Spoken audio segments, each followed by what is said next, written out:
Okay, I think we got everything. I'm actually now, like, super paranoid that something else is going to break.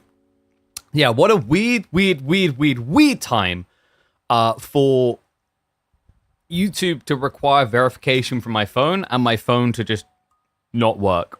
Honestly, I need to get a phone sponsor. I think my phone is just too old now. Most of the time, the verification don't come through in time. But what is up, one and all, and welcome back to the Midweek Muster for the final edition of our $9,000 esports circuit. That's right, we have been doing this now for too damn long. It's been a long ride, actually. 30 weeks. 30. That's bloody crazy to say out loud, actually. I can't believe we've been doing it for 30 weeks. Like, I'm actually just letting my brain having to process that a little bit. One sec, let me bring this down here as well. I don't know what I'm going to do after this. Take a holiday? Probably a well-earned holiday. That could be one way of going. Let's turn that monitor off in the background as well. Sorry, I'm just, like, typing everything in because literally, like, we are a minute or two behind where we were meant to be because of that weird hiccup. And also, on top of that, I'm trying to push towards an additional platform that has not loaded yet. Not very helpful. But let me quickly see if I can resolve that one ASAP. Why is that one being a bit of a douche nozzle? Because we added another platform in, but it's being like a bit douchey. And by a bit douchey, I mean very douchey. Unnecessarily so. So I'm going to try entering this one more time. And if it doesn't work, then, I mean, too bad they don't get me live on their platform then.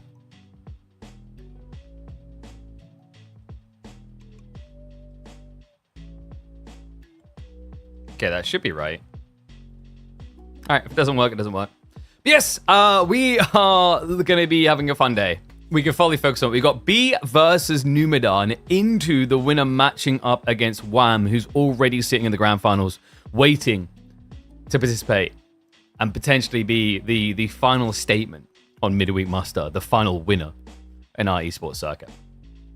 Drafts are already complete. Going to be interesting as well as well, because looks like Knights Templar did actually make it through to the very end, as it was a ban pro. Ottomans get snatched away by Numidan. That's very interesting. It seems like, based on what we've seen recently, Numidan definitely seems to enjoy himself a good Ottoman game. And it's also just kind of like a double mutual, right? It's a blocker towards something, you know, B wants to get his hands on as well. So it's like just kind of a cha-ching plus cha-ching moment. How's the mod for Age of Noob going? Ooh, yeah, actually, how is that going? Make our life easier, maybe? Is this new patch live already? No. So, I'm going to make myself a drink as well. We got a bit of a weird situation. Technically, the patch could drop at any moment. God damn it. Did I leave my powder inside? Ugh.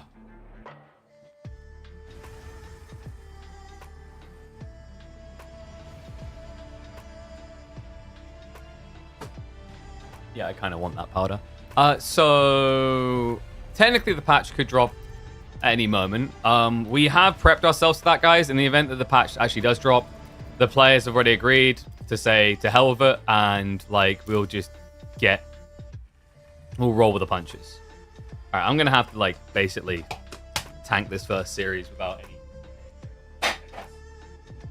Actually, I've got one can of Red Bull left, because we are late, and I don't want to slow us down anymore. So we're going to get ready to hop into game number one. Let's get predictions up. Let's roll with this baby because it is finally upon us.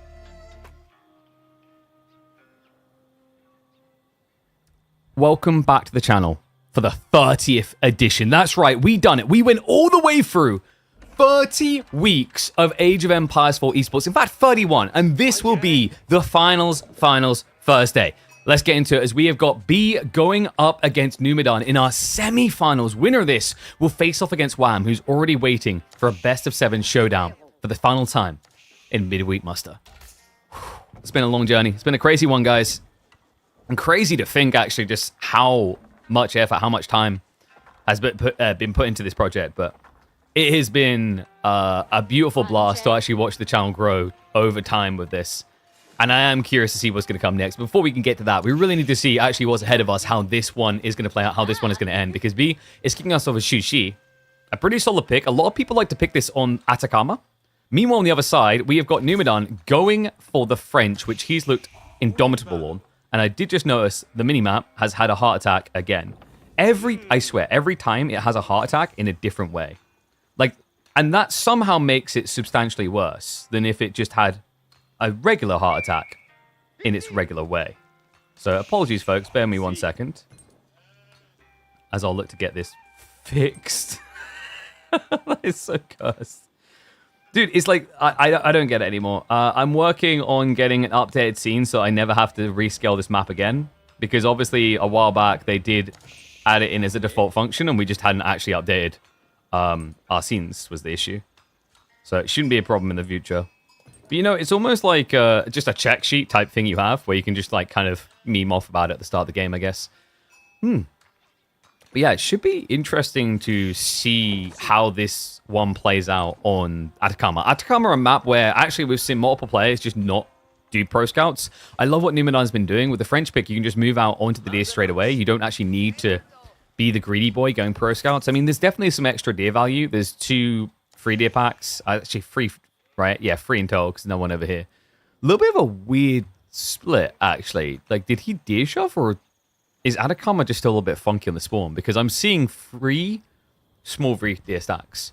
But the positioning on them suggests that something happened with the spawns that's a bit weird. Yeah, how odd. Wait, what? Did they load the wrong format?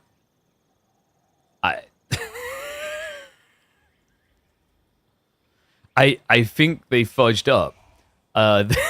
This is not how Atakama is meant to spawn. There's a specific setting that you have to set. And only one player has realized this has happened so far. Numidan has scouted the double sacred site next to each other and hasn't said anything. B only just discovered it at the 3-minute mark. So technically, like, they could ask for a rematch if they want to. But I don't... I guess they're just going to play it out. Honestly, the amount of times where players just don't clock that there's, like, a spawn issue and call for a remake is crazy. Because we do have a rule in there, like, pre-3 minutes, if there's, like, something wrong with the spawn, substantially wrong, like, you know, I'm missing a gold, or these sacred sites shouldn't be spawning here. That is a viable one right now. Then you can actually call for a re. What a weird one. Anyway... Tech Up is going to be coming in. I just realized, actually, because we were a little bit behind on live, because we were a minute or 2 late going live. Let's go ahead and actually zoom. We'll go for the 4x speed. So, Shushi probably looking at pro scouts regardless. French, I think Numidan's just going to go for an aggro-based build just to try and stop the pro scouts play in general. He already actually has a good location to try and lame it, so he's going to stop the deer from actually getting fully shoved in. And both of them are south side on the base, so he just needs to target one location. B has the correct reaction, though, on the opening. He's going to go with the Spearman, which is going to give him the blocker to getting denied his pro scouts. Really important when you actually play against French. Like, French is one of those civs where you can't really skimp on that important detail.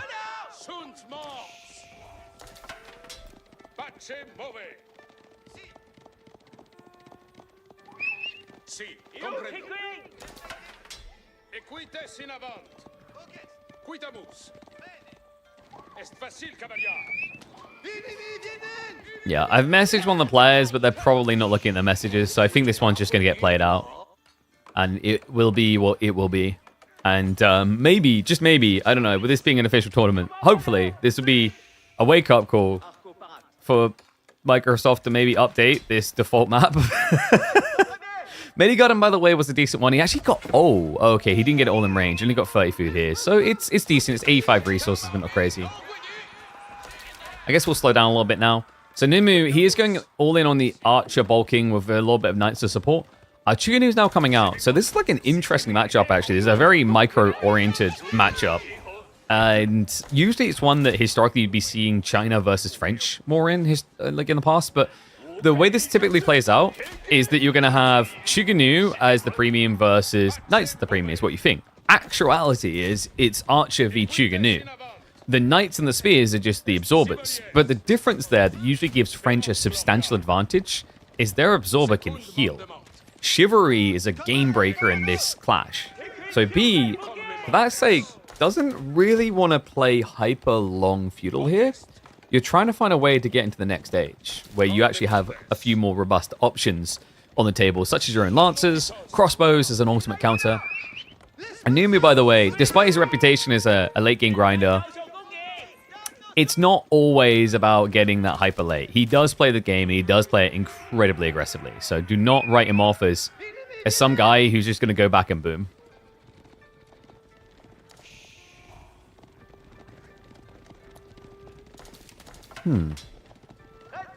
I wonder. Is B gonna... He's probably going to be going for the Mount Low Academy here. Right? Like, I think in this matchup, the problem with Shaman Monastery is you just can't really get to the relics. It's too far out your base against a Night Civ. He has got the ranged damage increase coming in, by the way. Numidan had the correct idea, but his timing is off here. He's actually 31 seconds out. B can beat him. So it's going to get like a 15-second advantage. It shouldn't be too substantial, though. Yeah, I think maybe it just gives B the space he needs to actually, like, gather another 2 or 3 deer. I don't know if he can stay here, because, like, actually something... Sorry, like, I didn't mention it earlier. We've been handling everything in the background last second. B did not go pro scouts, right? So we have a pro scoutless matchup between the two. Which is very interesting, actually. Yeah, not what I would have really expected here. I thought he'd just try to lean light on this, but I guess the thought process is it's so close to your base. Like, why would you not just gather it, right? I mean, it's literally on your doorstep. He has also got the outpost to try and protect him, but no hand cannon slits. However, the Chuganu are doing great. The micro on point here, B. Starting to clear that back line, but now Numidan jumps in with the Knights. Spear count is low. And what looked like a good fight to begin with for B is turning a lot better now for Numu. Yeah, great cleanup here. He just wipes him. Only a few Knights left alive, but remember, a few goes a long way when you're able to heal them up to full. So B does at least dodge losing any workers, but army gets fully reset. However, now you've got to assess, like, who does this benefit? Do you have a player who can now, for example, go Castle Age because of this fight? Can the other player actually do anything about that detail? Yeah, I've got Shiver in the way, but for Numidan, that's a bit of a slower play. How interesting. Yeah, because, like, we've had Numidan do this type of strategy on this map before. In fact, we had it in his quarterfinals up against Gully Deco, if you guys remember. He was able to just unravel him by overloading on Knights. But that was very different on pacing, right? I think that was a much slower escalation point that you get with Malians compared to Shushi, as we can already see B finding his way into the next stage. And, well, Numidan, at this stage, with how small your army is, despite you taking a good fight, he understands this is not really a dive point. So he just walks back.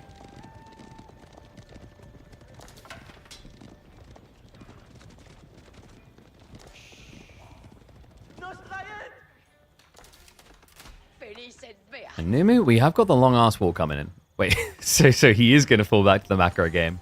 After I hyped up this aggression, look at what we actually just end up with. I mean, I guess I should have kind of seen it coming. It does make sense that you can play a little bit later into the game for French. You've got a lot of viability, especially when you consider things such as the scale point with Red Palace Guildhall, right? That build actually pops pretty hard in the late game.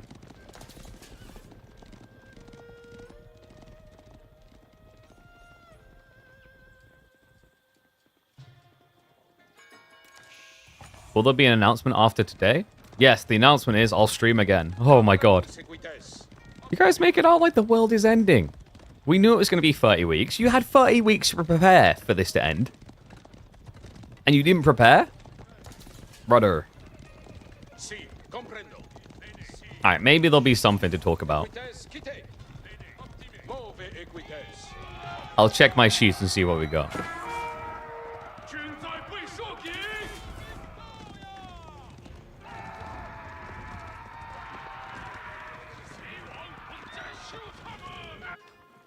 So B, now strength of the Lancers. Royal... Wait. Really? Royal Institute with only 7 Knights is kind of crazy. I thought he was going to play Guildhall and just try to scale. I mean, this doesn't feel like the Numidan that I know, right? This man's scared of a macro game? Nah. So he thinks there's some sort of timing here, but I'm curious as to what it could really be. I mean, your opponent already has a decent number of lances out. He's already transitioning to crossbows.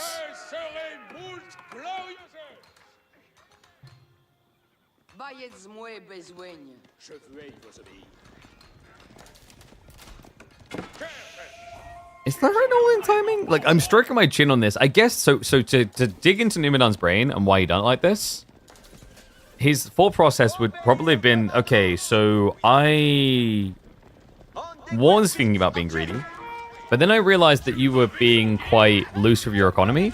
So, like, from Numidan's POV, because there's no pro scouts, there's a lot more necessity to play further and further out the base for B. Maybe onto, like, these deer here, and then maybe the boar afterwards. A boar that I believe doesn't exist. Yeah, I think what happened here is this is just completely jank spawn. One player got double small deers, and the other only got a boar. While, like, you know, B didn't in that case because he got the double deer. Very weird. Yeah, some very odd stuff going on in this game. I guess they're just gonna rock with it, but yeah, this probably should have been a remake. This is just a reminder to players to really check what you're doing with the lobby segs. We do tell them, by the way, like we've told them multiple times. It's like a broken record type thing. Looks like Flash coming in. Lances with the backstab here. Numidan, wait. Well, he doesn't have the upgrade archers, and his knights had to protect at home where he just lost 4 workers. All right, that is absolutely disastrous. So he loses out on this fight here, losing his secondary part of the comp. He loses eco at home. He's done no return damage. Okay, this is scary, guys. Like, we're exiting the point in the game where B, like, looks so dominant, which is usually a 15-minute starter. But he's already starting to eke out a lead. He's got 2 relics on the way home. He's close to having the night lead. And Numidan, after that harass and the move out into further gold, he's not really there yet on the Royal Bloodlines. He only just queued it up.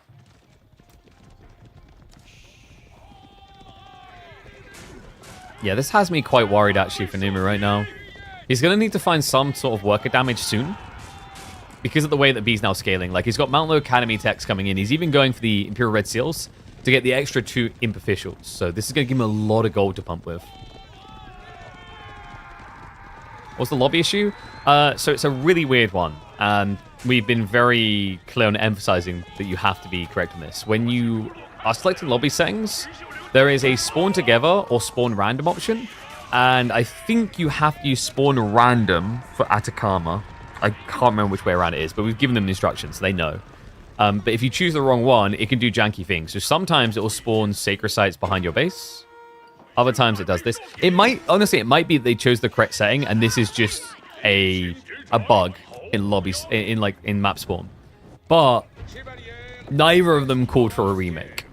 So like this, just to really emphasize, although this seems like a clunky spawn, the result is going to count because both of them had the info at the right time to call it, and neither chose to. So they chose to continue with this.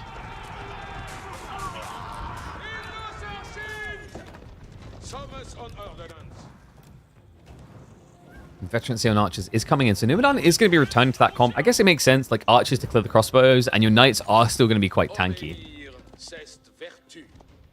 B, meanwhile, is getting way too much from this map, though. 2 more relics on the way home to make it 4-1.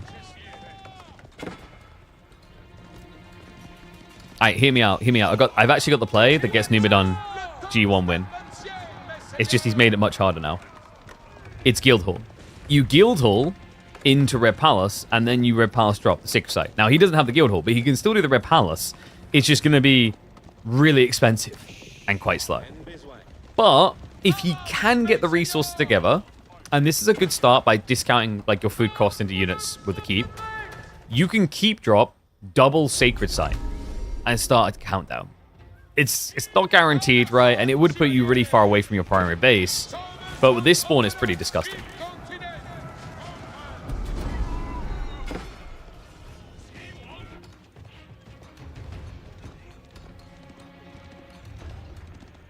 Nah, it feels like B is just scaling really quickly here as well. Like having this many crossbows already, soon to be 15. Pretty much reaching the point where you can almost one-hit the Veteran Royal Knights, even with the Bloodlines. We do have Military Academy coming, so Numidan, like this is a very expensive tech, this type of composition. You don't have farms, and you're pretty much just now doubling up. well, not doubling up, but double downing on this rapid pump of food usage into knights. Another awkward thing is like the way that Numidan's trying to raid means that even if he had 20 archers, he's probably not going to want them here with the army, which gives B the edge, right? He'll have crossbows to defend with the lancers, and you're just running knights in. So really what Nimu is trying to do right now is fish for raids. He's looking for a little sneak in that gets him some easy kills. So far, no dice. Looks like the Sacred Sites are at least now going to be decapped. I don't think B ever expected to keep them. He just wanted to try and draw some attention and also get his hands on a little bit of gold trickle. We do have Jiannan coming in, so the farm transition likely to happen about the next minute, 2 minutes for B. In fact, is he drawing people onto the wood yet? No, now that is surprising. There's no way he's thinking about 2TC, right? I mean, he doesn't really have the food. He can move out for these berries, I guess, and then the deer afterwards. Yeah, the thing to keep an eye out for here for B, now that he's got his Song Dynasty, is remember that gives him discount on farms, granaries, etc. Look for the moment where this tree line in the center goes full green. That's when you know he's targeting the farm transition, but currently doesn't feel comfortable with the idea, which is understandable against Royal Bloodline Knights. A little bit of poke raiding down here, but we do have more troopers on the way for B, so it looks like he's going to try to hold on to the Sacred Sites. Interesting. I thought he'd just use it as a little bit of a gold generator and then move on. It's expensive losing the 2 Lancers to start with, but reinforcements have now arrived, and that should dictate that Numidan has to move away, at least temporarily.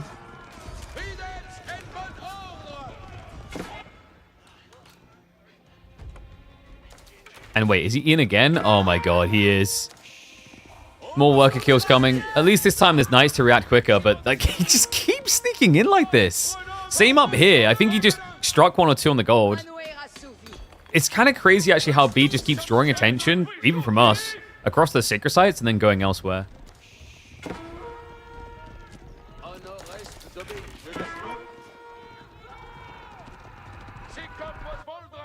And B is... Okay, he's already underway with the granary transition.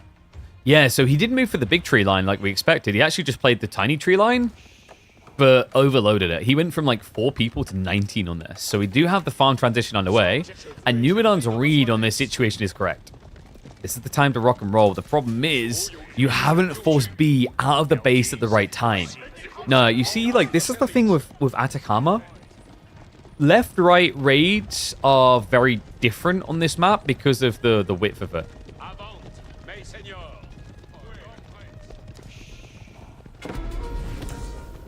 Like, on this particular map, if you are trying to drag your opponent out, you already need to be in position on the east side, or you won't be able to just hit the 1-2 raid. Almost that beat. Wait. Hold. He gets it up. Castle goes up.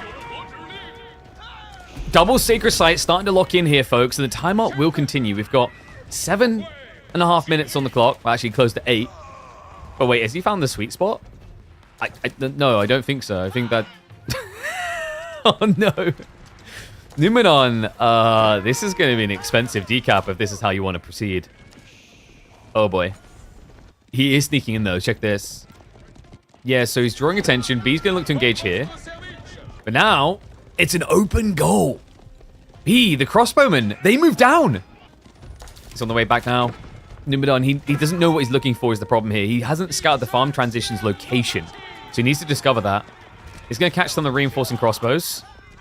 Lancers are going to get a big L there. Numidan able to win on the Sacred Site fight.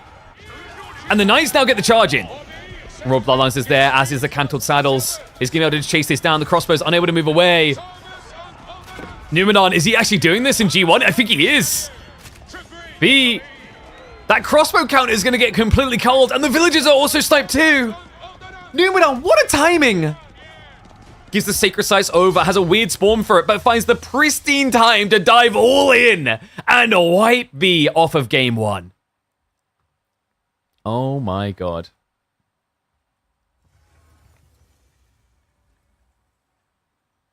And wait, I'm checking with the players now. Do you have to select random spawn or is it fixed? I can't remember now. It is random, right?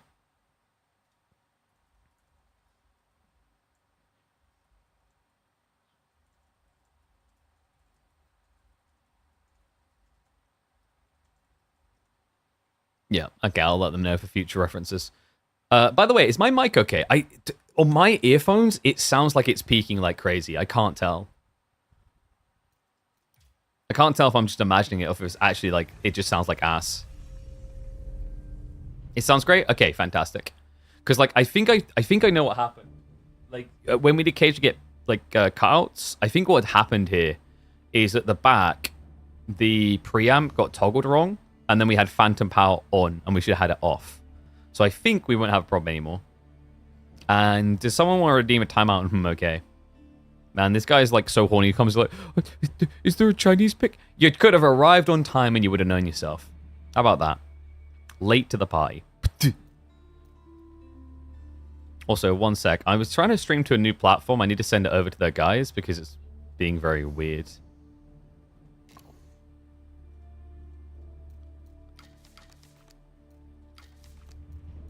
Alright, let's get ready for G2.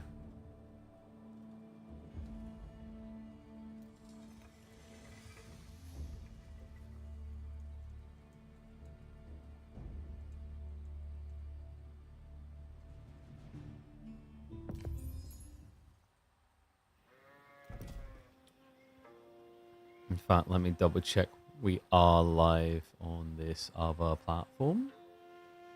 We might already be live on it. So I need to double check.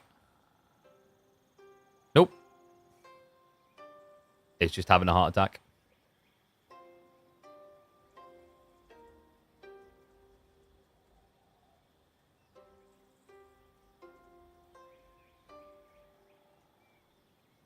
Oh, by the way, reminder, when you see the PCS link pop up, go give it a check out. We had someone already buy a PC. I need to talk to them about what they got, actually, because they didn't say it at the end of the stream last time.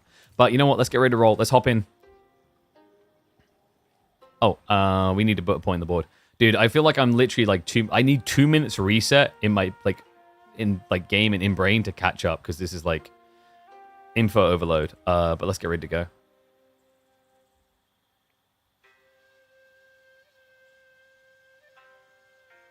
Okay. I think we're good to go. And we'll do 2x speed. Welcome back to the channel, folks. You are seeing that correctly. For the final week in the semi-finals of Midweek Muster, Midweek Muster 30, Numidan is leading. B finds himself behind and he needs to catch up fast, so he trusts in the Chinese to do so.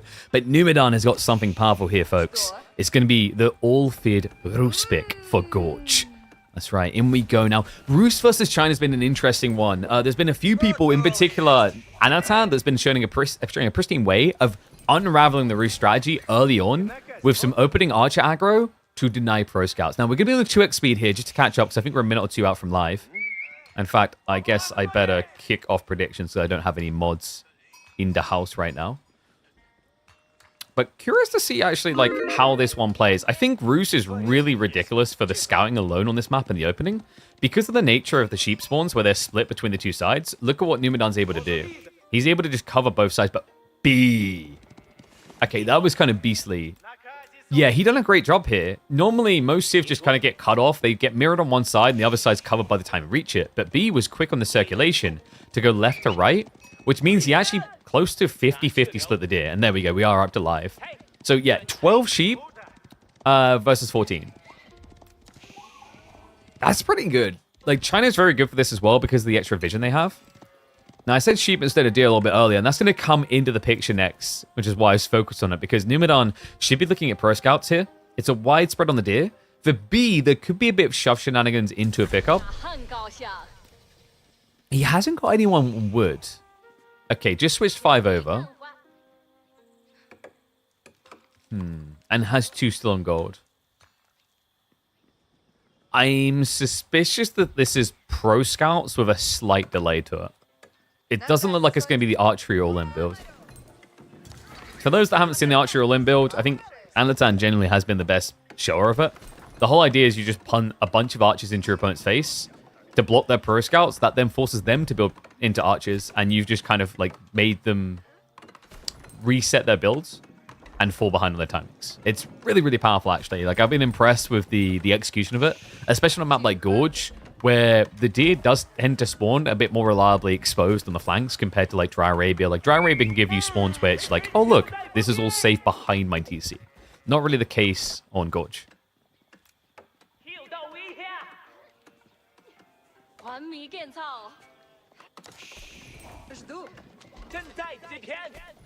A nice blocker on the deer, so they're not going to be coming in.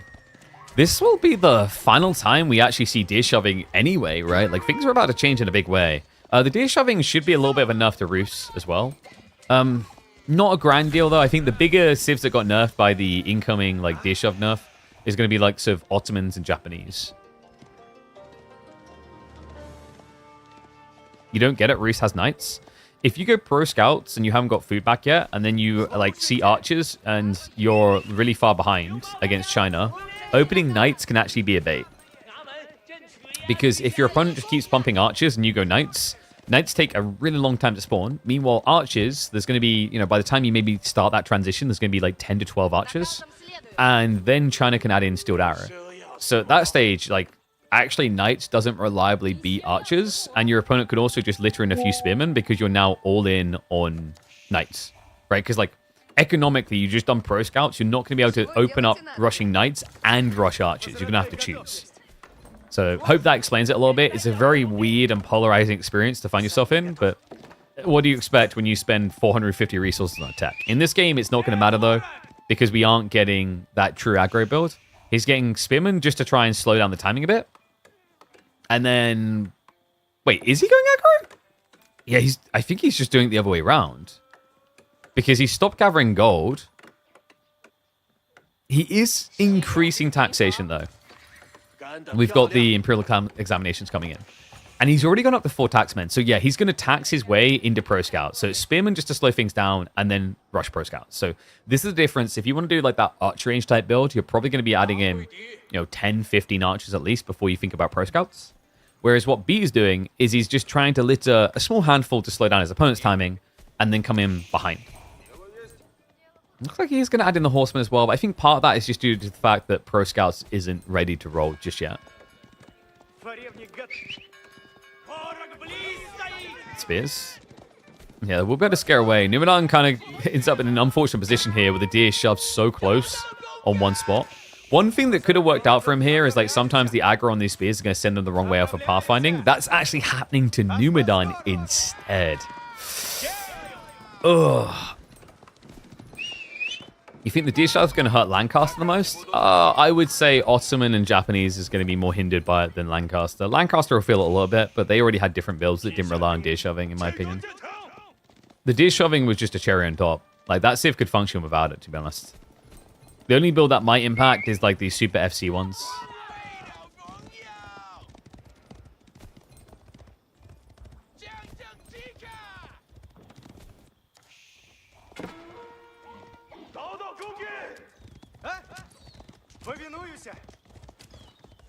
Nimu? It's just going to be the FC now. Did add in 1 or 2 archers, which I like. It's just to guarantee and get home with the spears. But this is where B's getting annoying. He added in 2 horsemen, anticipating this, even archers as well. And I think it's about this spot, right? He saw this deer spawn super wide. He knows he can just keep blocking it. And he is now scaling into his own. So it's going to be up to 6 scouts in total to rush. And I imagine B will start to let up off the brakes in terms of unit production and just look for an age up himself.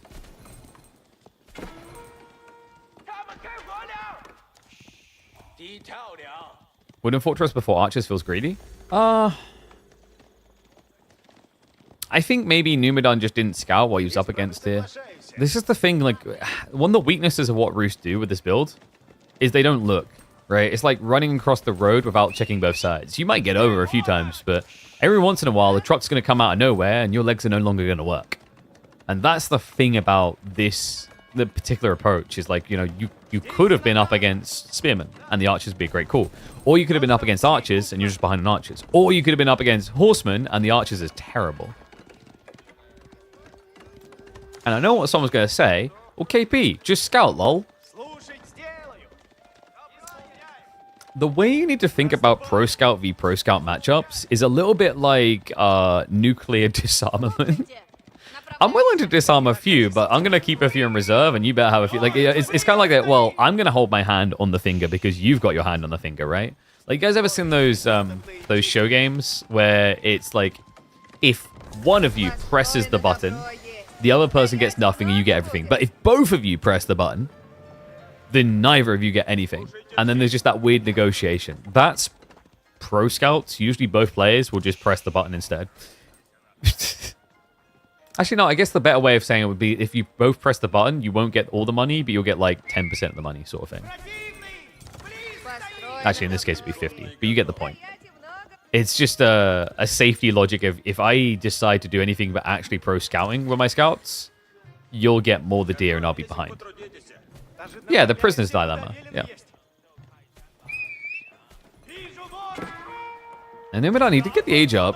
Hydrate House is going to generate okay. It's really nothing great here. But the bounty is about to tick it up, so it's going to be over 120. But looking at the deer situation, oh dearie, dearie me. I think that's 5 deer at least that he hasn't been able to get home from his half of the 14. So he's missed out on about 33% of his natural deer count, i.e. the ones that spawn because of him on his side. So really good timing for B. Now heading up with the astronomical clock tower. And there you go. High trade house, 124 gold. Numidan, he is going to be rushing Monastery. I was wondering when that was coming in because it felt like you probably wanted it a little bit quicker here.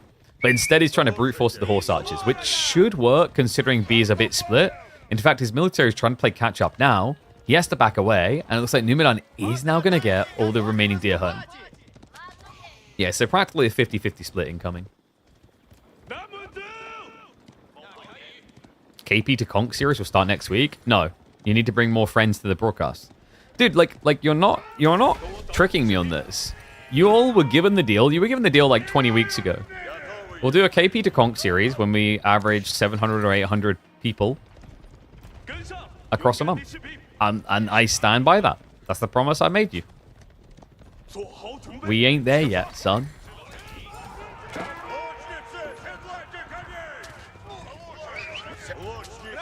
Be prepping more horsemen.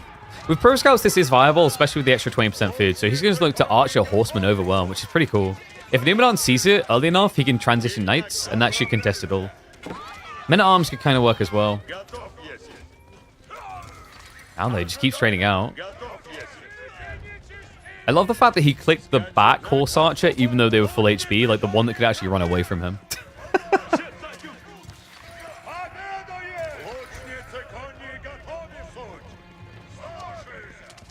And we have finally got relics being looked at.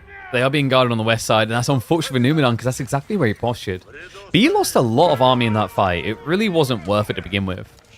But you know what is worth it? Clicking on that link. There you go. Big shout out to Gigabyte. Remember, guys, if you go across their website, you can take advantage of discounts, and you'll also get your hands on a 5-game bundle as a nice little bonus for purchasing with them. I've been using Gigabyte for years. Definitely recommend them. Now, enough about the Gigabytes. We're looking for the Giga Chad here. Reminder, winner of this is going to be going up against Wham in a best of 7. And I gotta say, Numidan really is impressing me with the way he's opened with Game 1. Game 2 is looking decent. I think like his horse archer count is pretty formidable. But he has now scouted that there are more and more horsemen coming, right? Like, I'm not sure if he saw the veterancy in time there. Looks like he did. But he hasn't switched unit comp yet. And there we go. It's coming in now. It's going to be double stables. So you could go knights. You actually also could go horsemen here. Horseman is interesting for Roos because you've got the Boy's Fortitude, so you do buff your health up quite a bit.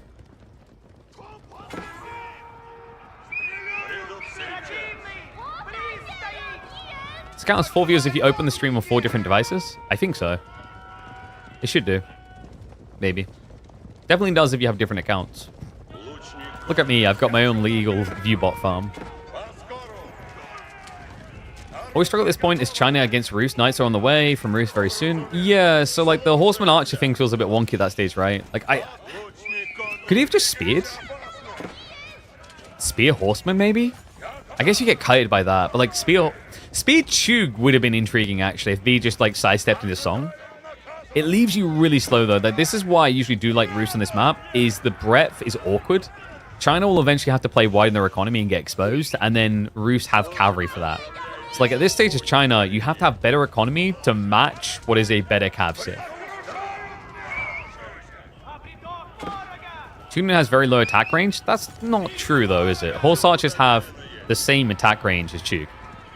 The issue is actually the movement speed. I think people often think horse archers have more range than they actually do. They're only a 4.5 tower range unit. What makes them absurd is the animation and their movement speed, right? Because they kind of drift as they shoot sometimes.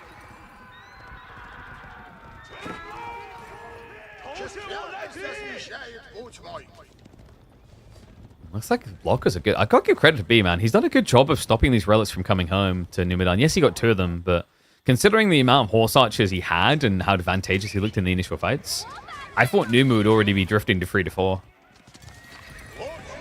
B can't really go for relics himself yet. He has to just keep spamming.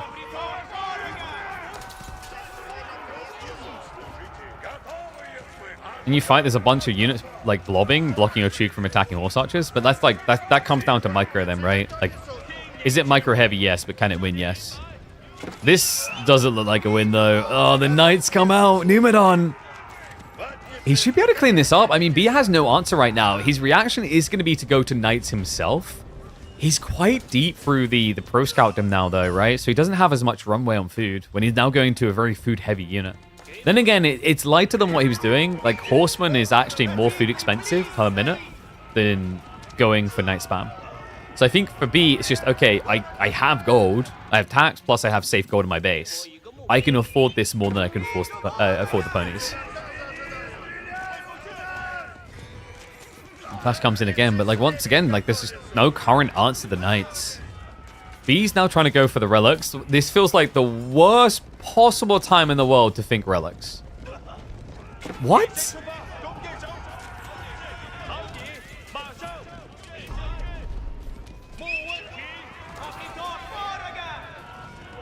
I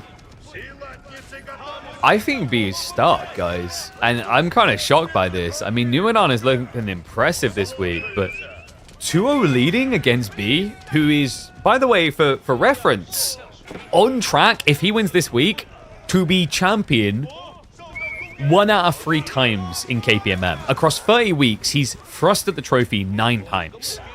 And Numidan may stop him from even having a shot at being in the grand final to do it again. Dive now comes in, Knight count is bloating, Boy's Fortitude is there, and B has little resistance to offer up. He's at breaking point here. He's in a poor man's farm transition. This is ridiculous. Numidan is rolling right through him. Nice chugga choo-chooing across to the eco. There's no resistance. Second wave's coming in, and this feels like curtains. I don't see anything for B. His food income is abysmal, and he knows it. And someone who's not abysmal is Numidan. He is so on point in this series. That is now 2 points on the board. This man is 1 away from booking his first ever appearance in the midweek muster finals. Oh my god. This guy. What? What a beast. What is going on today? I mean, the impressive part as well is it's not like he overplayed macro games, right? Like, you know, when I think, you know, when you think of like Numidan, a lot of people think of that like traditional guy who just liked to be into the late game, etc., etc. He's playing very aggressive builds so far. And I think this is something like I noticed with the Byzantines at the start of the year, and he's fleshing out to more and more civs. He's become a much more robust and well-rounded player. That's incredible. So I think the boys are getting ready for the next game. By the way, guys, big reminder that we are working with Gigabyte. I mentioned it in the game there. If you guys want to get your hands on their goodies, be sure to go across this website. These are the games I was talking about. Alters plus Metal Gear Solid, definitely 2 that I'd recommend. But easy to do, guys. If you want to get your hands on those, !Gigabyte, go across there, check out their products. If you pick up any of the qualifying goodies, i.e. the graphics cards and the motherboards, you will qualify for this bundle. They're running a campaign with us now for Gigabyte. Like, it's the 3rd time working with them? I think it's 3rd time working with them. So, another sponsor that loves us and that we love working with. Appreciate them coming back again. And I believe, yeah, we're a minute and a half out from live. So, we have properly caught up now. Oh, necktie? Oh, my... Dude, Why would you do necktie in this weather? You know what? If there was going to be any sort of follow-up to KPMM, you just got it cancelled. You know what you've done.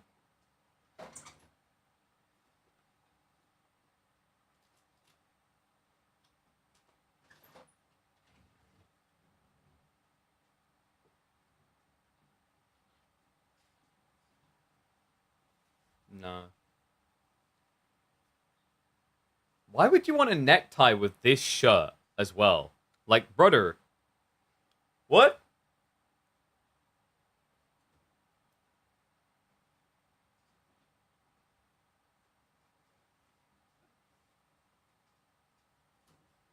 I showed up without a necktie? Yeah, in the middle of summer! What's wrong with you? You psychopath.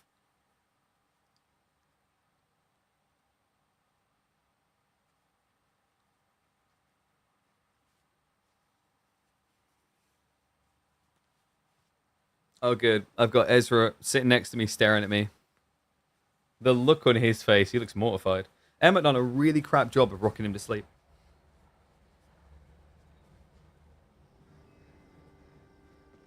Okay, you know what? No, screw you. This can wait.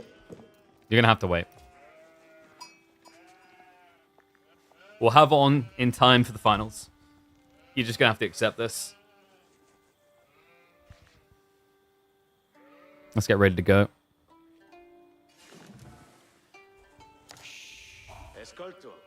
The unthinkable is happening. Welcome back to the channel, folks. We are seeing B completely being rolled over. The broadcast has been live for under an hour, and Numidan is one game away from qualifying through to the grand finals for the first time ever in all of his participations here in midweek muster. This is incredible. I did not expect this when I came on today. I thought, okay, you know, like Numidan, he'll put up a fight, maybe he gets a point, possibly 2 games on the board, but B's going to make it back there again, right? He's going to be in the finals. The guy who has been in more finals than anyone else in midweek muster has to be in the finals. Not the case. Incredible. And you know what? I actually have to tip my hat and say this is what it's all about, right? We love to see this evolution. It's incredible seeing it. And what is up? Thank you very much, and big shout out to Chum, who's been instrumental, invaluable in the midweek muster and its performance here through all his tireless adminning behind the scenes, dealing with players who want to schedule on dopey days past their deadlines, or having to help remakes and facilitate, you know, accusations of exploitation and whatever else it may be. That guy has been an absolute trooper, and couldn't have really done this without him. But surely we can't see the last week of KPMM pass by without B at least scoring 1 game, right? Like, Knights Templar should be a good one, actually. The map we're on here, guys, it is going to be, and let me update it, we're not on Gorge, we're on Rocky River, which is a pretty good one for... I can't lie. Okay, it's an okay one for Knights Templar. Like, the more I think about it, of all the water maps you could get, this is probably one of the weaker ones we've had in KPMM. There's only 2 fishing per pond. So I actually like that B did not bother to go for the pond. I don't think it would have been worth it. The slowdown would have been too big. So instead he just prioritizes getting the tech up. Numidan, with this opening spears, he has at least stopped his opponent going the Chevalier. And the nice thing about doing this when you actually play as Lancaster is that you have good enough food income off of the sheep gathering that you can kind of get away with this without it feeling too luxurious of a spend. And no, the scorecard is not right. Sorry, let me fix that. Reminder, Numidan is 1 game away from winning. Sorry, it's because I changed the score, and then I changed the names, positionings in game, and then I'm also trying to tie a freaking tie because I got whined at for not wearing a tie. And this tie is like a skinny tie, so it has a very weird length that is very awkward to get right compared to standard ties. I like how, and this is the beautiful thing about Twitch, isn't it? They could see that I was struggling today, and then they gave me more struggles. God damn it. And Lancaster Castle coming in. Now, this is interesting, actually. Numidan got kind of a... Wait, what? No, he didn't scout it. He had, like, the easiest Lancaster Castle placement possible here, and he didn't even realize it. That's kind of rough, man. Yeah, he went for 4 gold, and this would have been the place to be, right? Because you could have just slapped down all the manas. Been cozy as can be. Why is it the last edition? Because we said we were going to do a 30-week esports circuit, and I'm gonna blow your mind. We actually done 31 weeks with this one. So, we're currently exploring what comes next. And maybe, just maybe, we'll have something to talk about towards the end of the stream. Yeah.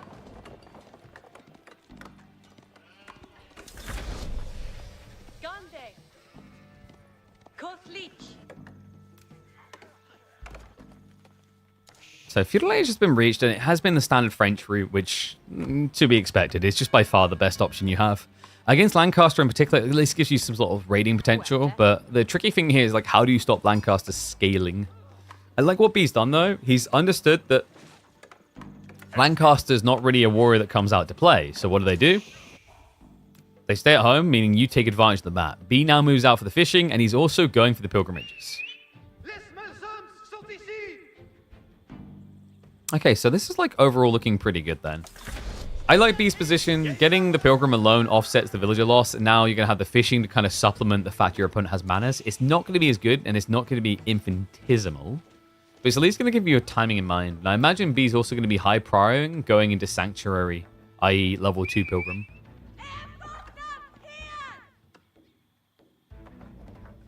And no, KP is not doing your Road to Conk series.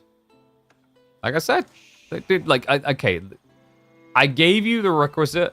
If you guys want to see KP Road to Conk, the channel needs to keep growing. That was the rule, and we stick to it.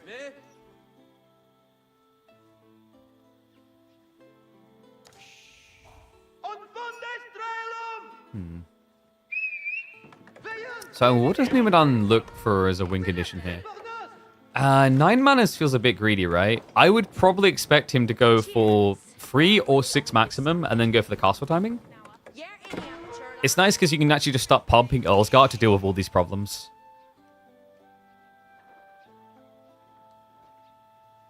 Whoa. Why is chat throwing shade? Like, that is false advertising right there. We want him to, but he says no. No, I don't say no. I gave you a goal. And now, dude, like, you're... Okay, I'm going full dad mode. My daughter, yesterday, hungry. Give her food, right? She does, I don't want the food. And then, when we're eating dessert, she's like, I want dessert. It's like, well, we ate our food, so we got our dessert. You're asking me to do the same thing for you where she asked, and I'm not gonna, all right? Exactly, Ezra agrees. If you want the Road to Conk series, we need to be hitting 750 average viewers across a month. There's nothing vague about that. I literally set a milestone goal. You're just trying to loophole me now. And it ain't gonna work. Mana's coming in, and we have got the rush into castle, so he doesn't even go for the level 2. I think that's okay. Like, he probably scouted that the fishing's going on. He's like, okay, actually, like, B's not falling as far behind as I'd hoped. So the greed doesn't make sense. I need some aggro.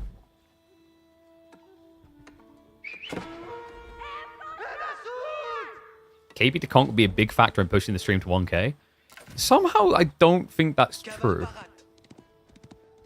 What's the average viewers over the last month? I'm happy to talk about that, seeing as we got the early game and not too much is happening just yet. So actually, the average viewership is dipping downwards, I'd say. On Twitch, we're just under 300 average viewers across 30 days. And then YouTube, I think it's gone up a bit. It's like 100 average viewers. But something happened. The start of this year was definitely a lot better for average viewership in general, I'd say. YouTube was maybe a little bit weaker, but like we're talking weaker by like it was 50 or 60 average. And then Twitch was like 400, 450, 500. Looks like we have got the white tower coming in now. So Numidan just doing exactly what we expect here. This is probably going to be just a standard Earlsguard rush build. B isn't too far for an age up. I am curious as to what the game strat is going to be here, though, because you can't be thinking of building Genoese crossbowmen. I think that's like a recipe for disaster, right? Because Genoese crossbowmen are really slow. They get kited by Earlsguard and get outranged. You just die. So instead, maybe B leans towards knights. How if I have your stream open 5 times once on a PC? I think Twitch has ways of tracking that if you don't have like sign-ins or something. I'd have to double check. Twitch a long time ago like made an alteration on like meaningful viewers, and it has something to do with like, for example, volume slightly being played, I think. But I might be wrong because embedding does exist.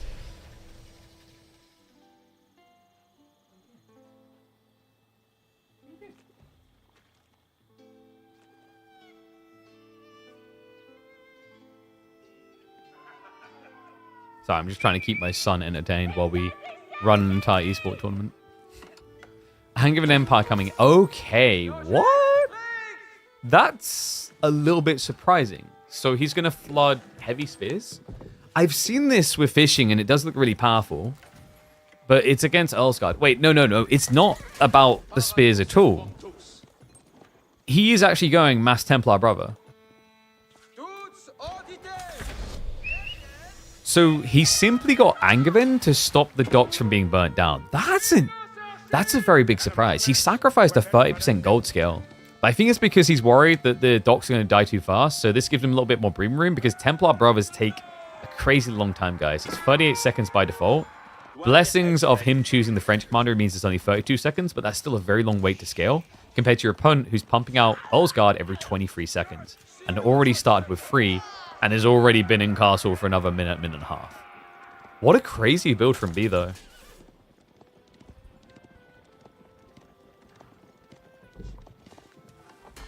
Blacksmith's going to be coming in, so B's going to be prying, what, the Undermesh, just to protect them from the dagger throws. Remember, Templar Brothers are a lot harder to kill. They come with extra health. Yeah, like compared to a Standard Knight has, what, 230? They have an extra 45 HP. You do pay a little bit more, but the beautiful thing is because you're playing with French Commander, you actually don't pay that much more. The gold discount helps. Chase is on, but numbers definitely against B right now. Numidan's going to start punting the daggers. Now, the daggers are really important to the DPS exchange. Not just because it's you throwing and hitting without being hit in return. The dagger hits harder than the Warhammer. I still find that crazy to this day, that for some reason the dagger hits harder, by the way. I'm still actually shocked that that didn't get nerfed in the upcoming patch, now that I think about it. Like, maybe put it down to... Now that I think of it, like, yeah, put it down to 12 damage isn't a bad idea. Or rather, 11 default and scale with castles. And so far, this is looking pretty rough, right? Like, he already lost one of the Templar Brothers, and this comp is weird. It doesn't scale like Chevalier do. You don't get more health per Templar Brother here. There is a tech that's pretty cool, but we rarely see it, and that's Rule of Templars, where you get bonus damage on a charge for every nearby heavy cav unit charging. It's a very weird mechanic, though, because obviously, like, you know, at first when you start charging, you're like, whoa, look at these guys. They've got, like, plus 30 damage. But then as each of them hit, the other guys lose their bonus damage. So it's a very odd interaction, I find. It's expensive, that too. It's not just that it's expensive. You're building an expensive unit, and you need to scale enough of them to make sense of even scaling it yourself, right? By the way, the Angevin Empire has helped out quite a lot. The dogs should have been dead by now. It's set on fire, so should eventually get burnt down, and the villager isn't being pulled, so it looks like B is just conceding this is going to die. Has at least got an archer ship coming out, which will arrive in time.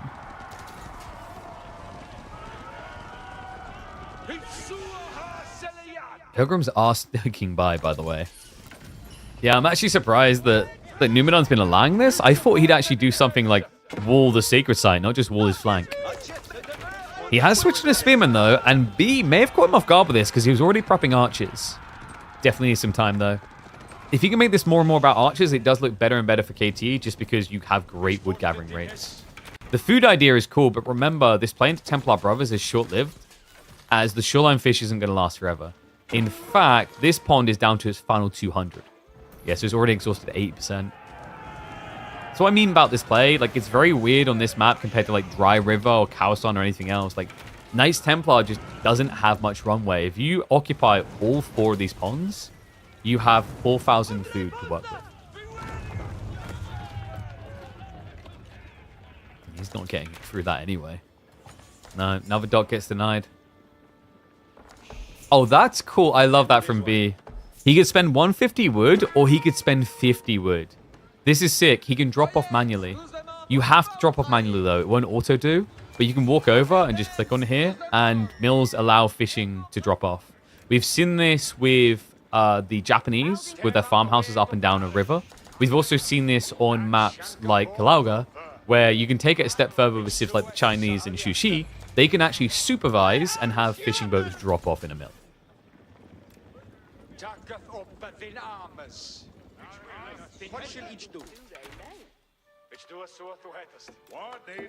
Did we get predictions up on this one, by the way? What was it like in the end? 64% for B. Wow, so a lot of people were just believing in a combo of B plus Knights Templar, which is pretty impressive considering what has happened in this series so far. We are moving out of that aggro window that historically favored B, but has been working better for Numidan at the moment. And we are going to start thinking more of a macro game. And a macro game would be really intriguing here. Like, both of these civs have incredibly high ceilings for late game. Lancaster, of course, with their manners, makes them very pop efficient. But Knights Templar also have their own eco pop efficiency.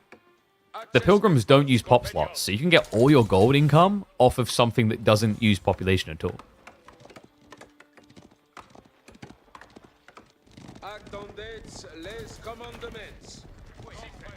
Numidan, he is prepping the nobles here, by the way. Yeah, so he feels like he needs more bodies, right? Mustering the nobles is pretty smart because it's going to litter the fight with more units that archers don't get bonus damage against. Also gives him something to just wrap around onto the archers with. Right now, B's going to be the one wrapping around the back. The Templar brothers are going to go for the charge in. Numidan, slow on the reaction, does get connected with, and he moves past him as well. Good strike. B able to keep chasing. Spin will eventually scare him away. But a decent little dive in, gets him several worker kills, gets him out with no damage done. He has additional Templar brothers moving around. That monk doesn't really matter, by the way. The relic split has already been decided. It's going to be 2-3 in favor of Numidan, as he's currently walking the final relic home. And it looks like the Demi-Lancers are going to be full raiding.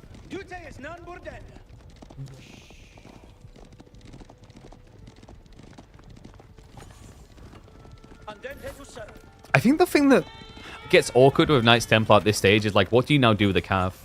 This is cool if he could find a way into Imperial, because he's going to go Poland, right? Like, the buff is going to be crazy. Stat crate is going to be beautiful. Oh, and I just realized the minimap was never in the wrong location. It's just I changed the size to just capture card something. Whoopsie. I'll fix that after this. What is up, Connor? I appreciate the super chat. Thank you very much, mate. Never stop AoE content, please. Oh, I'll think about it. Got to keep stacking those numbers up, more and more people. Then I won't be able to leave. If B loses this, he'll have lost 3 20 series in a row to a final game versus Lancaster. Oh, God. No, dude, why did you have to add the Lancaster detail in there? It's already grim enough. Yeah, things just ain't hitting right now for B. Which I think kind of makes sense towards the tail end of a meta, right? We talked about this. B's biggest advantage is how he iterates ahead of most other people. His creative thinking and reactionary style allows him to get an advantage in early days of new metas. But once the meta settle, that's where we see B falls down the rankings a little bit. Man, it just feels like right now he can't find the hit and he's looking for. Remember, although it's a slight worker lead for B, not only is it the temporary nature of going for fishing, it's also the fact that your opponent has got 9 manas. So in a very cozy position. I do like what B's doing with the map, though. Triple Sacred Site locked in. That's going to be a lot more gold pump. Now, I wonder if we see him switch on the stone soon and start thinking about dropping the keeps. And no, Emma, Ezra's not asleep, so might want to hurry up and get Freya back, I think. I've literally had to give him some paper to play with, because Emma, the abusive mother, brought him out here, left him in the buggy with 0 toys, fully awake. Poor guy. Oy, oy, oy. Who's going to be coming out awake in this fight, though? It looks like Numidan. The spear count is not crazy right now. The Knights brothers are very strong. They've got a lot of HP to push through with here. The Yeoman also not getting aggroed onto them, so B actually getting a great fight out of this. Needs to turn around to address the Earl's Guard, though. That is going to buy time. Numidan has got more Spearmen, more Yeomen pumping out here. Spearmen that do also have the Billmen, which is making these TPs a little bit less tanky. But the tankiness of Lancaster has been removed. All of the Earl's Guard are dead. The Templar brother count is still ludicrous, by the way. He's got 20 in the field. Right now, only 7 of them in the fight. Health bars are getting low, but this second wave is big.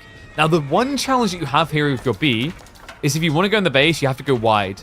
You can't dive past the white tower. But going wide can be good here, considering that Numidan is still playing on finite resources. He hasn't got a farm transition. He's now getting into it, but it's early days. And B, what I'd love to see him do right now is switch onto stone. Like, from this type of position, a keep drop just to lock this in also means your archers would actually have very similar range to the yeoman, meaning they can kind of trade evenly. Speaking of those yeomen, Numidan is going to go even harder into them. We have got Shah the Levy on the way, so that's about to spawn him in an additional 17 bowmen.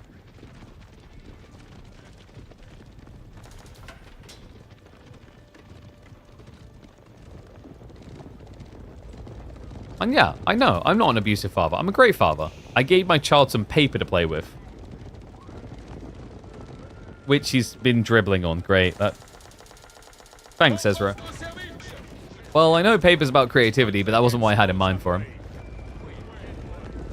I just thought he'd pull a pen out of nowhere and learn how to write.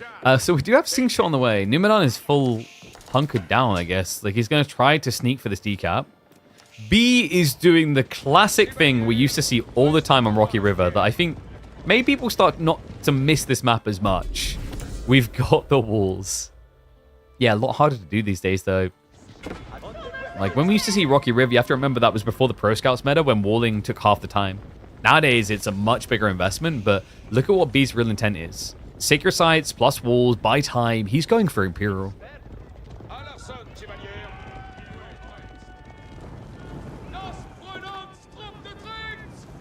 Now, Imp is interesting here, actually, because we mentioned the Kingdom of Poland. If he gets that upgrade, if he gets that tech up, it's going to give him 50% more charge damage, which means his lance damage is going to go spiking through the roof, close to 50 damage. It's a pretty interesting idea. Definitely one that you can make work. And I mean, Slash to Cavalry are just incredible anyway. There's a reason why they were targeted for nerfing in Season 11. I think it's only a slight decrease in their health, but like it matters. They are just such a pop-efficient unit. The challenge is affording them, but if you've got mass pilgrimages, you can definitely do so. The interesting thing, though, is that B doesn't have mass pilgrimage. He's now 21 minutes in the game, going into Imperial Age, and he's yet to build a single castle.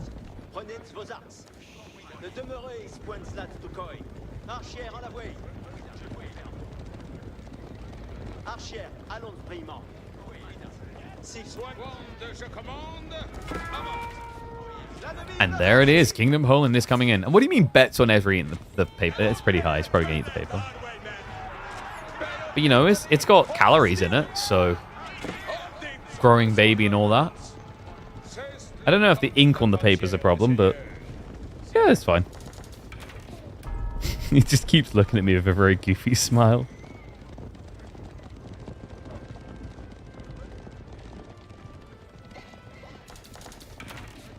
Oh, he actually does have paper in his mouth. Oh, crap.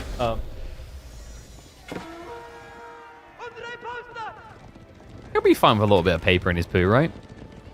I don't know how to get it out of his mouth. He, like, started smiling at me. I'm like, wow, he's got a lot more teeth than I remember. It's like, oh, that's actually, like, that's paper.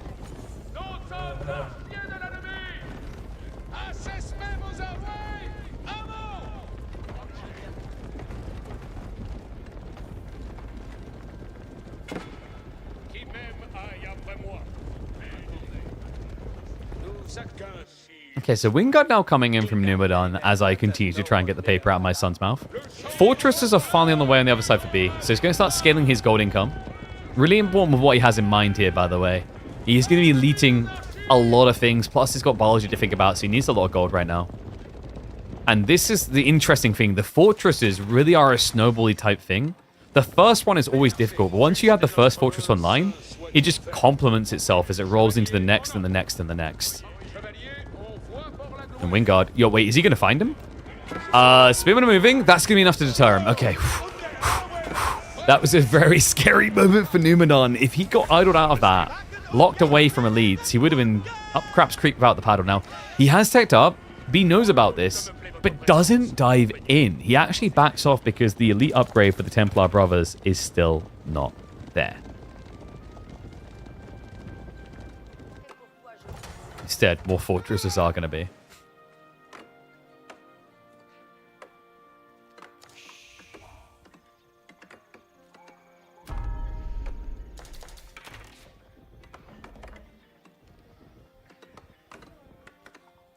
I feel like I'm actually just gradually helping Ezra to swallow this paper instead of getting out of his mouth. Every time I go in to try and get it out, it goes deeper. I think it's chalk, chat. Templar Brothers are underrated because of Schlachter? Yeah, because Schlachter are just so much better. They really, really are. We do have the Polish Fortitude in on these Templar Brothers. You can see the damage they can do now. 64 damage on a lance charge. It's pretty crazy. And we do have the Schlachter now also getting added in. Yeomen are fully upgraded. I think they just missed the incendiaries now. Scootage is also on the way, as well as the ranged damage free. Sink shot is going to come in, and it's going to be a big whiff. Second wave is going to be there, though. That is going to force B to actually click elsewhere. But Numidan, like, what is going on with his military numbers? This is crazy. 65 to 105. Now, of course, B does have the quality, but the challenge is its quality into its counter, which discounts the value. Makes this very difficult. Yeah, and this is the thing that I see time and time again, actually, with Knights Templars. Like, functionally as a Civ, what you're really looking for is a way into heavily armored units. You know, men-at-arms, they look different, but not really a target. Most of the time, it's Knights. But, like, the Knights... Hoi boy. It's so hard to keep affording them. Because usually, like, the food income and the way, like, you tend to go towards wood, so you want to use wood anyway. Doesn't a Templar brother beat a Schlachter one-on-one? Pretty sure mathematically it's close, but a Templar brother wins slightly. But the thing you have to keep in mind is that that's in a vacuum logic. Look at what makes Schlachter really good, the ranged armor compared to the Templar brother. It's like, against this comp, you have a lot of tankiness against the yeoman shots. There's also the fact that you do get bonus damage against light infantry. So if you're asking me which one is more useful against the enemy comp here, it is hands down gotta be Schlachter. Schlachter that have more HP than you do, raw HP, more ranged armor but less melee armor, but more importantly, they get the +8 light damage against a full light comp.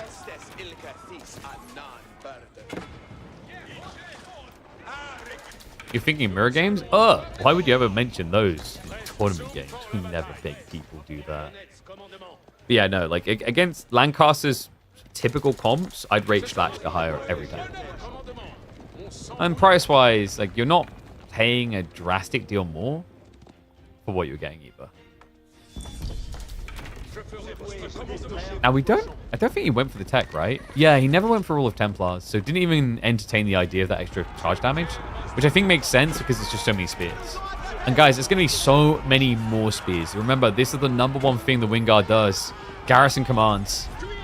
Spin and raise that just keep you on your toes looking back at your base. Oh, folks, we have got a real hunker down here, haven't we?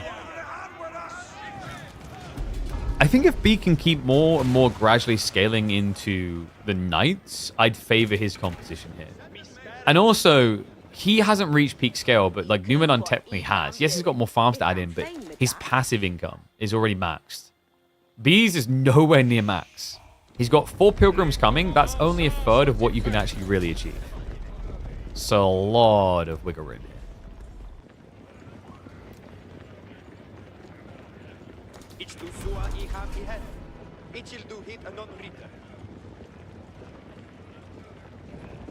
And we do have treasure towers as well, so it's going to be amplifying. And y'all are talking about, like, what the best wing is. People got to wake up to the Condottiero. Not in this matchup, but there's a lot of ones where actually I think it's pretty good now. Flash coming in. Scenarios is not there yet. And funnily enough, B hasn't even started queuing it yet. Needs to be careful around the timing because it's, what, 20 seconds out? Numidan, unlikely to be able to stay here that long, though. He's starting to lose quite a few spears. Yeah, the tricky thing isn't like, oh man, these are cheap and I can replace them fast. It's that in the moment in this fight, the cavalry should exist longer 1-to-1 than the spearmen do. It's going to keep chasing. Time has been bought. Incendiary just got queued up by B. Likely we're going to see him take a shot here from the yeoman and then back away. Slasher don't counter heavy spears? No. And another fortress drop. Sacred Sight's not really achievable right now. Remember, one of them is decently far on Numidan's side. But it is just going to start eliminating options for flank raids for these spears. Like, spears very slow moving. And Robotiquins is going to be an interesting one. Especially against Slasher that have all that ranged armor we mentioned.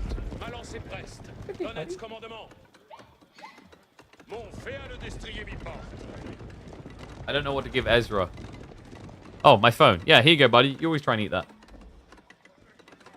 For real, I'm not even kidding. I give that kid my phone, and then he looks at it for 1 second, and then immediately opens his mouth as wide as possible and shoves it in. What we've learned here is if robots ever take over the world, they should fear him because he might consume them.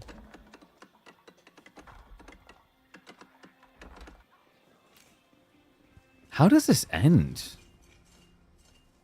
I feel like as this continues deeper and deeper, I favor KT more. Just because of the gold that they can afford. Robotiquins is a cool idea, though. Like, the problem, though, is you're against a Civ that builds archers really well and then has infinite night spam. Now, the archers are really impactful at this stage with the keeps, guys. Remember, they get extra range. Right here. The Desert Citadel is going to give them the improved range of 15%, and he also now has the extra armor. Like, I think the only thing he's missing, and there it is, Silk Bowstrings. Silk Bowstrings is going to be incredible here. So you go up to 6.5 by default no matter where you are. Then you add on an extra 15%. So you're shooting longer range than longbows.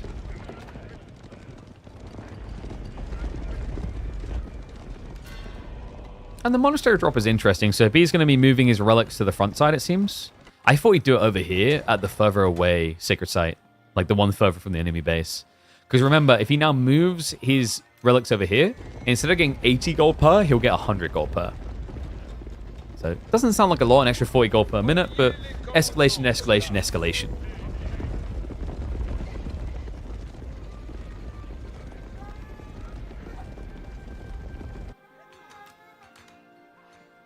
Numidan. Wait, is that a Hobbler switch?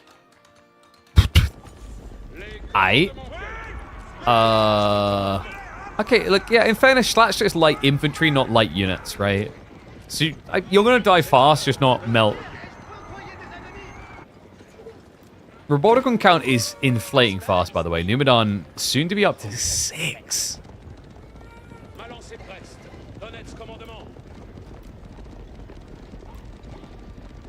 Does B have a dive point in mind here? Oh, wait, does he know about the farms? Because actually, he might also be able to circle towards the castle with this, like, 30 knights. And this whole idea that Hobblars are sneaking the economy is difficult when you look at the vision from B. Like, how are you ever sneaking here? You're seen everywhere. So villagers are going to break off here. He's going to bail on the farms.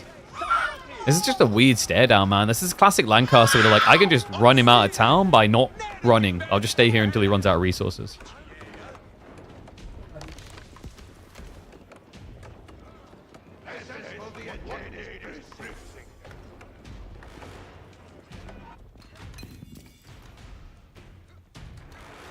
All right, one's if you think Numidan's going to win this, two's if you think B's going to take it.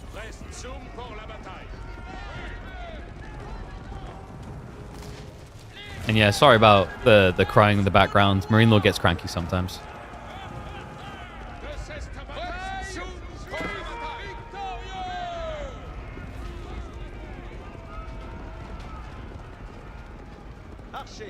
This is crazy. Like, this is what I mean, though, with the keep escalation all of a sudden. He's still got so much stone to work with. What, about 3,500 stone over here? And then another 5 there.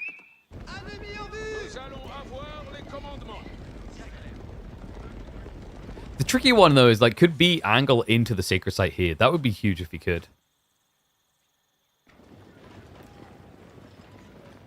This is the weird thing, actually. Like, and I think that's why I think Knights Templar economically is better balanced than KT. It's like Knights Templar have to come out into the map to get this type of ridiculous economy.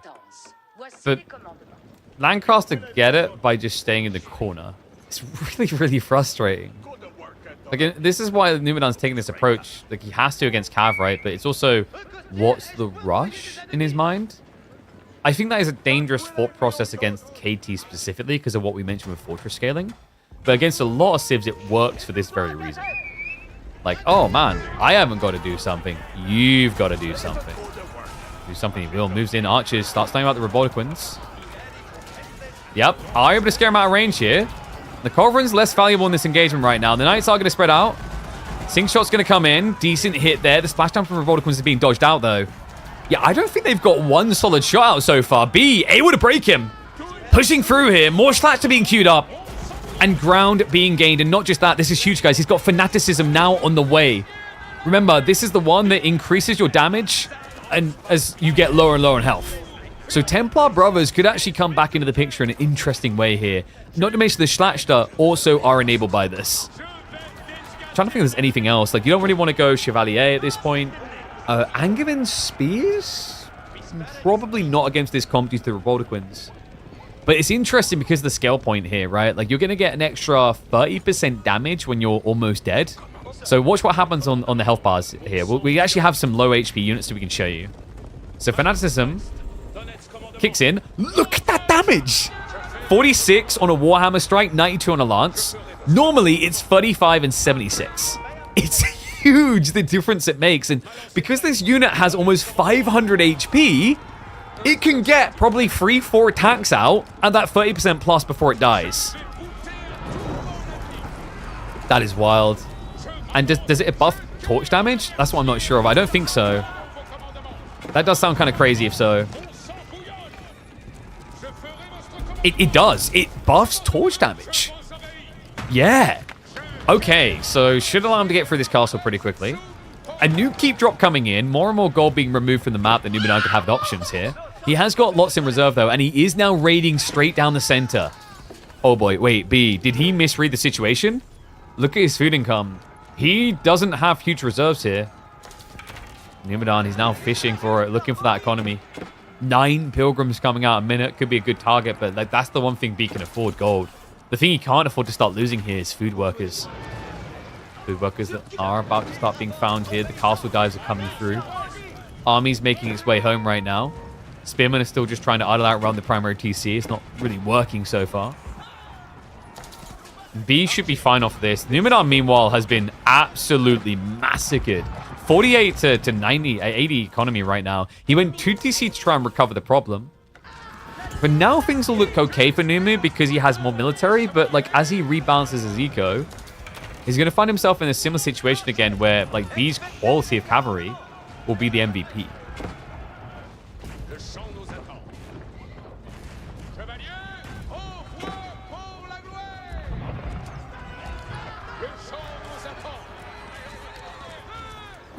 Man, this is going to be a deep game. I mean, this is a thing, right? Like, Numidan's able to toss away this many troops to buy time. We mentioned, like, the rebalance of eco, etc. It doesn't have to be that egregious with it. And one sec, guys. Maybe not happen.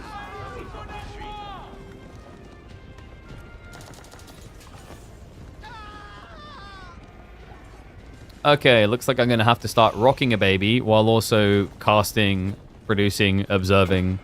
Yeah, just the normal guys. I don't know. It confuses me. I thought Marine would be happy about the deer shoving getting nerfed.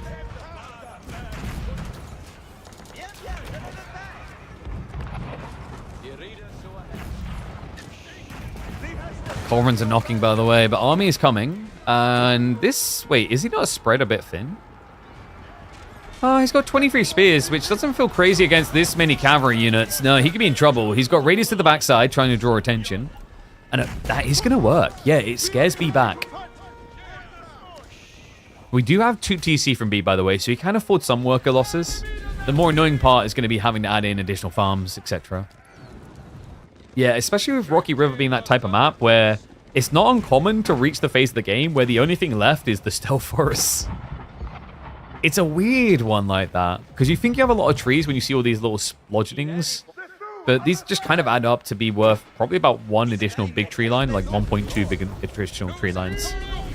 So, like, compared to Dry Arabia, I'd say you actually have less wood on this map.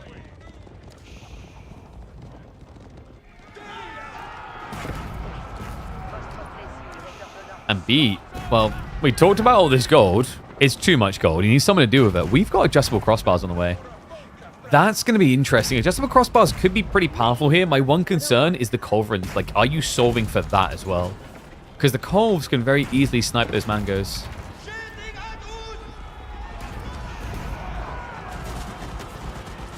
Another awkward thing here is the Roboticans. Yeah, they need to be removed. Archers are going to move in now. Sing Shot's going to come out. A nice strike there by Numidan. Culverins are still sieging the castle, and one is going to be brought down here. So a hit to B's economy. He now gets one less Pilgrim because of that. A decent hit to his Slashed account as well. I think he lost about 12, 15 of them. And the spear count is still healthy. Numidan with a surge now.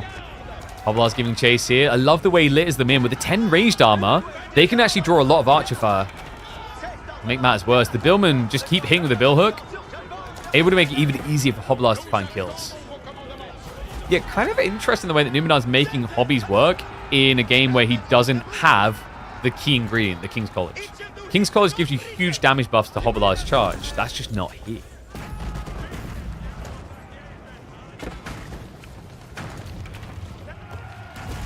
Oh, that is going to be Monastery knocked down. Luckily, B never moved them to the front side, so that's not going to be relics given over. Unluckily for B, it kind of feels like he's losing ground now. Before, he was able to posture aggressively for raids. That's not going to be happening now. No, he has to hunker down to defend. The one upside for him is obviously he's playing flanks for the gold here, and also the pilgrimages are to the east. So the central bound focus isn't really stopping B's economy, but my issue is like, how are you winning militarily?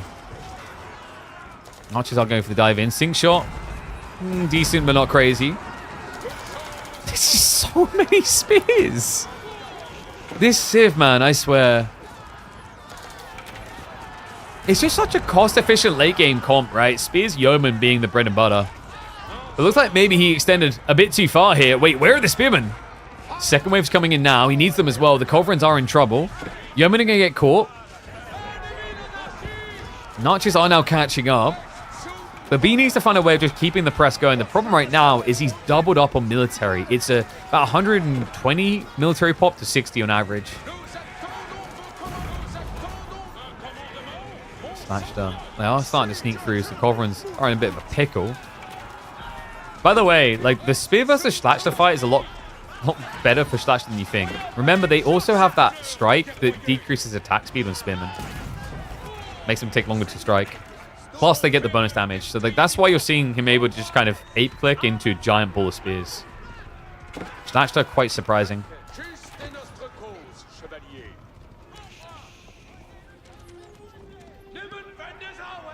More keep drops coming in. So B just trying to replace the gold loss. But gold really isn't his problem here, guys. Food is. I'm concerned about the food count. 37 food workers just really isn't delivering what I think B needs. And remember, that's important because Slasher, there are 180 food per. They already use bank loans? That's a good call. We don't often see it. It would make sense in this game, but no, he is not. Actually, no, sorry. I always get them mixed up. Yeah, the bank loans are weird. The way that I think they'd be good, I almost feel like you actually want food instead of gold. Actually, maybe that's not true. Like, if you're gold starved, then you absolutely need the gold trade, but he can't do loans in this type of game. It's pointless. Like, this is the thing. I think Knights Templar exist in two states around the idea of the bank loans. You have the games where they can't Pilgrim, and it's a clutch play, potentially. And then you have all the other games where, like, in the late game, I have got my pilgrimages, but my food is the thing that sucks. It's not like B hasn't been trying to be good there, right? Like, he got maximum level eco-techs. He's added in 27 farms. I mean, I think probably he needed to get more farms here. He was too reliant on the idea of archers.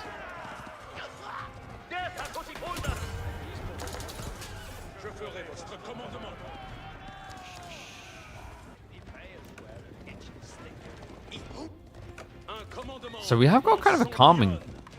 This is very weird, right? Because Numidan, I mean, there's no risk for him. B, probably a little bit reluctant in ways because obviously he's on the verge of just defeat. But the thing that's kind of interesting to me is like B, yeah, he is now doing this. I was about to say, you should be taking this time to readjust your economy. If the issue has been a lack of cavalry, then fix the food because the gold isn't the issue, as you can see by the count. Gold has been fine for a long, long time. Like, he's been floating well over 4,000 in surplus for ages.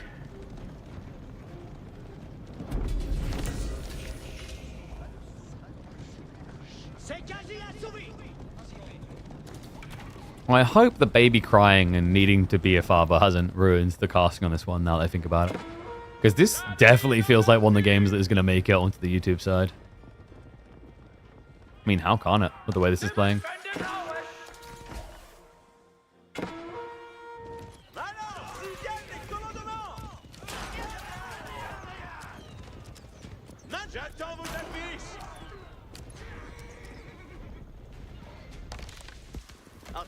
Votre plaisir est ordonnance.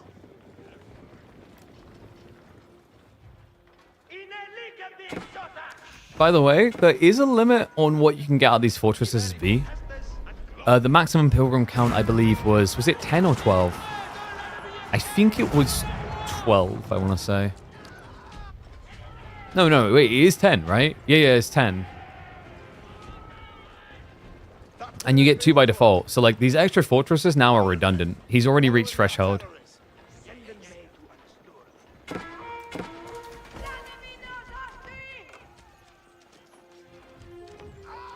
Mangonel spam is beginning, though. And the problem with this right now is... Oh, my God. Wait, what? The Hobolars? Well, that would be one of the big problems if you leave them unguarded. My God, he's so lucky this is not a King's College game. King's College would have killed all of them. So, loses a few mangoes, but still has 5. This is scary now for Numu. His Roboticon's going to be threatened. Even his Spearmen are going to feel the pain. The Culverins are still elite snipers against the mango play. It does take 4 hits to get a kill, though.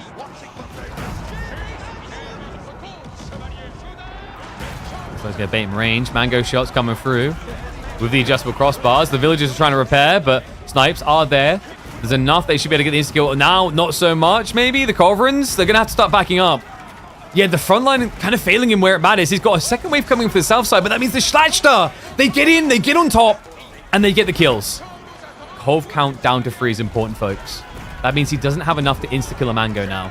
So with the repair crew, B can just keep them here outright. He's going to continue to march forward. The military lead that Numidan wielded before doesn't really exist to the same extremes it once did. Earlier, we had B struggling to maintain his population. Now he's mirroring it.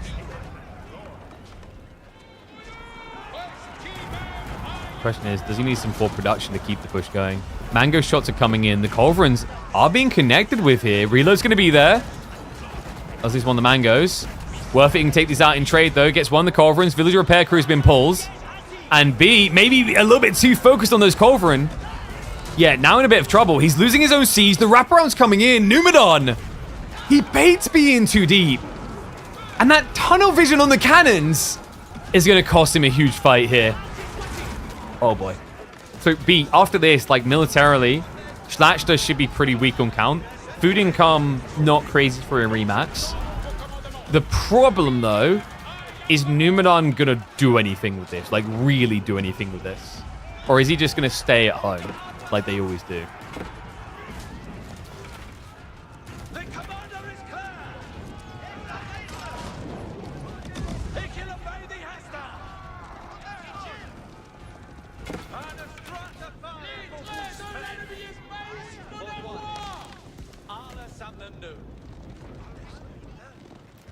The commander is clear. All right, screw it. Get your predictions in. How long is this game going to be? By the way, Big Pog, we managed to get Ezra to sleep. I'm a super dad. What can I say? Da, da, da, da.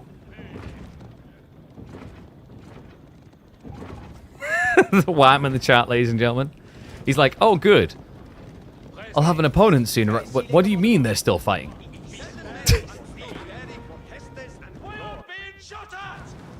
Wham at this point has closed the take notebook. And he's just like put an underline at the start saying, just end the games quickly.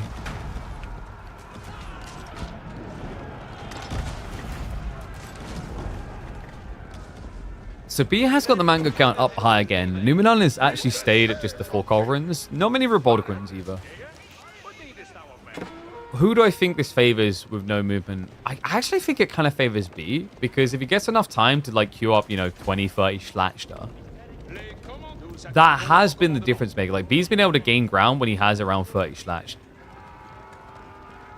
9 mangoes is also kind of wild. Like, at this stage, the Corvin idea is cool, but it doesn't really clear quick enough.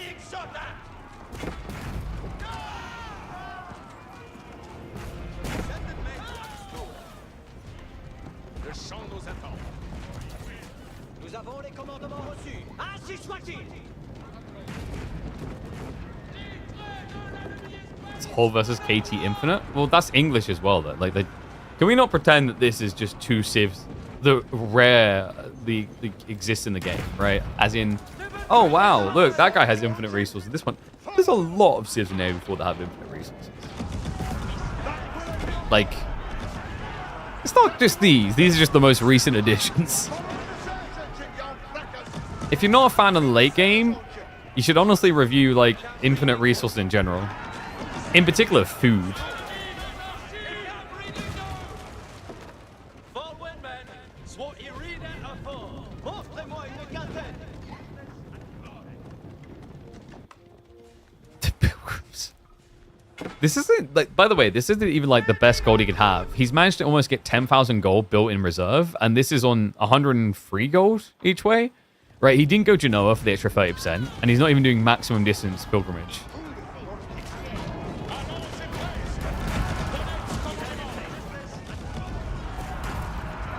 You know, there was like meant to be this this uni thing happening, like at my old uni I went to, like them launching an esports program. I was like, oh, I might come by and see if esports is being done right in education, because it never is. I think I'm gonna have to skip that. Yeah, something tells me I'm not gonna be able to make it. The mangoes, though, aren't making it in this fight. So many of them got sniped out there. Only 2 remaining. Corvin's going to finish off the last of those. However, the front line is important here.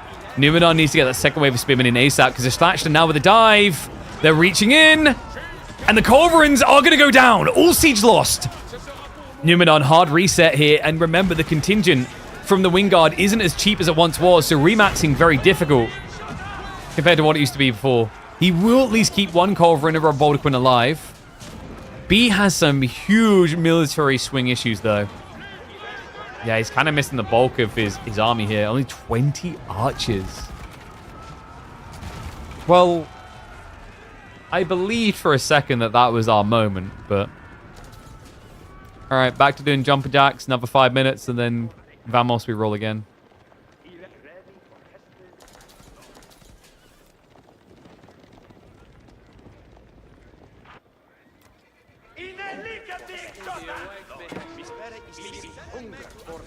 How is I? Oh man! Do you guys remember my interview with Baltoon at the end of the day on the weekend, where it's like a bit of a Pyrrhic victory, right? You won, but you had to play Lancaster. Is that just how everyone feels now? Like, just having to play Lancaster is... It's an experience? It's going to be a wood game? If it is a wood game, then Numidan wins, because he has infinite wood.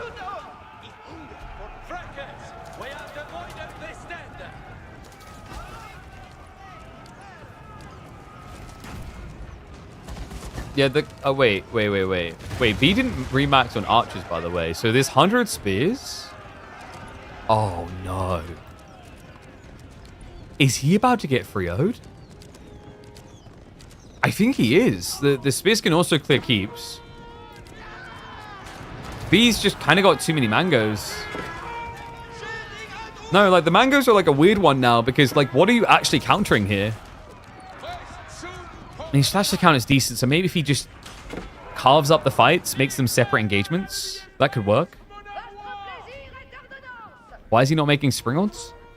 Interesting idea, but the Culverins, right? I think he's just worried he'd lose them at the engagement. Like, spring odds are very powerful. They definitely have their role in the game, but any civ that has these really good sniping type cannons, like Colts, makes it a lot harder.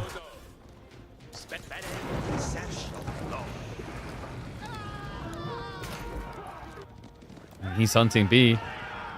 Well, Tufan Plus is about to get shut down, which is going to make up, I think that was like a third of his food income. And he finds more on the east side. He's going to find the Pilgrims as well. Okay, I mean, he's still got reserves of gold, right? But the food afterwards is more important here. Numidan is playing wide flanks. He's still got troopers held in reserve. And B is trying to send it. Schlachta are going to arrive finally. He's up to 46! Now, hold on.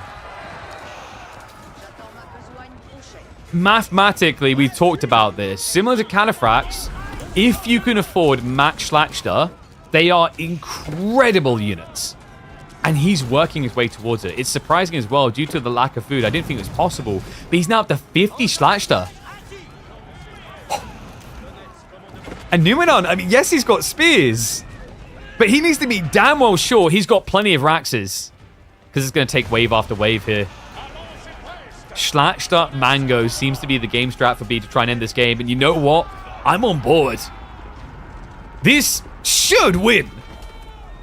It's a big should, but it's an important should. This is the most Schlachter cavalry we've seen him with. Mostly we've seen in a competitive AoE4 game at once.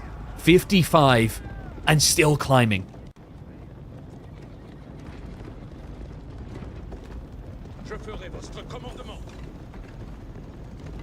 And the charge damage is at 76. Some of these even higher. For example, this guy up at 82. Anyone at Death's Door will be even higher than that. It's time. Poland takes to the battlefield. He's looking for the entry point. He's fishing for it. Mangoes on approach. Not enough culverins to deal with them. Choke points. A negative for Numidan. Culverins getting sniped. That's huge.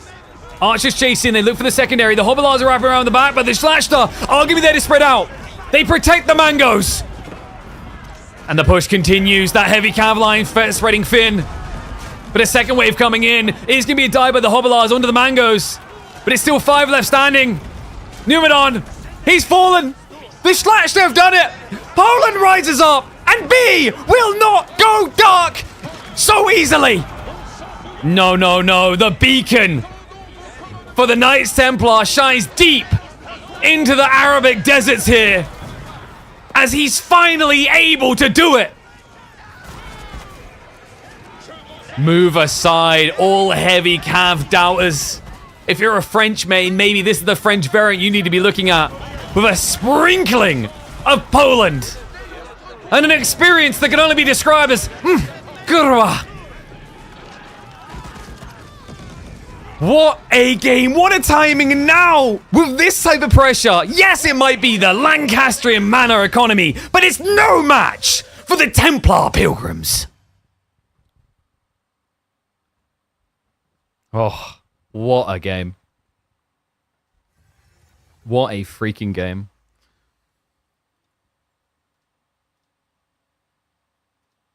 I don't know what do you even call that one when it gets uploaded.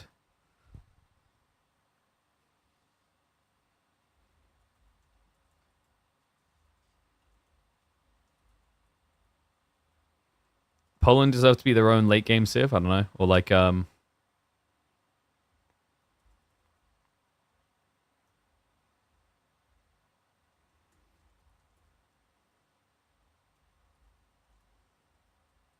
Poland deserve their own full civ for this. Maybe.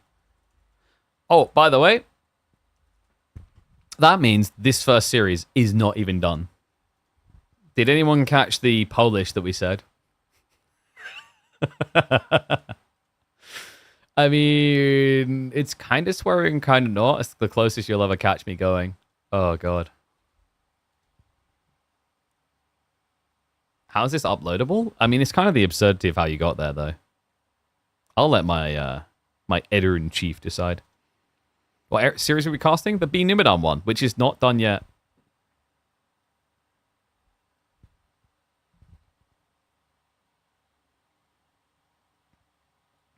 That's the thing, though. Like, is anyone saying, "Oh, that whole one, like, 90% of that game was not worth it"? It's like, but this is why I would love to be able to do highlights for a series.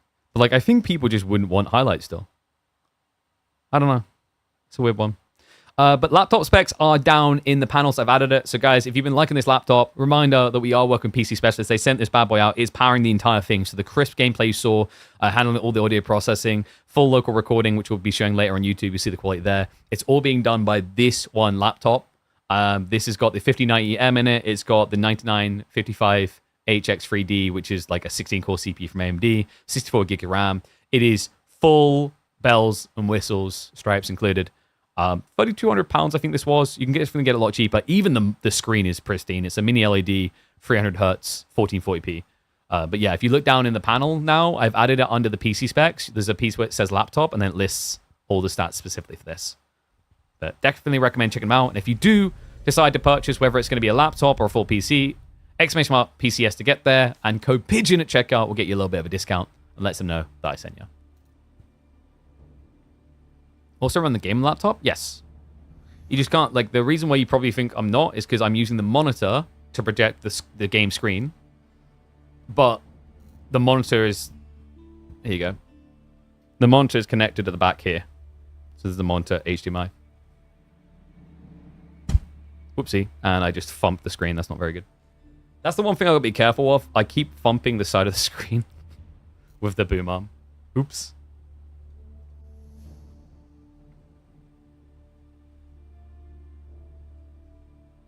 When does the new season update drop? Not sure. Probably soon.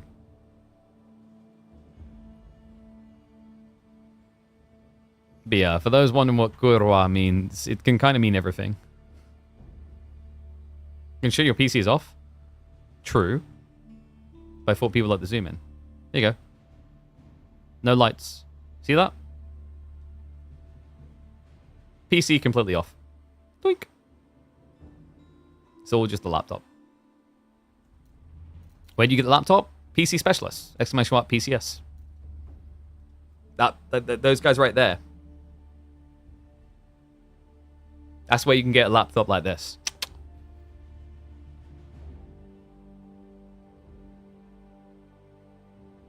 What do I use to move the camera? There's Elgato tech that you can do for that.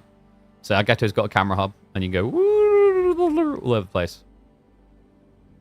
Exactly like that, and give people motion sickness and confusion. Anyway, next up, Frisian or Dry Arabia? Do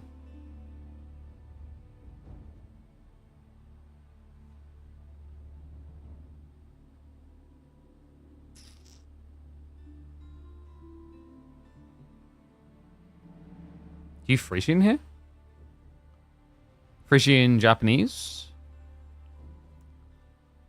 Actually, no, I think he might do Frisian Chinese and then Dry Arabia Byzantines. I would try getting an actual camera to like, it is an actual camera though. Might be a webcam, but it's like, there's a pretty good camera. That's literally 1440p webcam. And an actual camera would cost like 3 times more.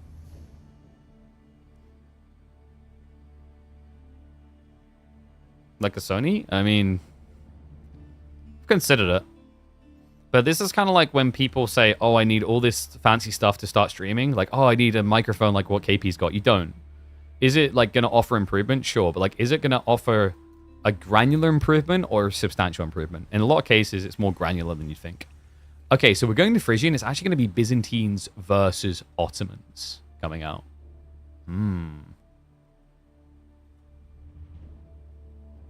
Really? I think you can have a really hard time here as Byzantines, no? If the Ottomans go for a rush. That would actually be kind of poetic if he brings an end to B's presence in grand finals with an Ottoman pick. That's kind of crazy to say out loud. Oh my god.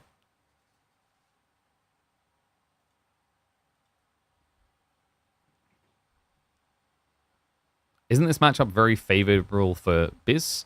Yes, it has been historically, which is hilarious because it contradicts real history. But the thing here is like the berries always spawning forward side and the gold. Like I think you could just get outpost rushed.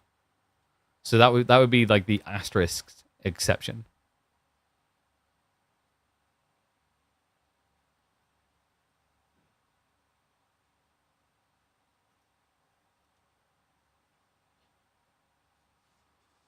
Sorry, just double checking things in the background. Yeah. So we were a little bit late getting this one because the boys needed a slight break. How dare they?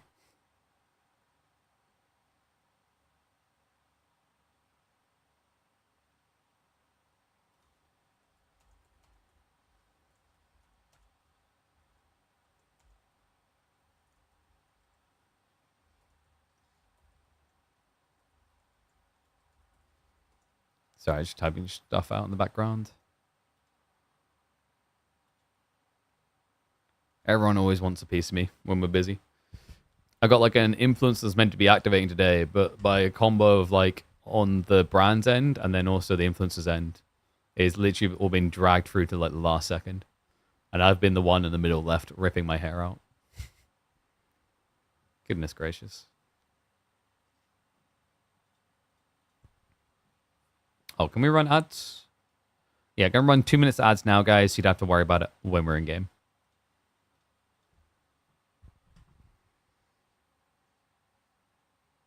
Oh my god. Emma left Ezra in here. She's like, oh, let me know when he wakes up. I'm like, dog, he's in the way of the fan. I am not getting the cool, cold air. I'm getting a slight skim of it, and that's it. And I'm like, god damn it, I'm being scammed. I want my cool air.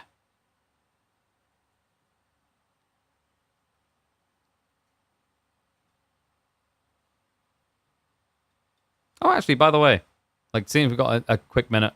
Reminder, when I've been talking about the gigabyte size of things, here's the website you can go to. You click through that link, it's going to take you over here, and you can have a look and see where you'd be able to qualify to get these goodies.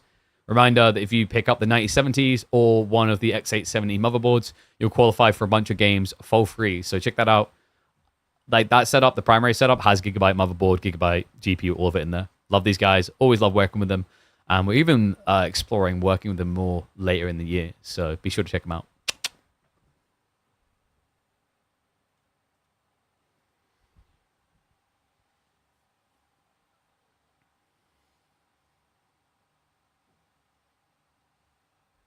Wait, what are you guys arguing about?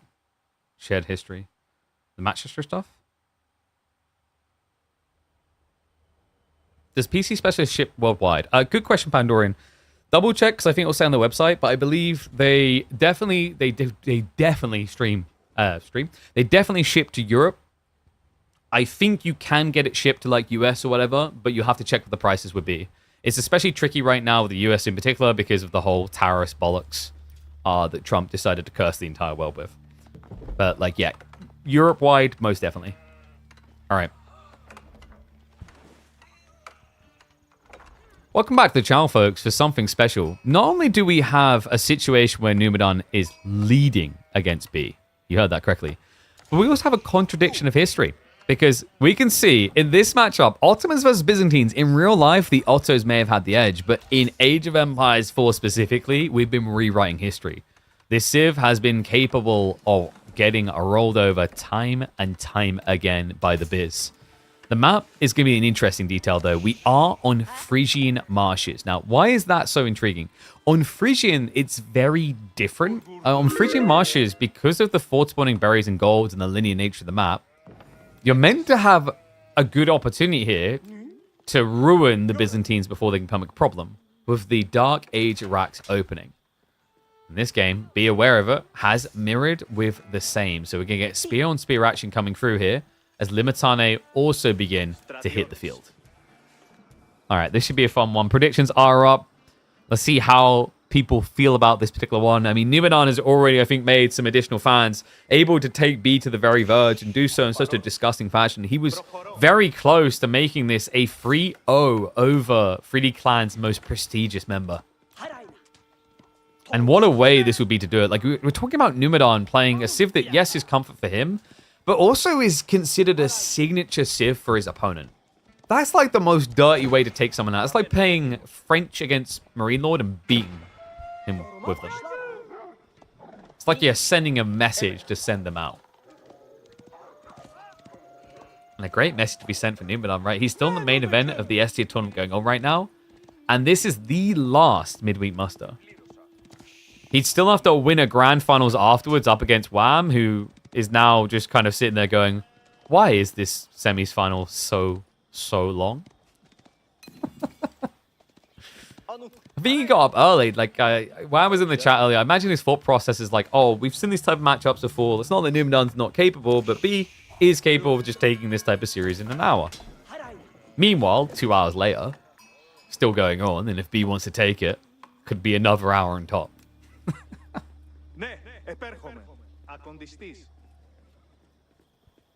So it looks like spear spam is actually going to start moving out here, looking for the deer. Ah, yes, because B hasn't quite seen it yet. We'll discover it now. So he's going to go for the deer shove, which is about to become a rarity. Like, this will be the last day, probably, that we actually see deer shoving in competitive AV4.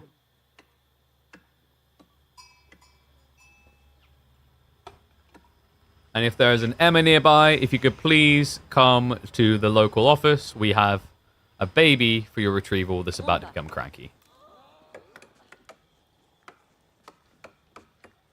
So, what's the win condition for these two sides in this matchup? I think the Byzantines, they lean on the idea of just scaling eco to overwhelm at the start of castle, right? So you just start maxing out systems and feudal, and then you play towards early castle. For Ottomans, a hunker and play late feels pretty good, right? Like just getting into that hyper late with things like Sipahi, as well as the bombards. One thing that I think is quite scary for Ottos here is actually if Byzantines plays Lombos, it gives them a lot of skill because Lombos in hyper late against Janissaries are super effective.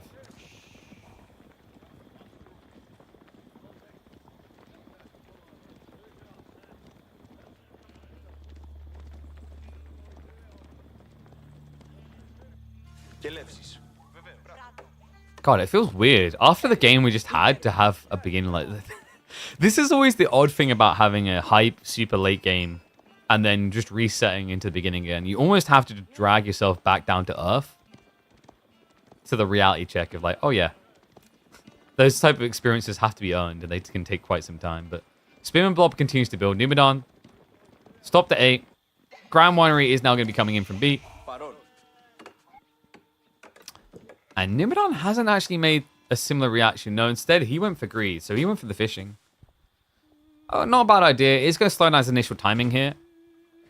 But B hasn't continued to blob the Matane, so it's unlikely he's going to counterattack and take this away from him.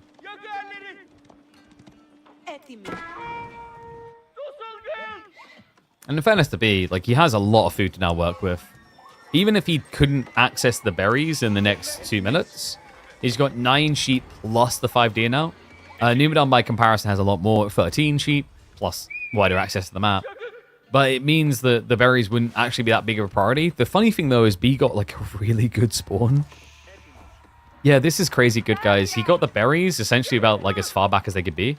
It would have been a nightmare fuel if he got them up here and the gold was at the back instead, because then Numidan could have just outpost rushed on both gold plus berries. So I really actually like B's position. I think he reacted accordingly to this as well, like just not feeling an urgent need to overinvest in defending.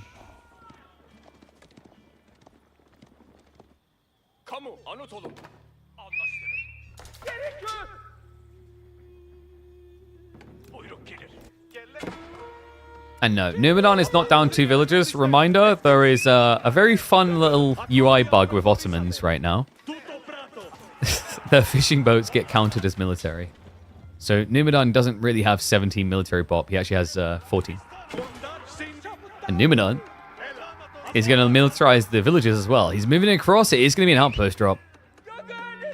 Didn't cram it as deep in there as possible, but that's because Limitane could rush in and cut him off. But now with the upgrade coming in first, like this is where it gets a bit dicey. Could we see B pull with the Akratoy as well to overwhelm? We definitely would have them in range. It's a play that make a lot of sense here. And the hardened stats is in for the Limitized. Here we go. Into the A-click he goes. A battle of micro now, but Numidan really has a lot of carrying to do here if he wants to come out ahead. And it looks like he's not going to be able to because the villagers get pulled as well. They've got the Akratoy, they've got the armor, they've got the defense, and they've got the denial. Numidan, he had the Imam point, but it looks like it may have came in just slightly too late. Outpost cancelled. Archers now on the way. Oh, yeah. And Numidan has already played into Imams and revealed them. This gets tricky now. Ottomans, what they need to be doing is pivoting pretty hard in Sipahi. He's scaling on economy, so he will be able to afford it down the line. But there is a risk now that B like inflates his archer count to the point where Imams can't participate in the fights at all. On top of that, B now has access to the berries, which means he has the possibility to get mercs also layered into the formation.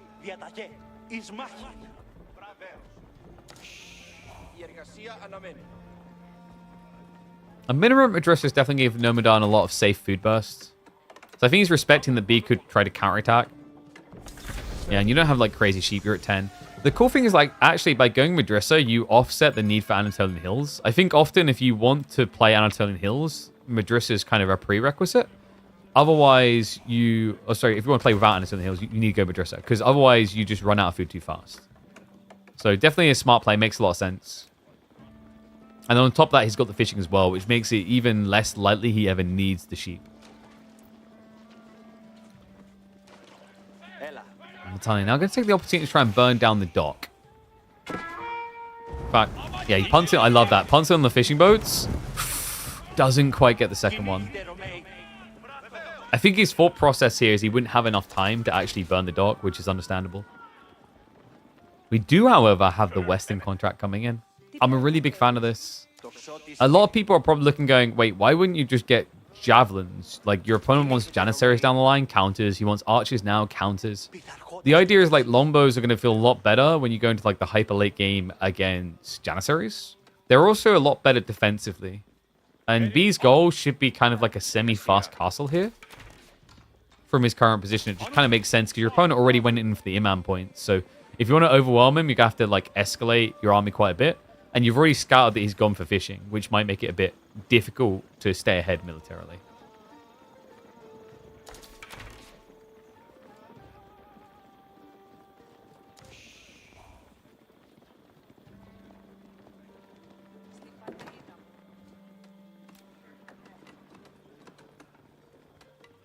It's like we are getting defensive outposts from B now. Which makes sense. Like right now, Numidan doesn't even have Sipahi on the mind, which means he doesn't have anything that can survive a dive. Archers pair better with Lombos than Javelin Throwers? Oh, what, you mean having like Archer plus Lombo? Yeah, I've seen that. It's actually kind of surprising. I have a game in my memory that was ridiculous. It was Delhi versus Byzantines. And the Delhi player just done like your typical Sipahi. Oh, sorry, Ghazi mass. And the Byzantine reaction was to build Lombo Archer mass. And it's actually quite surprising how effective that can be.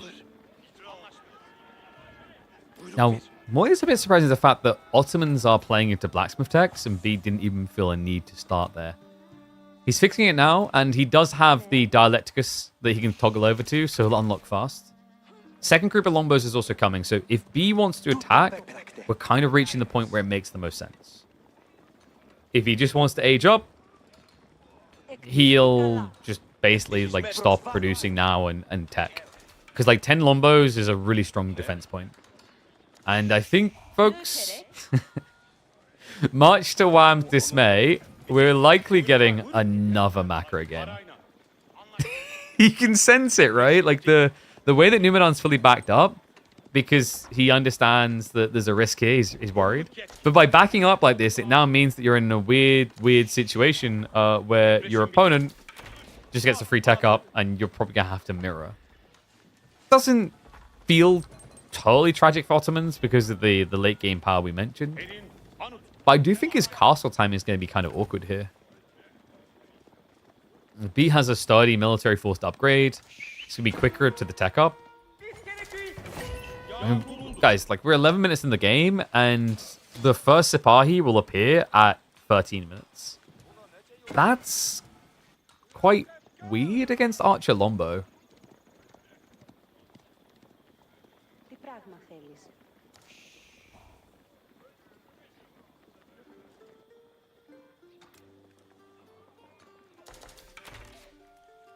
Wait, did he get the perfect shape is what I'm wondering.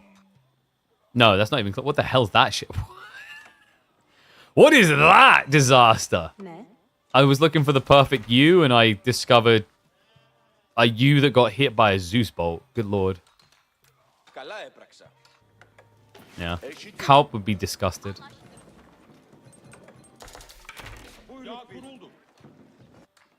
I think I need to get a new mouse. I think my middle mouse button is breaking, so apologies if it janks a bit.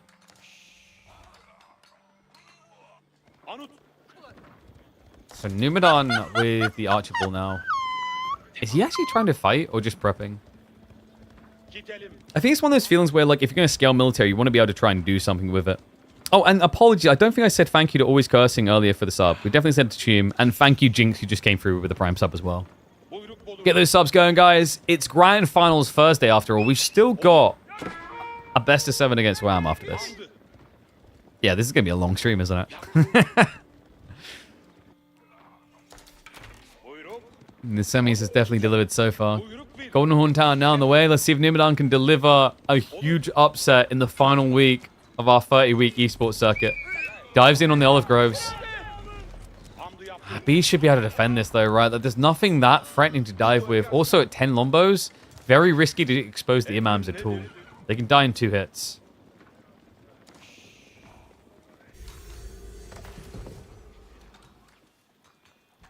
Thank you for the support, guys. People need to discover your content. Best thing to do is share it around. Upvote the Reddit threads.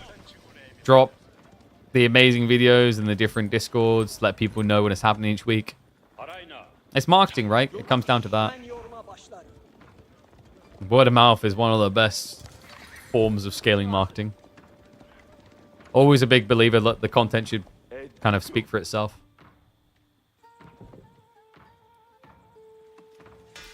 So we do have full military school bloat, which means Numidan is prepping for like maybe a hop skip from castle to imp. It works really nicely with this type of like preparation.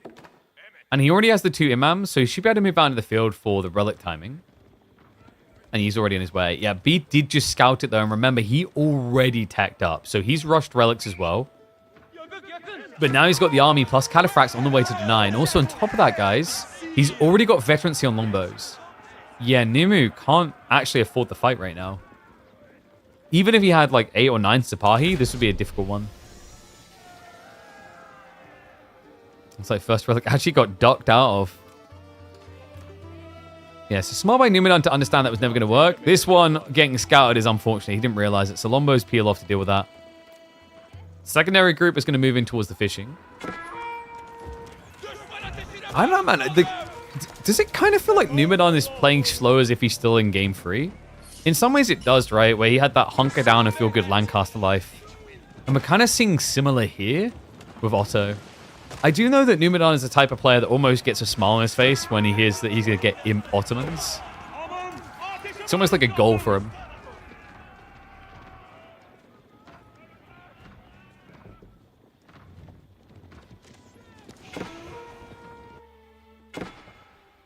That Imam is going to get fully shuttered. Guys, I think we have like a 4 relic game here for B. One's already been picked up. Numidan was able to get the closest one. And he's at least now starting to pick up on the tech. So veterancy come through for archers, but that's just going to mirror the Lombos that are already there, rearing to go. He does have the undermesh potential with the meta to equal out the damage between Lombo archers, but has chosen attack speed instead. Hatters have shown up. An interesting choice into potential Janissaries, but this is the value of the Lombos. It keeps your opponent off of that. Spear spam is going to mirror into each other. Sapai going to rotate around the back, and B, he's quite deep here. Yeah, maybe too deep. Lombos start to back away. The front line is failing. The Janissaries weren't even needed. Cataphracts just get plowed down. So 1 dead already. The second one has to run away. He's got more coming, so Numidan will need to escalate his crossbow count. And I think B, he was trying to snipe out those Expos so that the Cataphracts could win. It's an ambitious trade because your Lombos are so valuable, but I'm kind of shocked that B got that close. With Lombos in particular. Probably he felt that if he stayed close to his formation, then the Sipahi couldn't hurt him. But deadly proven wrong there.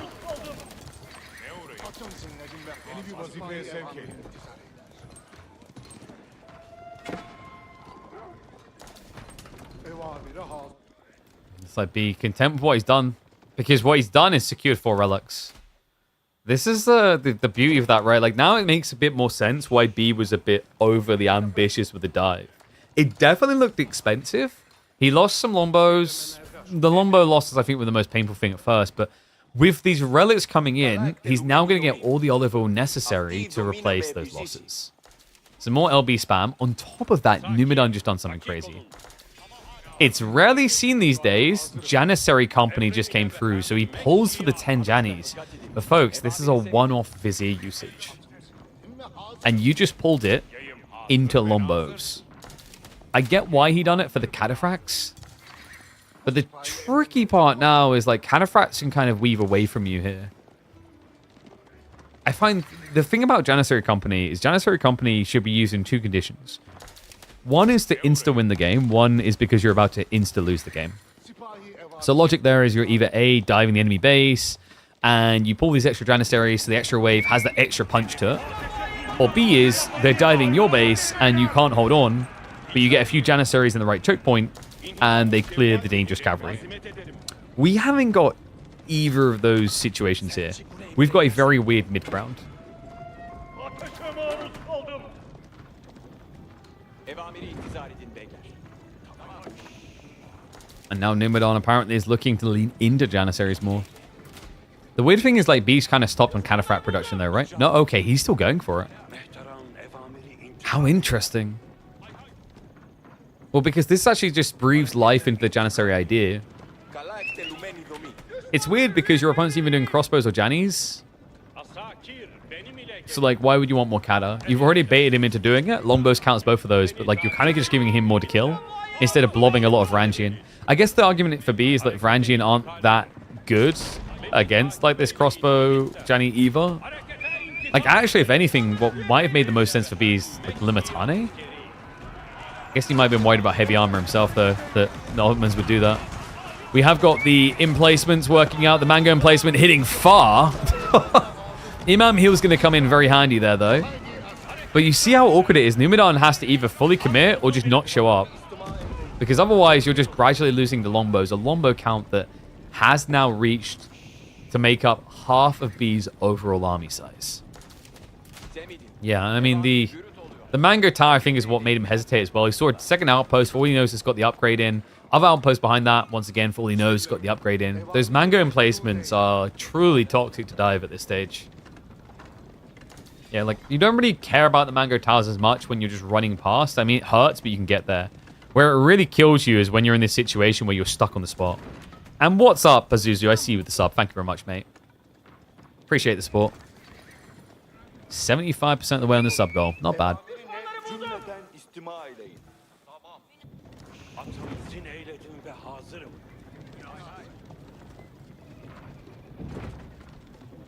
Peşim sıra gelin. So who benefits more from this slowdown? The olive groves are starting to thick up nicely. And B did get 4 relics, so I'd lean him. We do have to also remember there's always the passive production for Numu, but while it's decent in Castle, it's not the absurd thing you're used to seeing in Imperial. It's like right now, I think this kind of longer castles are a bit better for Byzantines because they're already prepping their economy for the late game.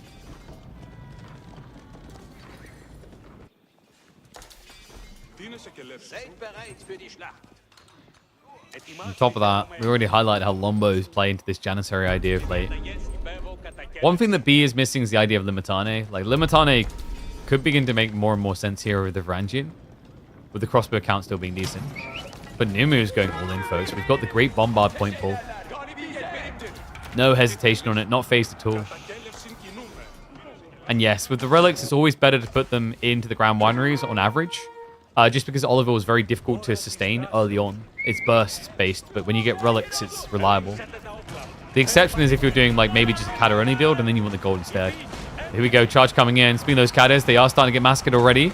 Varangian are going to take their place. The Trample's going to come through, can connect right into the Mangoes. Stops just in the right spot, so we'll be able to snipe them down. That means the Lombos are now uncontested. Sipahi count, non-existent. And the final Mango does get sniped. And now it's going to be a trickle of front line just to bait Numidan's attention while the Lombos try to carry through here. Yeah, numbers are deceptive. You're seeing Numidan actually maintain a lead, but he needs to start hitting this back line. He is able to reach it now. So comes out of it ahead, but like, the problem now is, can you dive with this? And if you don't dive with this, what's the next fight look like? I think that's why Numidan went for the Great Bombard, so he could keep pushing here potentially. I'm impressed, actually, how far ahead Numidan came out from that fight with military. I felt like at the tail end, though, despite the 20-ish military lead, the problem is, like, the Lombos just don't care. They should win the trade. But I guess the Great Bombard just keeps threatening him. And also, like we mentioned with B, he is essentially building these units that get hard countered by what he's diving into, melee-wise, instead of just taking spears for blob.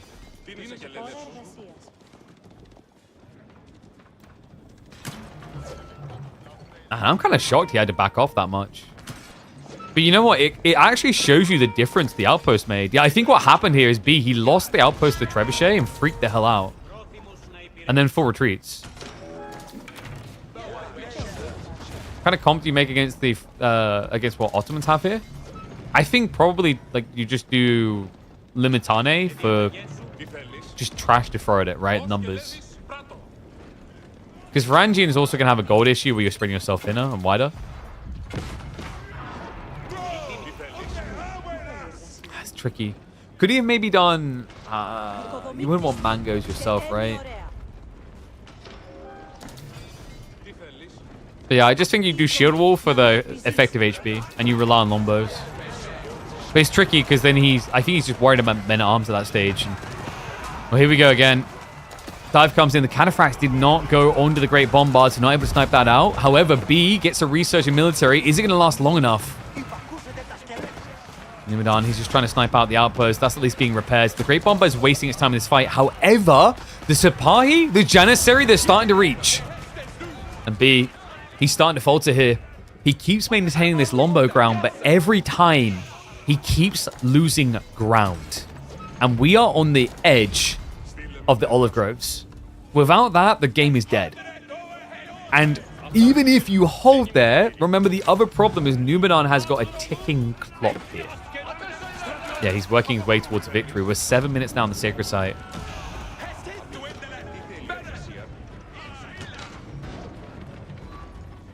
Numidan, he hasn't been overly aggressive on the Janissary spam. He's actually been keeping a kind of crazy balance, right? Crossbow, Sipahi, Archer, Janny, Men-at-Arms. Men-at-Arms is key, actually. I think the Men-at-Arms have been the most important unit for Numidan in this game so far.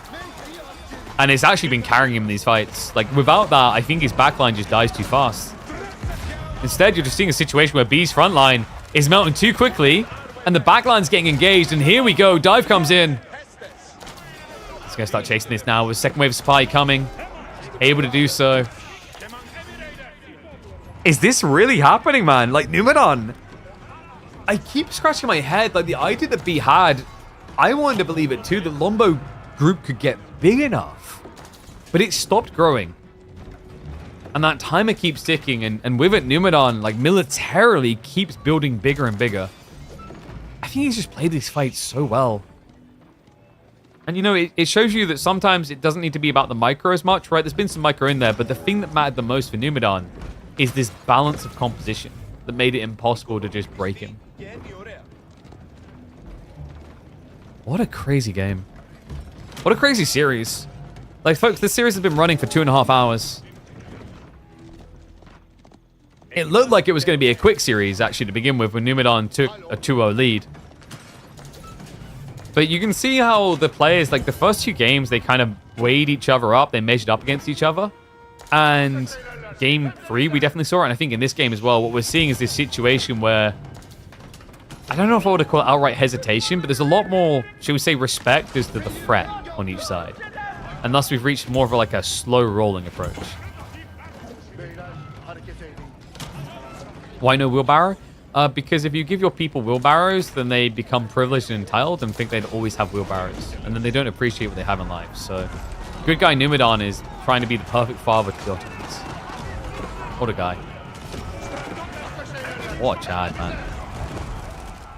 More outpost spam from B. He has got the mango emplacements. The Great Bombard, wait, it was taken out here, actually. So an expensive loss there. But he's still with the Trebuchets. Trebuchets are more important. Actually, like, in fairness, the Great Bombard often hasn't been able to reach anything that really mattered. You guys remember, in the last big fight, he spent the entire time trying to kill an outpost. Nimu is going to have to reset. Looks like he's lacking the melee to keep pushing.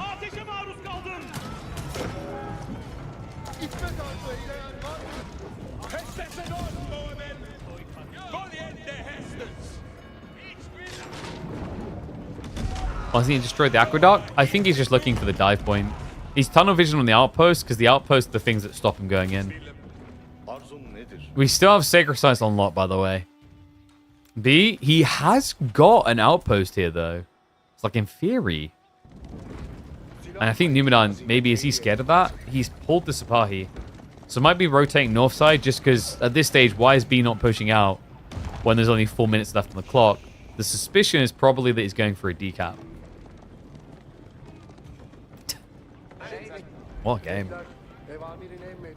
Numidan, I think he's just fully focusing on that now. We've got Stone Gathering. He's got 950. It's going to be a castle drop, and it's going to be on the safe one. All right, guys, this is looking grim right now for B. He's pivoting to Mangoes, but Mangoes aren't going to be great for seizing the castles. I think he could just be dead here. Because B, like, he doesn't have a comp that moves out well for the north side sacred site. Like, Lombos don't want to make that rotation. Castle drop's now going to be coming in. He does see the moves, so he's mirroring it. And Sipahi are already in position to slow down a decap. Yeah, and now the real problem here, guys. B, the second line is Lombos. The castle's going to stop them. So B now has to wrap wider, go to this north side. North side, where he's already going to be down a front line by the looks of it. Because the crossbows are now coming in for the backstab.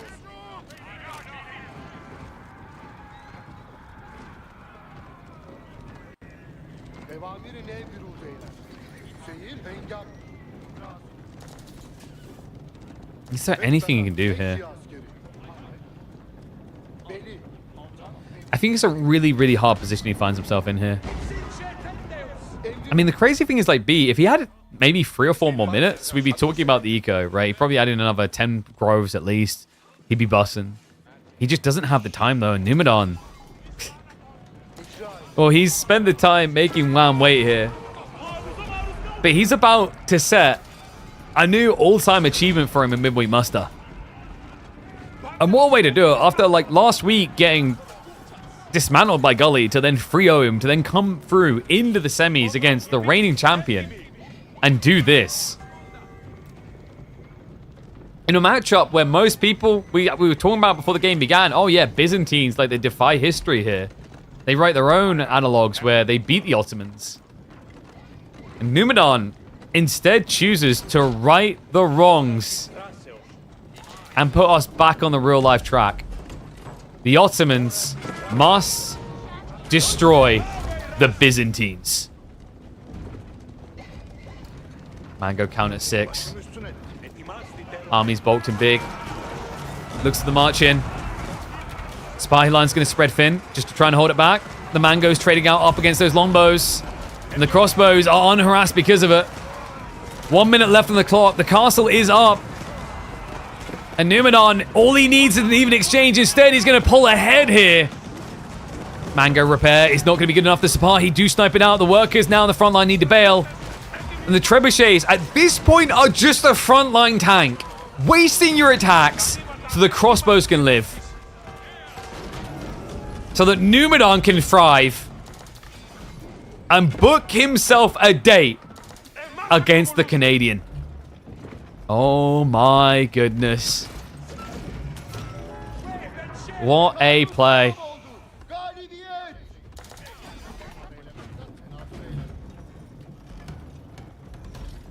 It's 14:53 all over again. 30 seconds away from Ottomans taking Constantinople. And B, in shambles now, makes a move. A desperation play here. He goes for a keep drop. Army's already reacting to this pivot. The siege is going to be slow, but it's going to be mighty. He has to do what he can, but it doesn't look like it's going to be enough. In fact, the workers, they're not even here quick enough.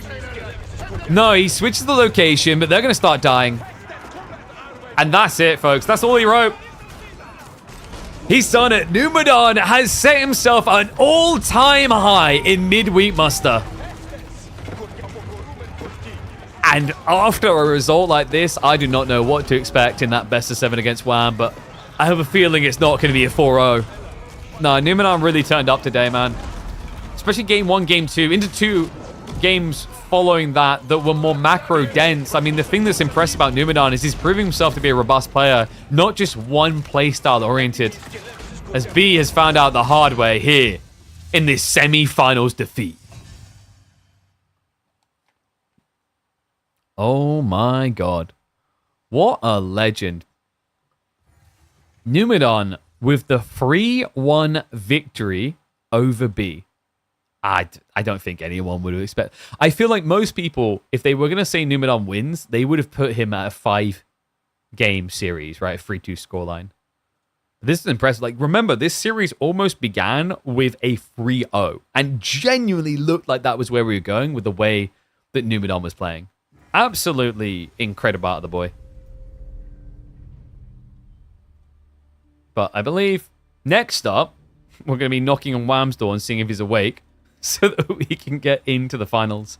Reminder, the way this is going to work is if the season update drops, we will we'll basically like switch over to the patch midway through.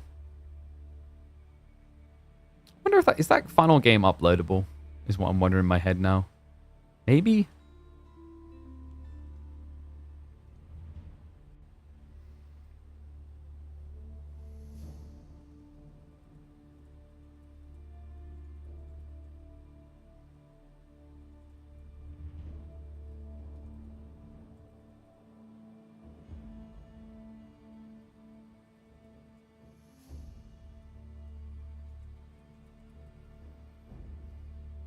Let me have a look, see if we got the draft.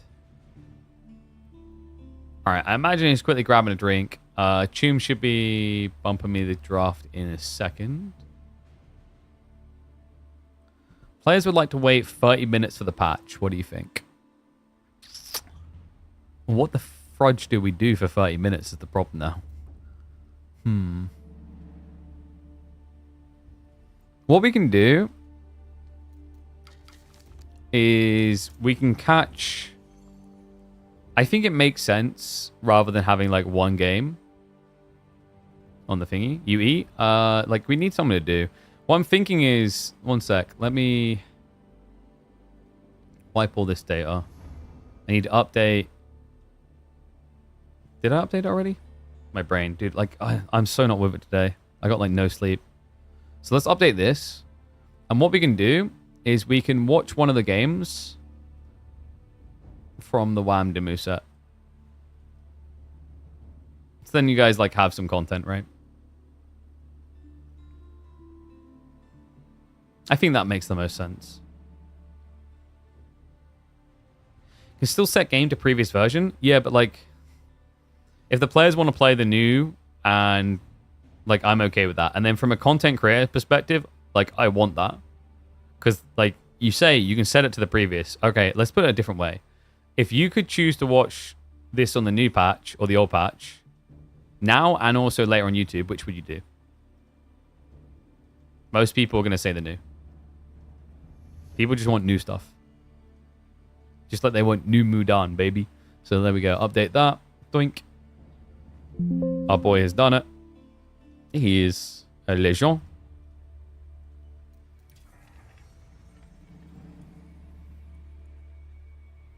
This is Numidan. Numu patch. Numidan, Numu patch.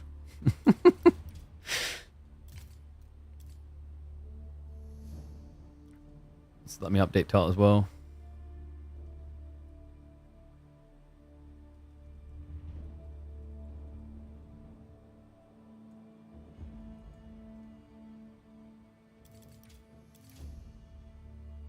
Yeah, I'll put this one up. So we'll watch... It's another Frisian.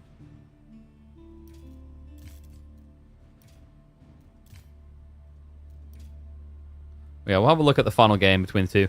I'm going to take this opportunity to quickly go grab my caffeine and whatever. So when is the finals? The finals is literally in 25 minutes. We're going to watch the last Wham demo game to see what it was like. 30 minutes of Ezra? Mate, he's back in the house. He's resting. So what I'll do, I'll put it on like this. Do we put it in that mode? Oh, actually, yeah, I also realized what I done. So the reason why the minimap was actually the right size, I screwed up. Is that I had put it... I hadn't paid attention to the size change. Oops. Like, I'd accidentally clicked the different size minimap, and then I hadn't switched it back.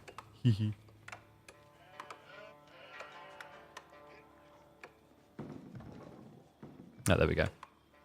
So where's the player perspective button? Wait, what is the player perspective button on my key bindings? I forget.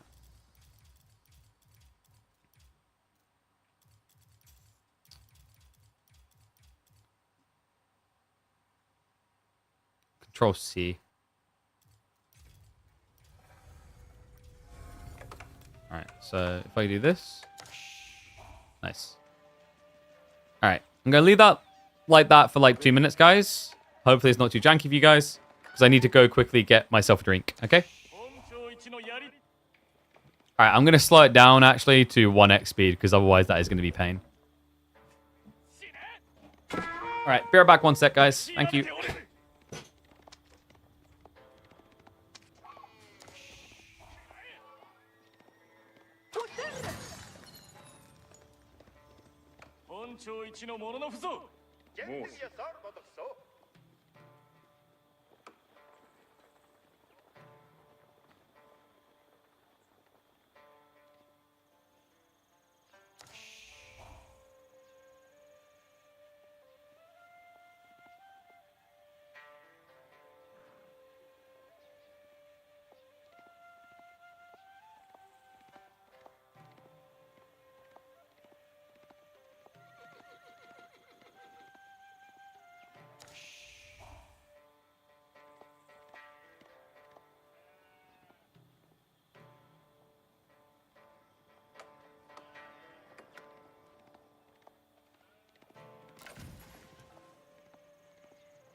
Oh my god. What a sucky caster. This caster like says nothing. He's trash at his job. We should replace him with AI. We don't need him.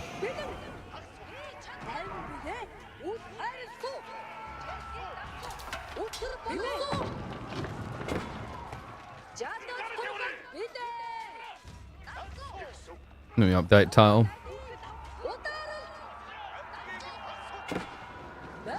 So, we're checking in on Wham versus Dimu. The one of the games from their series because basically we've got about 20 minutes until the grand final starts. All right, we're going to go for the 2x. Looks like we got, what, Spearman opening from Japan, which is pretty interesting actually. The Mongols, did he fish behind this? No, the Mongols did, which is why Dumu reacted like this. That's very interesting, but also an advantageous fight for Dumu, technically, because he had the plus damage. The crazy part is actually that Wham beat him? What? That's wild. What a crazy fight. I only came in towards the end of it, but the fact that, like, from an age behind, without actually having the feudal upgrade, he was able to win that one.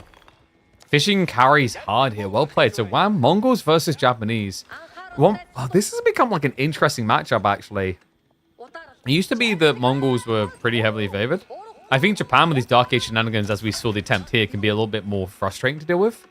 But now it just feels frustrating for Japanese because, like, one of the reasons why Mongols can feel really good against Japan is on maps that has hybridized fishing, you don't really want to do it because of the spin rush. And the other thing is that historically what we were seeing, we used to see loose Kura storehouses that led to you feeding a lot of bounty to your opponent. Also, in terms of unit comps, like Japan typically didn't want to play the Age, and it gave Mongols free reign to outpost rush and full aggro. But times have changed slightly. I'm wondering if we're going to see a focus on a fast imp build like most Mongol players have been doing. Dumu is going for the new generation of Japanese. We've got Onobu Geisha. Yeah, this has been taking over in popularity. I think we'll stick with the 2x speed just to make sure we aren't late to our finals. At least until things amplify a little. Oh, and I accidentally closed one of the chats, didn't I? Let me open that again. Nice. So Natraj on YouTube asked, why no 1440p? The reason is I'm not sure. So Twitch has 1440p, but YouTube is being kind of weird because we've got like this weird encoding thing right now with enhanced broadcasting. And the plugin we use, the multi-stream, for some reason it's meant to replicate and send across the exact same signals, but for some reason it doesn't send across 1440p and it sends across 1080. Still trying to figure that out. Haven't been able to get any sort of technical assistance to figure out exactly why. So wow, I'm going in for the Ram Rush now. But there is a tech up coming already. The gold ford is a little bit risky, but Dumu has started to rush gold. So we've got 10 workers here. Should end up being able to stockpile enough for like maybe 3 Mounted Samurai at least. I wonder if instead, is he just going to go like more Bugeisha Yumi? Because the Bugeisha play is kind of like weird, right? It feels like you're trying to bait your opponent to build archers, which is why I would have thought Mounted Samurai. But we don't actually have a status. No. Yorishiro drop into the archer range instead, so he is going to be focusing on Mass Yumi. What a curious approach.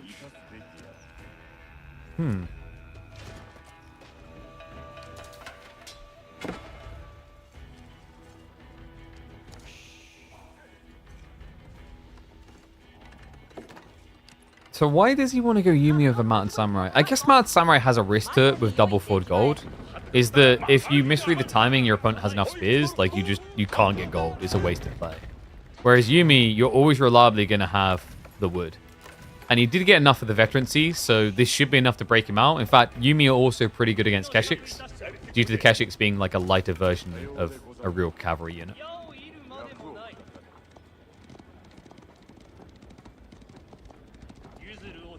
Wami's going to keep committing for the time being. He has inflated the fishing, by the way. We're talking about 9 fishing boats now in total. Actually, was it 8? Yeah, he's getting the 9th in shortly.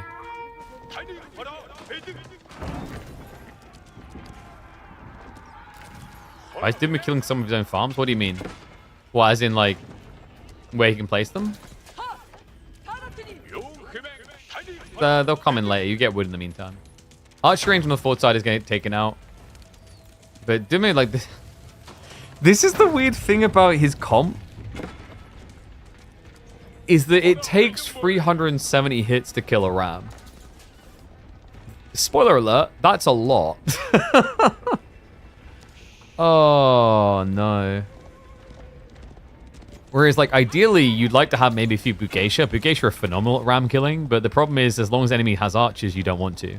So what you're seeing from Dimmer is he's essentially sacking the buildings so that he can take out the enemy layer, right? So he's focusing on how do I win the biofight instead of worrying about protecting these small, insignificant structures. The problem is by doing it this way, you're funding Mongol supremacy, right? This is like funding insurgents and then finding them insurging against you later on, right? Because like you're just giving him so much bounty that he's organically starting to find his way towards castle while also avoiding things like Keshiks.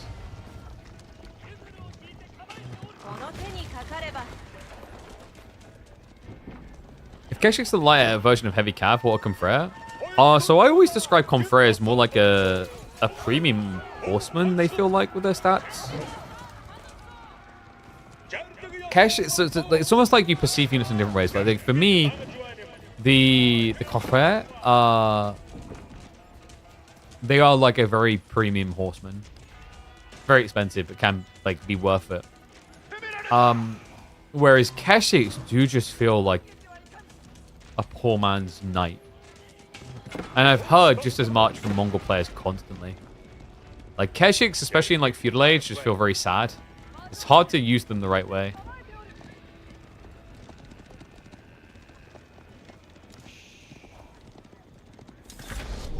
Yeah, reminder, we have got finals coming in after this game. So because we're waiting on the patch to drop, we wanted to watch this beforehand. We will have the first ever tournament on Season 11.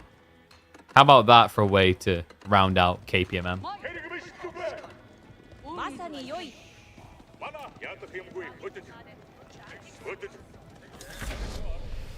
Blade doing podcasts? I'm going to predict I'm not invited again, which at this point is just feeling like racism. You guys ever noticed how there's never been a Brit on his podcasts? What's that all about? Huh? Like, I don't hold a grudge over the Boston Tea Party. So what gives? I'm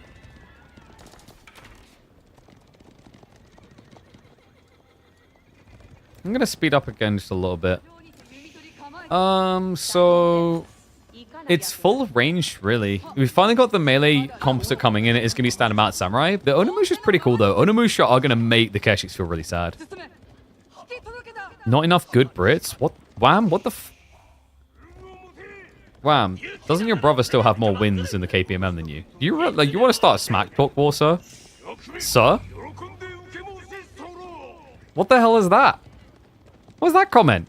Also, Wham, you're a freaking cheater. Why are you watching this game? You're playing in it right now. Oh my god.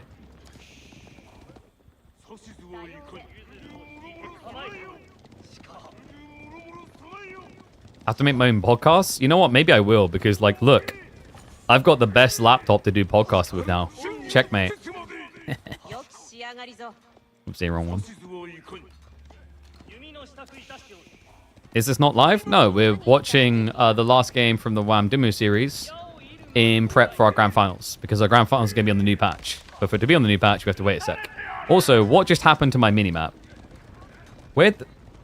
How did it... What? Dude, it's just being weird. That is a drunk minimap. We literally already fixed it and just done it again.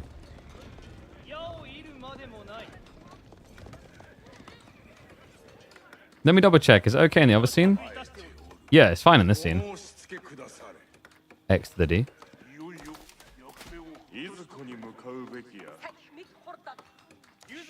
England's never won a KP finals. We've been present in 30 KPMM finals. That's more consistency than anyone else has in the scene. Checkmate.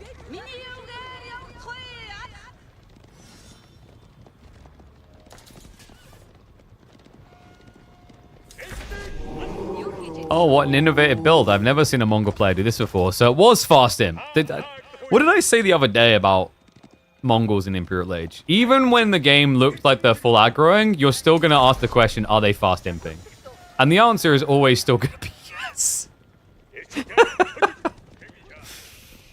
Oh, man. You know how like the full-out monologue? War never changed. Mongols never change. Okay, it looks like Doom is going to try to send it into him. We do not have the cannon emplacement yet. No. Wait, no. I'm not letting this go now. After he threw the shade, you want to talk about NA dominance and you can't even RNG the right thing? What is that? What is that? Oh my god. Wham at the craps table was never being handed the dice. That's all I'm going to say about this. Wee Wee Pow on first rotation.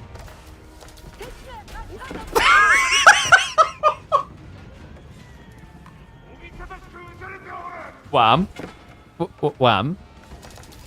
Wham. Just because your name rhymes with Rams doesn't mean you have to always build Siege. Oh my god, dude.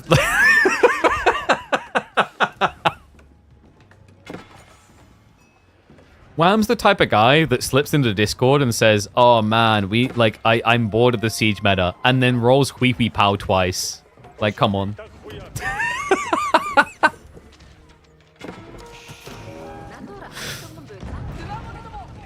Oh damn, he almost killed an Onimusha with that thing. Back up, Dimu. He's got a weapon of mass destruction here. That's right, Canadian WMDs.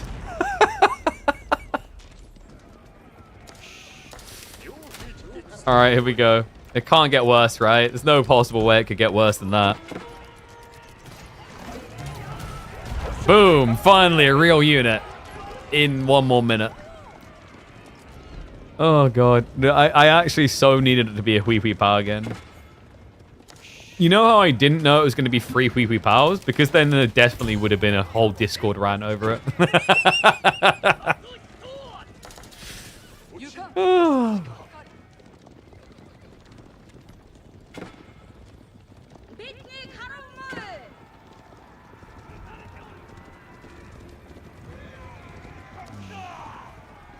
So I'm just double checking we got everything ready for finals in the background. So patch should drop in about T-minus, what, 10 minutes? We should be ready to roll. So Keshiks have been fully yeared. Kaburiya's on the way. Like, Dumu's position isn't too bad currently. But we know how this works. Like, Kaganet is an insane inflator for economy. Dumu's done a good job of padding himself. He's got the 3 relics. He's got Sacred Sites locking in. More relics should be able to come. Right now, Keshiks are guarding some of them. Gold access is a little bit weird, but Wham is making it work. And now we have the OP cannon coming.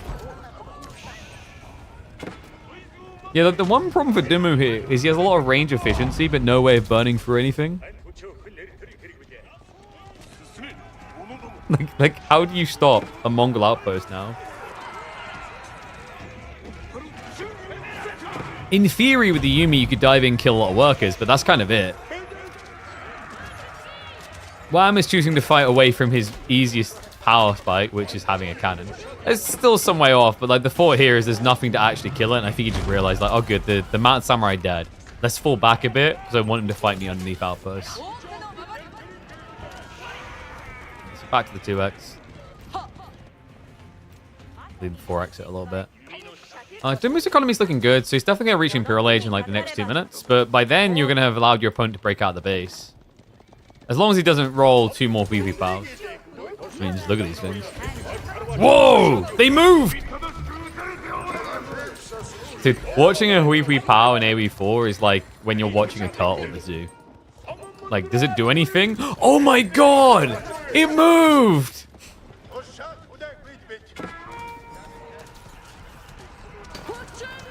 I think we'll probably have to stick to 2x just so that we aren't late towards our own grand finals. We have got the Magadai spam underway. And Dimu has still got Yumi against that, which is a sad life. He has started prepping hand cannoneers, but HCs take quite a long time. Oh, sorry guys, remember, we're not allowed to call it HC. Apparently the acronyms are very hard to follow. So a little bit of insight on casting and why like you can use acronyms. You mix it in so that the crowd gets used to it. Oh yeah, look at these hand cannons. They're going to do great. Like the hand cannons, the HCs are like very impressive. Now the reason that can be important is A, it can save a lot of time when casting. B, it's also word variety. Could you imagine how boring it would get hearing someone say hand cannons again and again and again and again and again and again and again?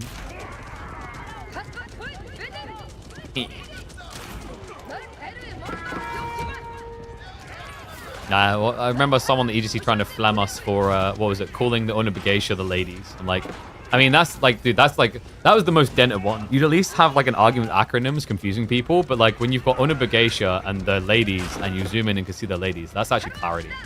In Dota 2, we had an ability called Santi's Eclipse, and no one really knew what Santi's Eclipse was. So do you know what like most casters referred to it as and the community loved? We called it dropping the hammer. Because the guy would raise his staff up and a giant like thing would drop from the sky. Like he was dropping the world on you. Or a hammer.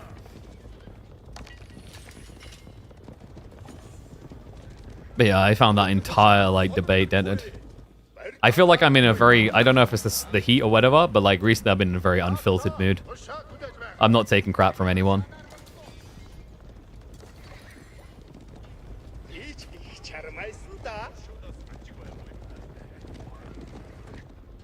So Incendiary is now coming through for Dimmu, which means we are going to be seeing even more Yuumi. Is that the OD ult? Yes, Santi's Eclipse is the OD ult. Like, here's another one. There's an ability called, like, Culling Blade for Axe, where he just jumps up and smashes his axe down. No one really tends to call it that in Dota 2. We call it Dunk. See? Sometimes visual indicators are much easier to follow. Like, sometimes I call Sync Shot Arrow Rain, right? Because it's like, oh, yeah, it's raining arrows. It's very clear for someone to visually understand. Jogger's Q called? That is Blade Fury. But everyone just calls it a spin. But yeah, I just found it comical because, like, I don't know. I don't think we got around to addressing that because I was going to go over it and, like, do a casting class of why these are good things and why, like, the criticism was pretty dented.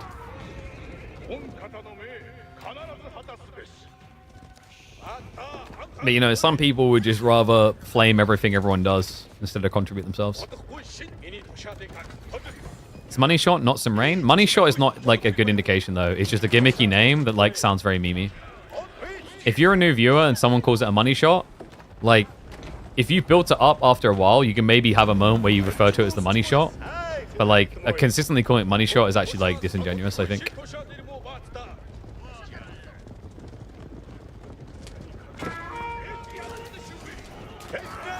So Mang and I now are just going to dive in. Like, Yuumi aren't going to feel good to trade against this. And we have got Hanken is layering into the cake. But not many of them. Dimmu's actually doing a pivot into Horseman. Kind of tricky here, though. Like, does he have all necessary upgrades? The Magadai, they are missing one or two things here. They don't have biology. But I think Dimmu doesn't either, if I'm not mistaken. Yeah, no bio. So, like, without that, I mean, the Magadai actually can't melt you at a decent pacing, especially with the Yam. And that massacre was huge, right? Caught him on the gold. The eco lead is just ridiculous at this stage. And remember, it's not just 160 eco to 50. It's also then behind this, Wham also has Kargan worth like, what, an extra 20 or so villages? It's crazy. And yes, Wham is trading. And I didn't want to say that too loudly because now that I've said it, about 5 different players are going to appear from the edges of the map and all in him. I think that's how that works. They'll kill all of his 21 traders.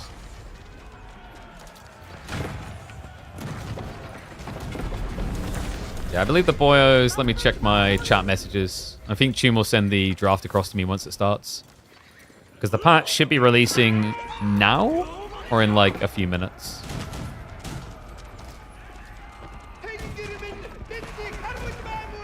Yeah, if people ever have questions like that type of stuff, like casting and all this kind of stuff, I'm happy to like explain it. It's an interesting discussion because like with casting, there is a layer of subjectivity. There isn't any, like, wrong answer, but there are kind of wrong answers. Yuumi feels like a wrong answer into Magadai, though. This is painful to watch, man. Like, you do less damage and you have 85 HP compared to 120. You are a lot cheaper, but at this stage, Wham has so much economy to swing around. He might as well be a billionaire building a tower in the middle of New York.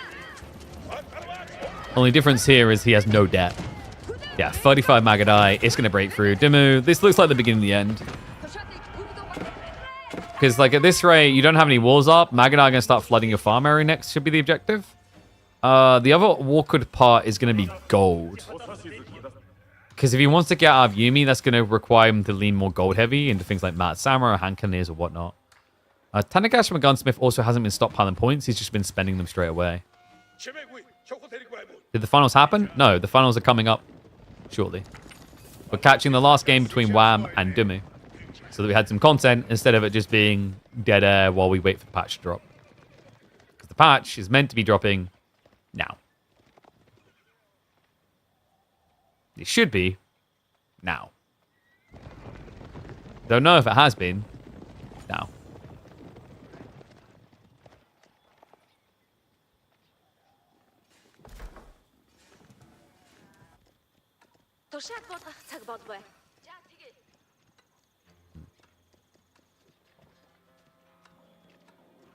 You know what the other big, like, underrated thing in casting is, chat? Dead air? Dead air isn't always dead air.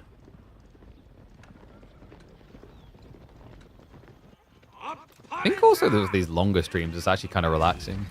You have down moments where you just kind of, like, match the pace.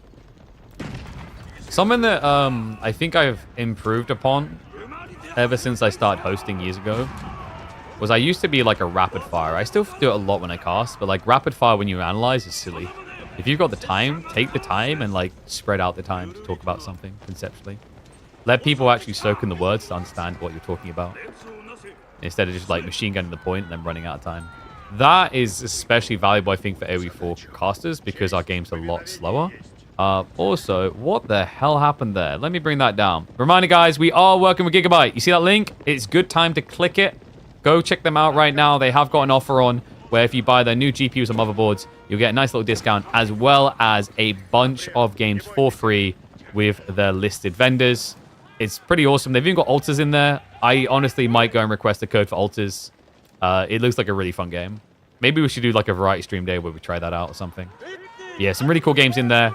And I can firsthand wholly recommend the Gigabyte products. I use them consistently. They are S tier. Yeah, at this point, we're just going through the motions with Dimmu, I think. Like, he's got a punt in here with the Yuumi, but when the game almost has more Magadar than you have Yuumi, it's kind of a little bit depressing. And the backup eco is what concerns me. Like, what can happen now is Wham can just start fighting really obtuse fights, losing half the army, but he'll just remax. Whereas Dumu's issue right now is, like, where's the backup? You know, collectively in reserve, he has less than 1,000 resources. Meanwhile, Wham has 10,000 resources. Doesn't really seem fair when you say it like that. Looks like he did bait him back into the base, but the beauty of Yam is you're able to actually just move back across the map quickly. I wish Dumu could break into the top 8. I think by Dumu's own admission, it's just not his time right now. You know, he's had a lot of things happening in real life. I think he's become a little bit demotivated with what is the viable meta right now. And as a result, probably hasn't been as enthusiastic about practicing, etc. So, like, you know, Dimmu, when I interviewed him, he's like, I'm surprised that I'm, like, you know, even made the event, I think was what he said. Like, he put himself in the top 40 right now. So, yeah. But he'll get back to it. Benny Boy always bounces back. I think with Benny, I've talked about this before, where, like, it's not that he doesn't have the mentality of, like, a pro or whatever. I think he's just more interested in having a good fun, you know? It's like Dumu's vibe is, like, go get a beer with him at the pub. And I think he's content with that. Like, he'd love to win, but I think for him, especially after the long career he's had and his multi-reaching capabilities, having fun is just as important. Which is why he must hate Wham right now, because fast him, Mongols, is you not having fun. Oh my god, the Magadar count. Alright. So, we have got the boys drafting currently. I believe we do not have the patch yet. We're still waiting a few minutes for it to drop. Do I think Voldemort can break into the top 8 this year or next? Oh, there's a possibility there. It's tricky because there's, like, people that I think are rising up at a quicker pace, such as, like, CSO, Lose, the obvious one, right? And then, like, you know, who we had, like, Numidan right now. I think Numidan is, like, tricky.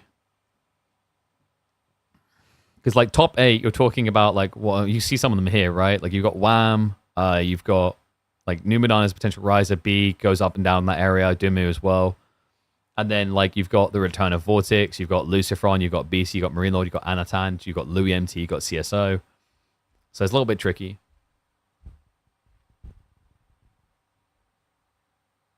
Thought patch would drop in 53 minutes. I was told it should drop now. And I can double check and confirm that the info we were given was right on that, but it should be now.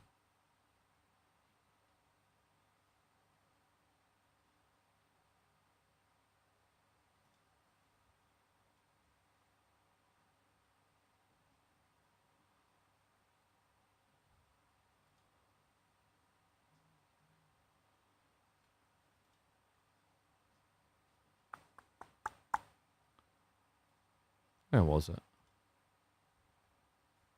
9 a.m. PT, which is now.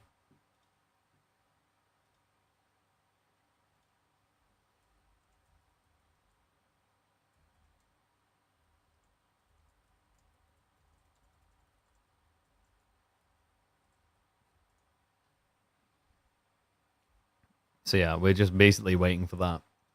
Let's put the music back on. Games patching? Oh.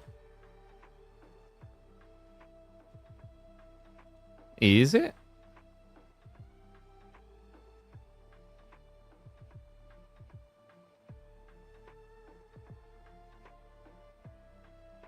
I think you're baiting us. You lying to us, son? You little fibber? Seeing if I can get some confirmation or clarity now.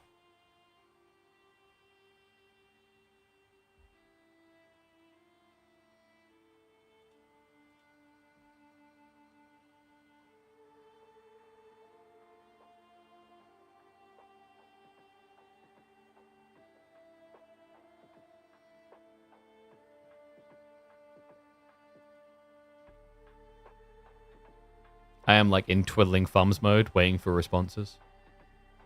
The game is not patching it, right? Like, dude, like, I didn't miscalculate. Like, it is 9 a.m. PT, right? Like, we're currently at 9 a.m. PT.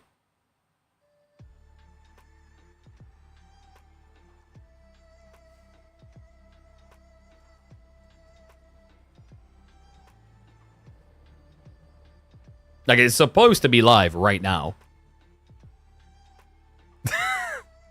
Please, brothers, please. I require a game.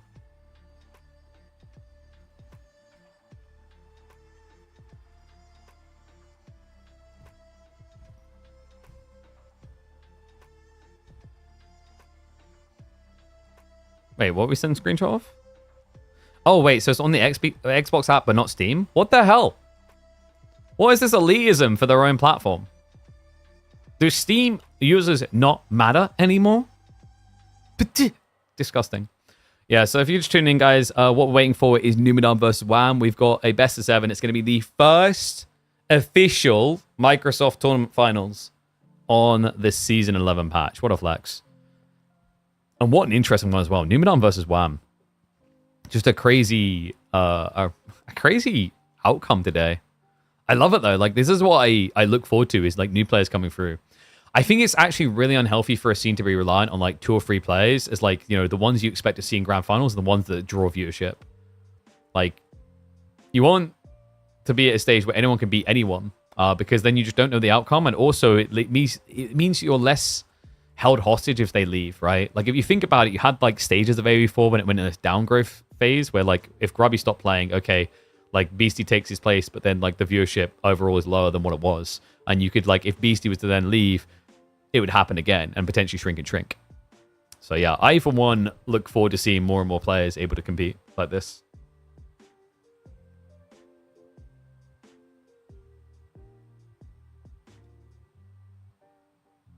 Yeah, sorry, guys. I'm still trying to get an answer. I'm assuming something was set on fire.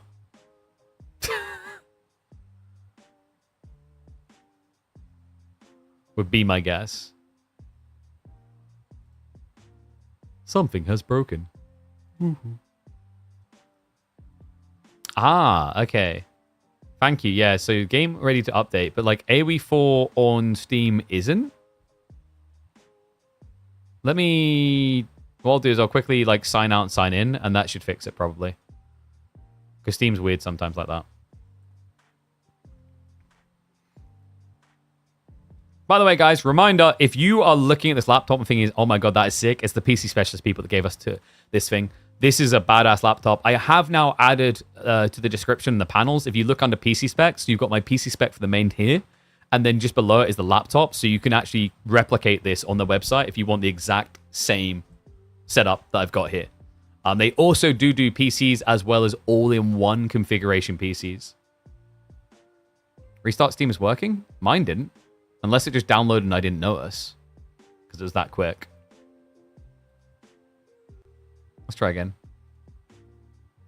Anyway, we do have the boys drafted, so they're ready to roll the moment we are. Reminder, every map that can feature this week will get played if we get the full-length series. Could I just... I guess I could just, like, verify? If I verify, maybe?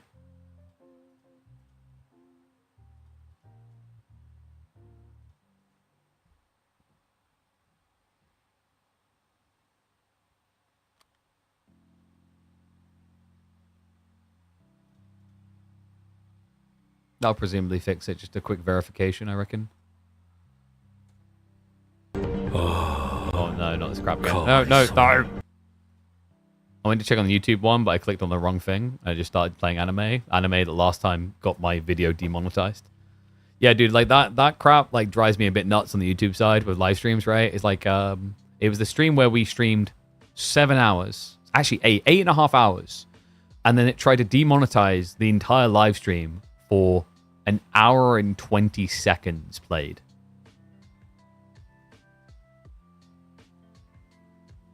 Brother, please.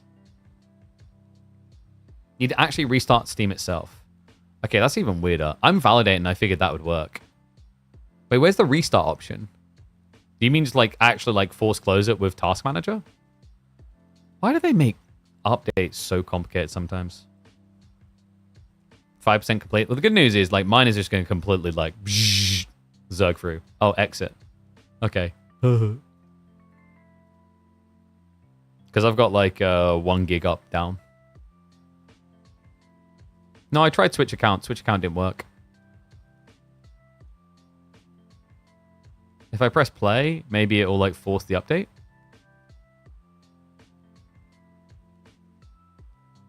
Maybe. Maybe? Like, look, it's... Oh, wait, it's starting.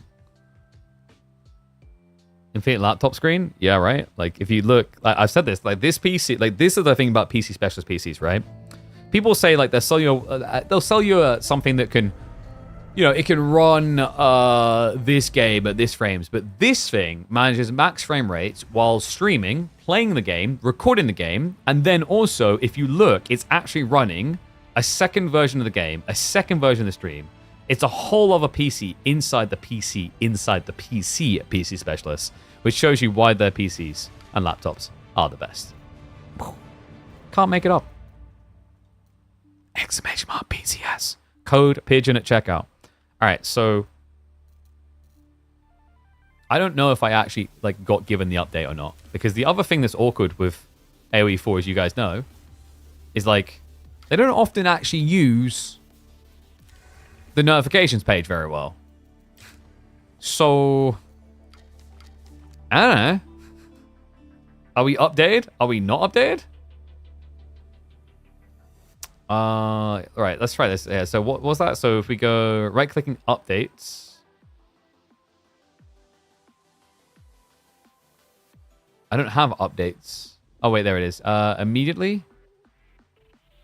Let Steam decide. Oh, yeah, so set on that. Yeah, so yes, that's a good shout. Give me a sec then. We'll fix that. Does my laptop get hot? That's the cool thing. No, not really. So we've got the portable liquid cooling solution here. So you just plug it in, it connects at the back, and then it loops water through and blows the air out. And the heat isn't actually that bad. So this is the first time I've turned it around the right way, where it's sucking air this way. Because previous times, we've actually been blowing the hot air into us on stream. And it really didn't bother me. Like, I was kind of shocked at like how little hot air it was generating with that solution. But anyway, let's quickly do this now. So we go updates, and then you said immediately download. Thank you. That's actually helpful. Thank you, thank you. So now if I go and I quickly exit and then start Steam again, we should get the update we've been waiting way too long for. Goodness gracious. Hey, Freya. Go play, darling. Daddy's got to work. Don't give me that look. Daddy's working. Hello. No, don't touch the camera. It's the camera, yeah. That camera, it captures my ugly mug.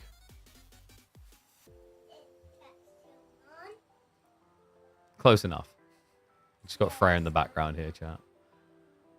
Like, dude, it's not working. Okay, I've signed out this time, which I... Oh, God, now I've got to, like, proper sign in again.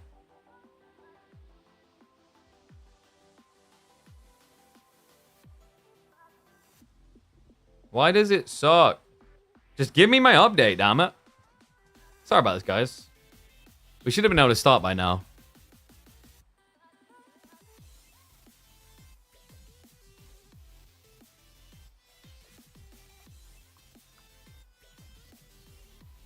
Fingers crossed. Managed downloads. I got nothing shown for AOE4. This is getting a bit stupid. Maybe it already updated? Let's have a look. Maybe it did.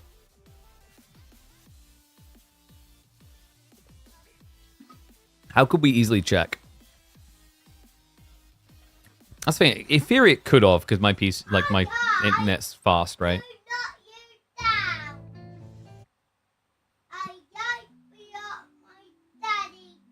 Yes, darling. You go play. Bless her. Don't knock mine down. No. Bye.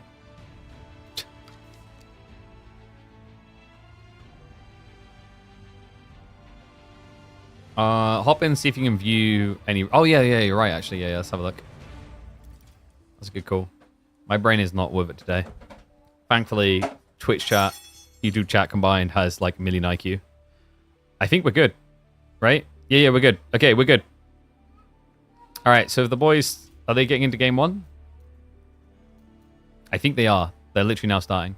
Poggers, we're good to go. All right, so guys, we're getting ready for grand finals. We've got WAM versus B. Wait, no, not WAM versus B. We got WAM versus Numidan. I have to get used to that. We've got WAM versus Numidan in a BO7.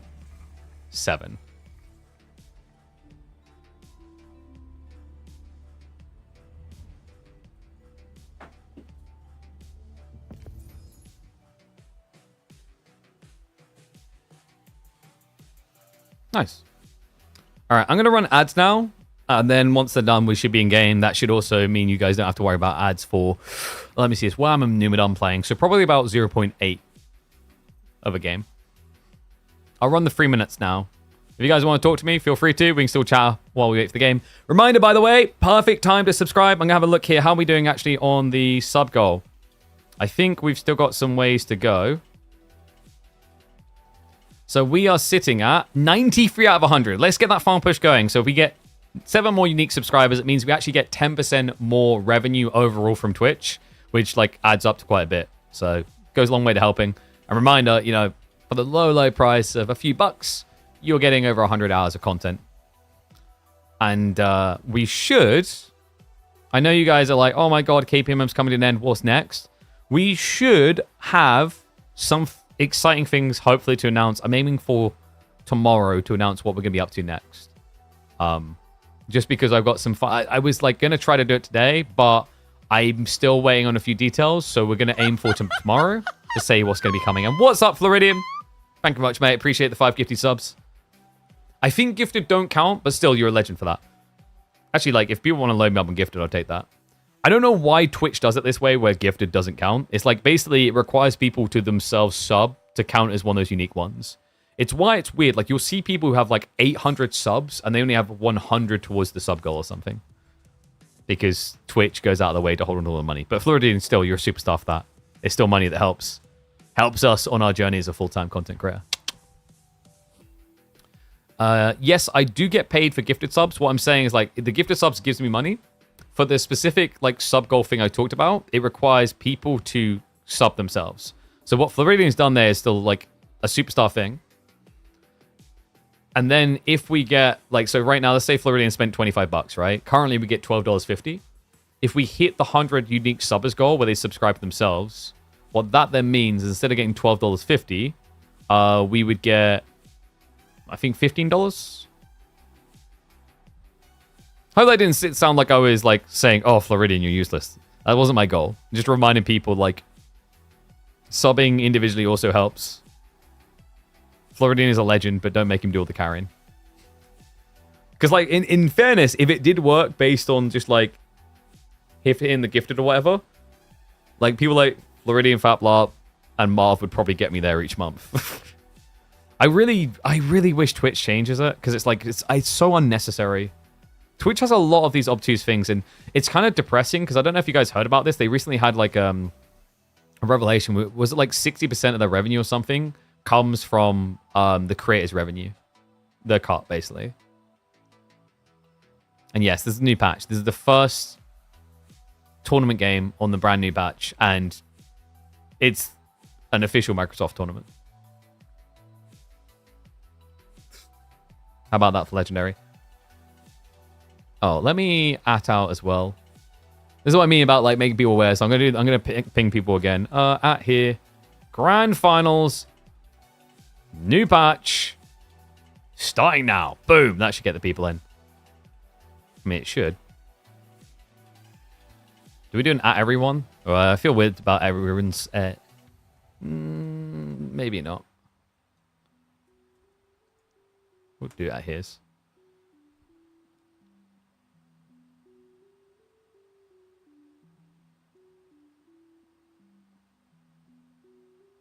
Thank you, Bombadil. Been a while since I've seen you in here. Hope you're doing well. What's my plan after PP circuit? I'll have more info tomorrow. So we're organizing a show match. I need to sort... Oh my god, I totally forgot about the map pool. I'm going to get this to them. We are going to have Puppyport versus Louis MT in a BO9 tomorrow for our Hims Cup. And then I'm going to talk more after that about what's next and what we're going to be doing. Here we go. Let's get ready for it.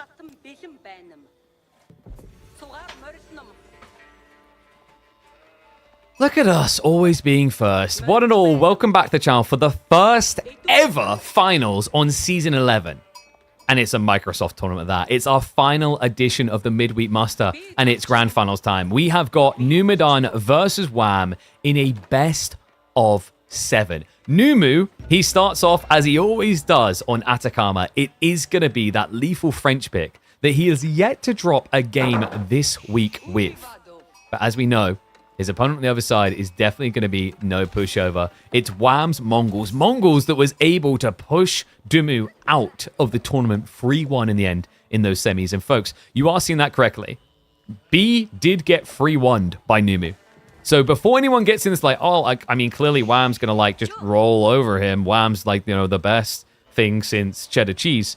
I would calm that down and reset expectations. Numidan is having, by far, his best week of Midweek Muster we've seen. And it has me excited for one hell of a series to round out our 30 weeks of esports tournaments.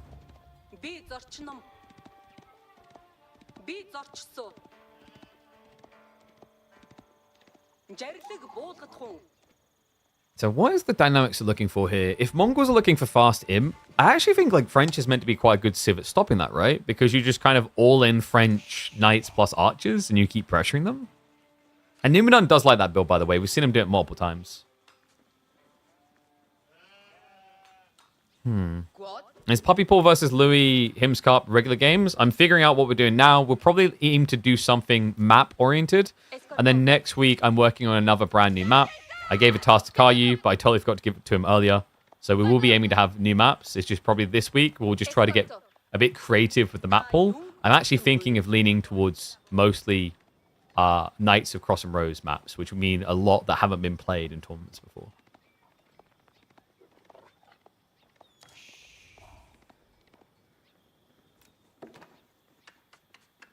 So, Tech Up's coming out. Are we going to see Pro Scouts? Something I've noticed about Numidan is consistently his resistance towards Pro Scouts on this map. But we're on Season 11, remember? And Season 11 is built diff. You can't deer shove anymore. In fact, I kind of want to see someone try it just to see how bad it is. For those that didn't see it, they reset... they changed the way this works. So there's a reset period before deer react to aggro, and they over doubled it. So it takes forever to actually push deer back. Yeah, it's just not really a viable strategy anymore. But with the deer being so close, we were usually still seeing people play onto a mill. It does feel like Numidan is going Pro Scouts here. He's got 4 on gold while he's teching up.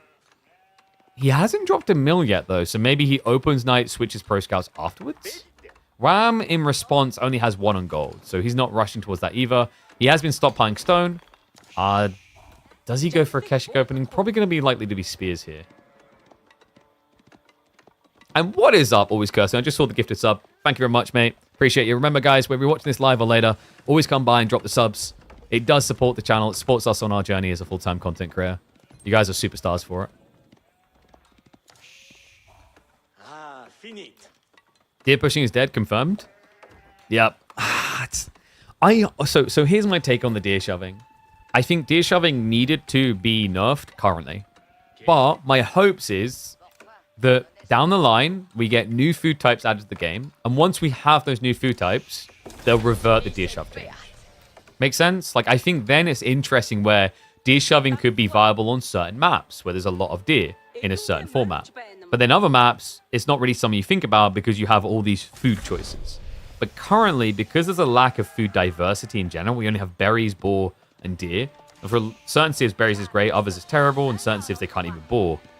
You kind of have this weird situation where deer has to be heavily balanced around currently. But fingers crossed down the line, we'll get a bit more diversity.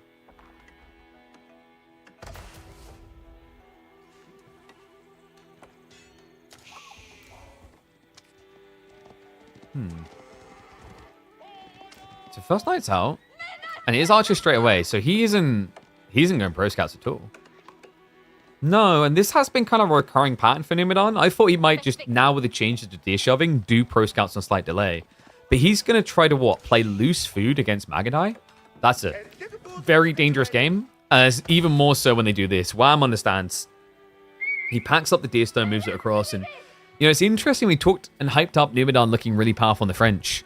Because the other funny thing is that actually, like, he loves Mongols. So Wham kind of snatched something away that was very desirable and is already using it against him. And we have got the mill play out. Awkward thing about Magadai is you can't even, like, small wall to protect this like you would against Night Civs. And I'm going to ask the question that's on all our brains, because whenever you watch Mongols, you have to be thinking about it, because it's going to happen. Are we going to get fast imp? Someone's going to like, KP, chill.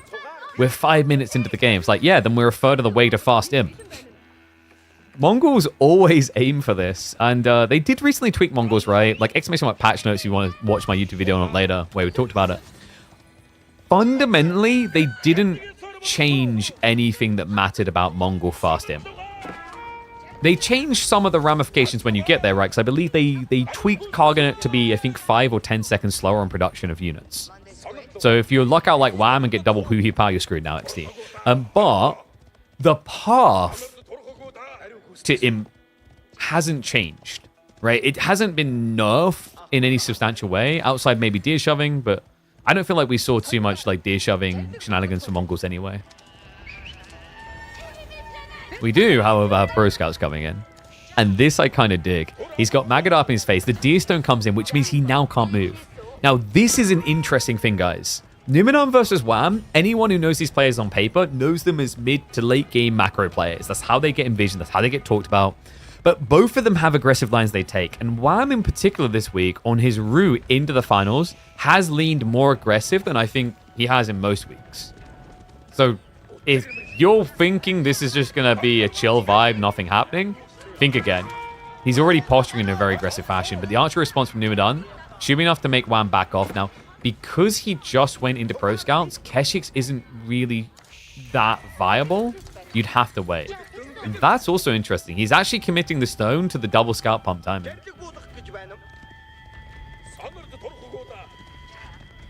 I think all the dragons should be able to pro scout ball. Wait. Come on. Nah. You know, like, Order the Dragon is actually one of the best boring civs in the game. Roost and Order the Dragon are the best civs at doing boar in the entire game. Because they can protect their entire economy that goes for it. Like, you can basically pull, like, 5 for a boar, and it works quite well. And then, obviously, with Roost, it's the Wooden Fortress. They can garrison 8. Whereas, like, most civs, you know, if you're going for a boar, you're going to pull 8, and then you need to build double outposts. It feels really expensive. Like, you're spending half on the defenses if you're OTD. Yo, what do you think, guys? Should arrow emplacements for Order the Dragon be stronger to make up for the less garrison slots? That's an interesting thought.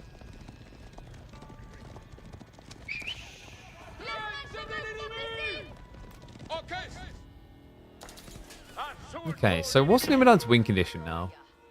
Because he's got to be suspecting Imp. But this is, I think this is the annoying thing about the Mongol Imp build and how effective it's been. Is because you anticipate that they could do it, you have to react like they're going to do it, if that makes sense. Like, there are certain builds that have been like this historically. Another one was Iobid Fast Castle, where with Iobids, because you anticipate they were going to, you were able to kind of counterplay it in some matchups because you preemptively reacted. The issue with Mongols is, like, Mongols are still a civ that can be threatening in certain matchups in Castle and Feudal Age without needing to rush him, but you have to act like they're going to. So it can put you in a really bad position. I think French is one of the better civs at dealing with that compared to, like, Abbasids and, you know, like, maybe Atri, etc. Because, like, the heavy Cav comp scales really well if you do need to go castle. So that's why I like what Numidan's doing. Like, just keep the pressure mounting, keep pushing in, force Wham to commit, and if he doesn't, you just mirror the age and have all the potential with your knights. Gilded emplacement for the dragons. I've already said, like, why is it that the Ottomans get the Great Bombard? Shouldn't the Gilded Civ get the Great Bombard? When basically the Bombard is just a Gilded Bombard? Food for thought. So Wham, going full Keshik spam now. A lot of them, by the way. Oh my. Yeah, that's triple stables production, so he's going to ramp it up quickly. There's no extra double production. Actually, he's about to miss out on one, so kind of an unfortunate timing there for him. He is close to having the lead. Numidan already prepped Undermesh, though. No Steeled Arrow. A little bit surprising. So Wham, he's leaning to the edge there with Steeled Arrow for the static defenses because it looks like Numidan is getting ready to try and dive him.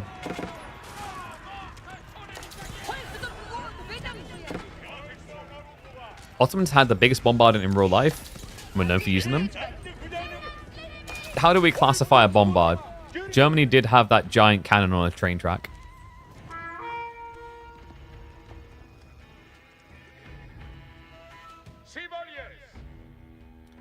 Pack and move Mongol towers.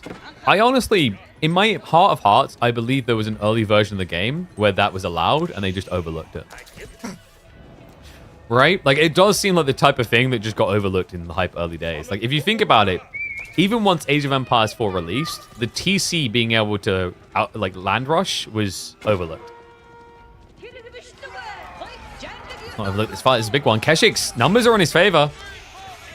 Wham commits in. And remember, if you have more than the heavy cav on the other side, it means you're just able to kind of micro and absorb and heal off of this fight. And now the chase is on. Numidan, it's mainly just archers left alive. The Keshik count is going to be a 1.5 in favor of him. Numidan, he's going to try to turn around for the charge, but a lot of these boys are low. Apparently, that's enough to scare Wham back, however. At least temporarily. Yeah, surprising. There was like 2 knights that could have potentially just been grabbed straight away there, which would have just escalated the lead for Wham. So he shows a lot of respect. Nimu's able to get that breathing room. He has been hemorrhaging a little bit on the flanks, though. We can see that so far Wham has achieved 3 worker kills. Yeah, it's just those Magadai sneaking in. And the Deer Stone kind of needs to be answered, but like Nimu, okay, he's going to bring them all back. I was going to say he lost a decent number of knights, so his torch speed has been decreased, but he just doesn't want to fight right now. And I think we have got Chivalry, yeah. So Numidan going to be capable of starting to top off those health bars when he's not burning down the buildings.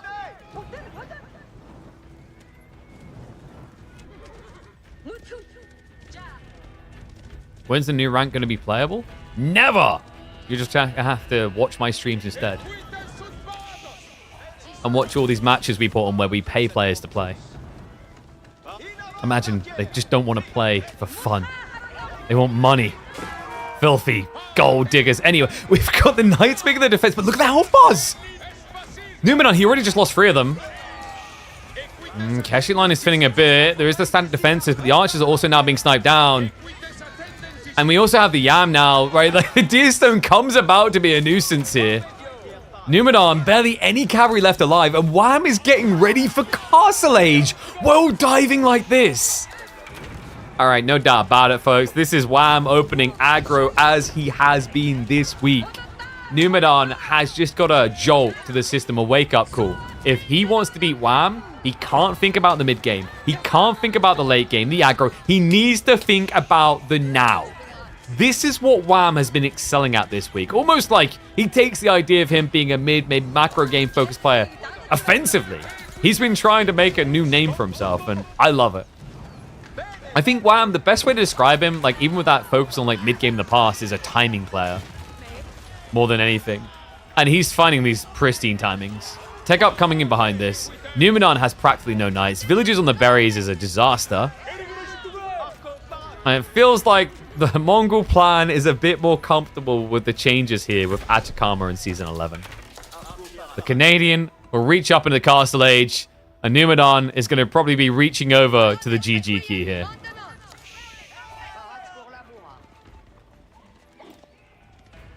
I mean, it doesn't look good, folks, I'll tell you that much. The pro scouts are still dragging extra back. He does find the boar at the back.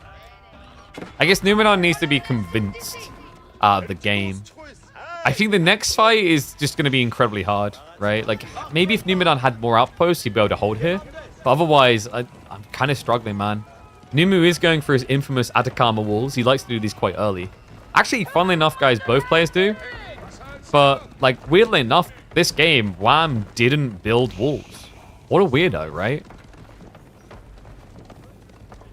You figured out why, right? Yeah, I don't think he would have tried to wall the game this early if he could even wall. Not against French.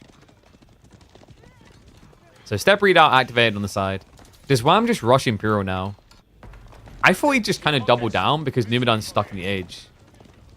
But he just sees more value in getting the next age because the Kagane, even though it's been slightly nerfed, is still a ridiculous buff to your economy. Like, it sounds weird to call it a buff to your economy, but it kind of is. It's just like it skips the step. Instead of it giving you increased earnings to then produce, it just produces.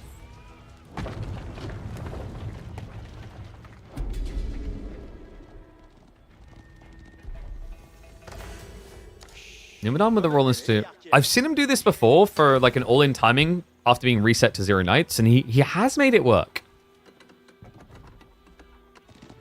But I do wonder if Guildhall maybe is the longevity you need. Keshiks are now starting to arrive. This is uncomfortable. Nimu, he didn't pivot spears, folks. So actually, like, this is just a fight you can outright lose. It's 12 Keshiks.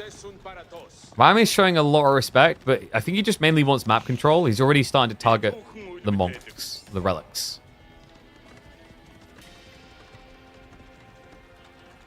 Just no one else uses the other Mongol landmark. It'd be cool if gave them access to walls. It's tricky because actually I think if like you don't rush Imperials Mongols, you play a long feud on a castle, then actually White Stupa is going to make a lot of sense again. And, oh, wait, no, he moves faster. He moves faster. The Keshiks, they get in. Age up just completed. Numidan, he primes the veterancy for the Knights. He's trying to rush on the stone, but the Keshiks have already reached there. Trying to hold in the choke point. The TC to assist. It's only +1 armor, but while this is happening, Wham is also simultaneously going into Age 4. Welcome to the Mongol life, man. Like, this is ridiculous. Villagers are also starting to get got here. Is he just going to like tap out when he hears the Age up, is what I'm wondering. Because Numidan has barely any food income. He's losing a lot of workers on the stone. Yeah, the only reason it hasn't been more is the pathing's being really odd. But he's finally target firing them down. And at the end of this attack, that's like, was that an extra 10 worker kills? And Kagane, which is about to add like 15 to 20 worth of gathering for Mongols. This is ridiculous. Juntoschaftsübung. All right, guys. Season 11 has arrived. Do you want to know what's changed about Mongols? Absolutely ducking nothing.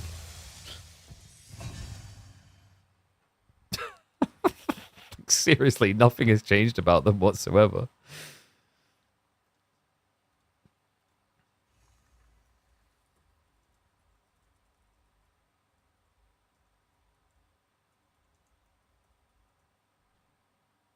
%10 weaker. It's like, yeah, but like I said, if you think about it, the reason you're able to get to Imp, like it has to return value when you arrive. So I get why they thought they wanted to nerf it there. But like, ultimately, Mongols are just still finding it too easy to get to Imperial is part of the problem. But the issue is like, Mongols have been perceived to be like a weak civ in some ways. So like, how do you fix that? Do you weaken the early game and then they're just a dead civ? Doesn't really seem fair. I think it's the Pro Scouts meta. The Pro Scouts meta continues to enable Mongols in a very weird way. Like, they can anti-Pro Scouts and then delay Pro Scouts themselves. And then they have all the eco to just rush into the next stage. So, let's mark it up on our list, by the way, for the boys. So, game 1 to Wham. And that was Mongols versus French. Oh, sorry, and we are in BO7 format now. G2... White Stupid giving the improved eco tech sounds cool. But then, like, what? So you're saying take the improved techs away from them entirely, put them behind there? That feels horrible, too. White Stupid's so trash, someone has to give. But the thing is, it's, like, not trash in a long, long game, actually. Because it's infinite stone. So this whole idea that's... I don't think I agree with this idea that's trash. It's just trash with the current build order. Like, if you remember, like, just a year ago, White Stupid was every game. Right? Like, it's actually Kargan that was trash. Like, it's a pristine example of how the game state change matters more than, like, the landmark changes, if that makes sense. Little Pittance of Stone isn't great. Isn't White Stupa, like, 240 stone? Correct me if I'm wrong. I'm pretty sure it's, like, 240 stone. I don't know if I call that a pittance. Alright, anyway, let's get ready for the next game with the boys.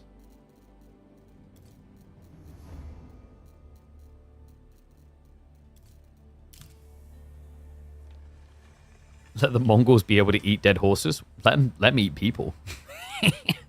Cannibal Mongol Civ, Monka.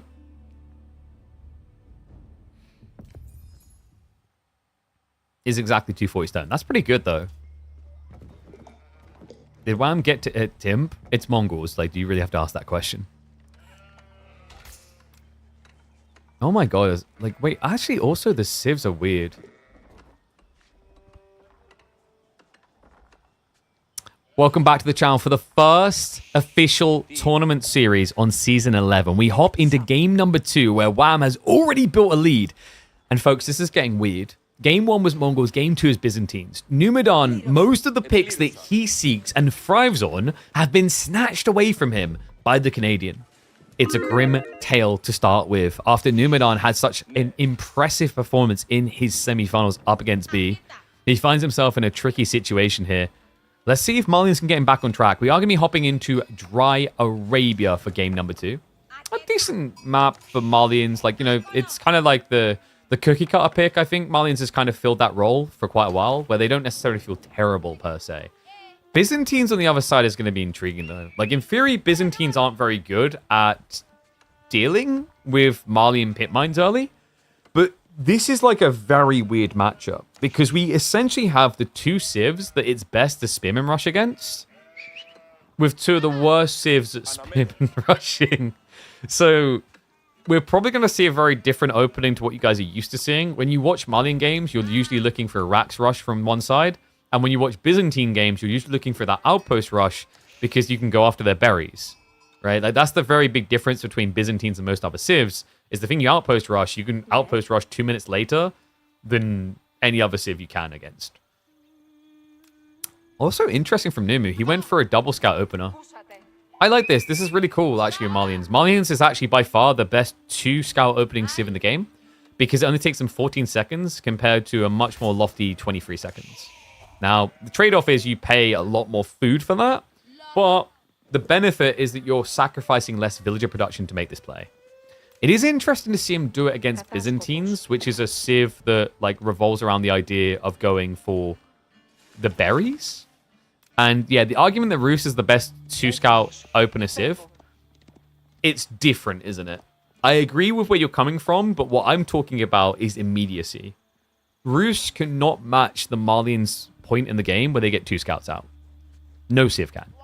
Because for Rus, you'd have to walk out to a hunting cabin, which is about close to 10 seconds, and build a hunting cabin, which is going to take you another, was it 25, I think, for a hunting cabin?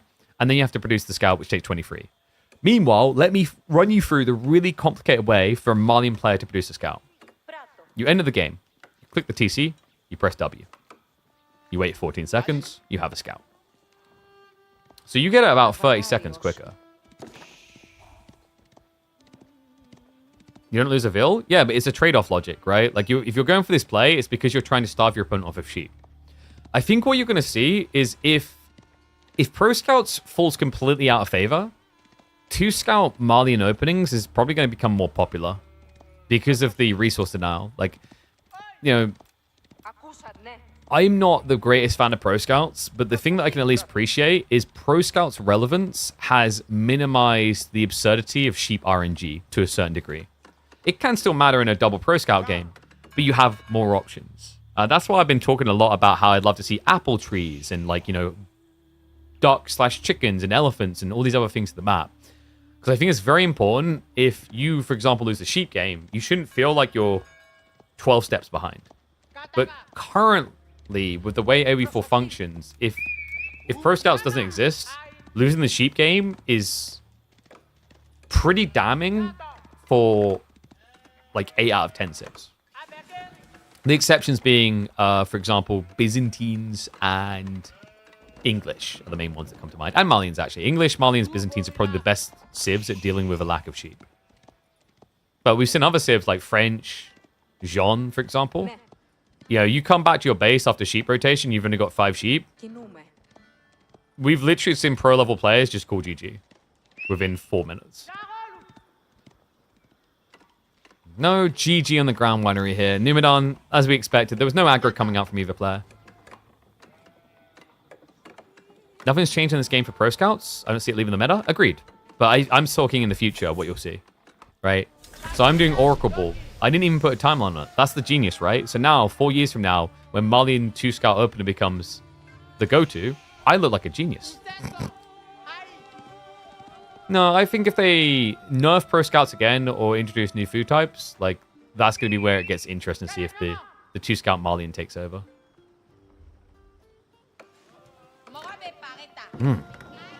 That's a cool takeover, though. Remember, guys, click that Gigabyte link.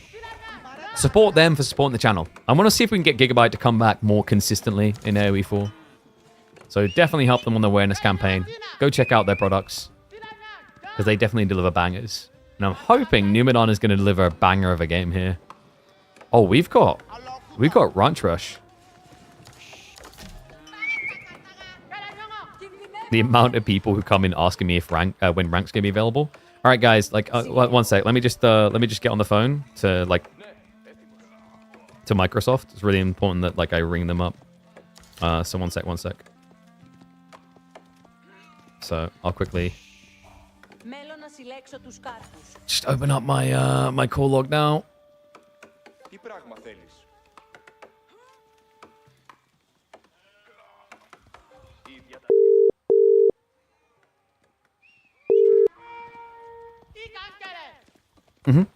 Okay. Yep. And so like when will we be able to play ranked? Okay. So just to confirm, when we have 1,000 subs on the channel, ranked will open up, and we can confirm when it releases. Okay. Yep. Thanks, Tim. All right. Shout out to Microsoft. Got off the call. We need more subs.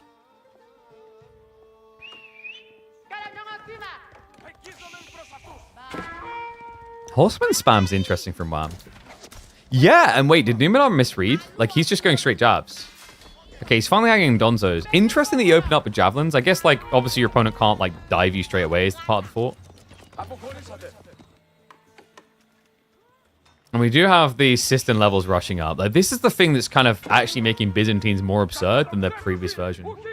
I still stand by the statement that like the Sistine nerf was no way enough. Biz got buffed, man. Which was kind of comical. Like it's no surprise Byzantines probably moved up the power rankings at like 6 slots.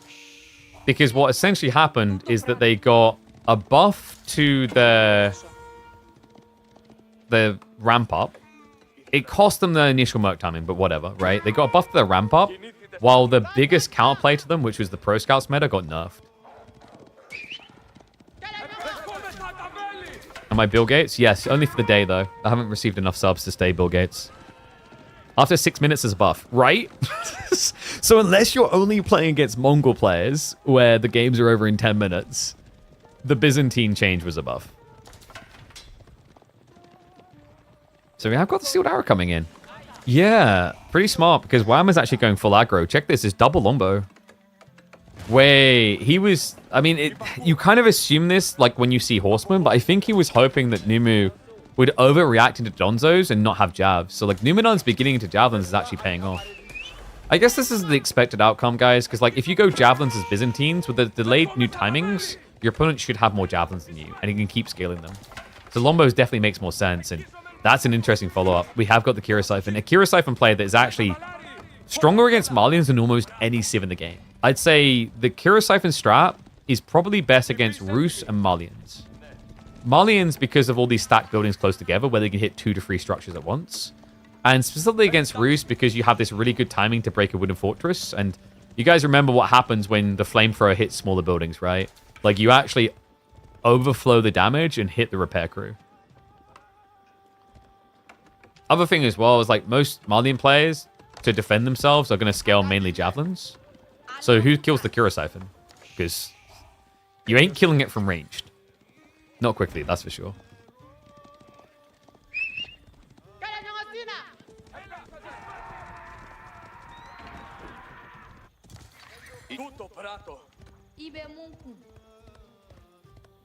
Okay, so for Wham, does he try to all in this, or is it just bait into switch? Horseman's a pretty big commitment this early. I feel like Wham is going for the kill.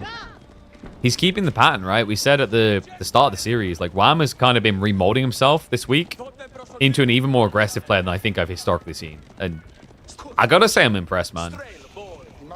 Like, so here's the thing.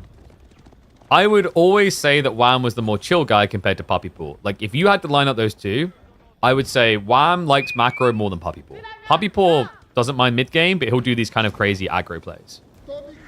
Wham is exceeding Puppy Pool this week. Obviously, Puppy Pool's not playing this, but based on what I normally see from him. Like, I should say, it's almost like someone else is playing at the keyboard. It's almost like it's Puppy Pool in a way. Now, if there were 2 players to try and pull that off,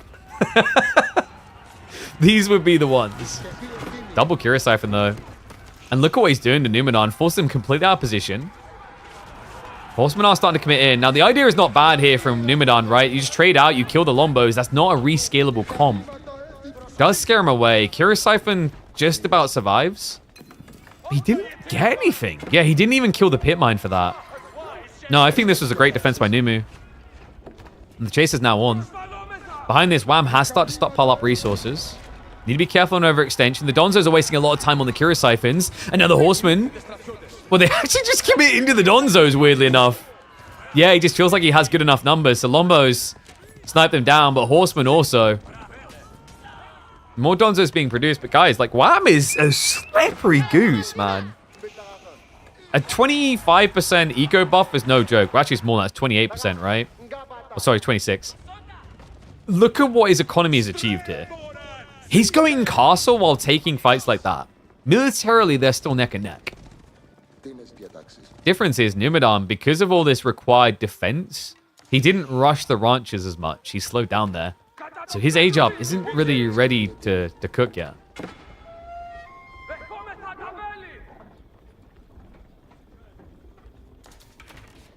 Chiropractors are dangerous, especially ones called Alan. They'll try and live in your house for free, eat all your food, and occasionally bring their kid around. Don't trust those guys.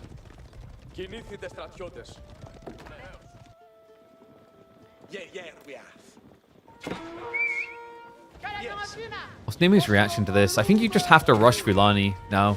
Hold on a sec, though. Horseman. Oh, he gets in. There isn't any bonus damage, but it is going to claim a few lives. In fact, is that going to be free? Yeah. So 4 worker kills in total now. Kills the cow as well. Not quite blocking Fulani. I think not. I think Fulani can still be placed. But folks, this is rough now. Once Golden Horn Tower completes, with System level 5, this is where the Civ, once again, reminder, looks so dirty still. You normally get a veterancy contract in 30 seconds. You dialecticus that bad boy up, it takes you like 10. There's no counterplay. That's quicker than Malians get the Mansa Javelineer effect.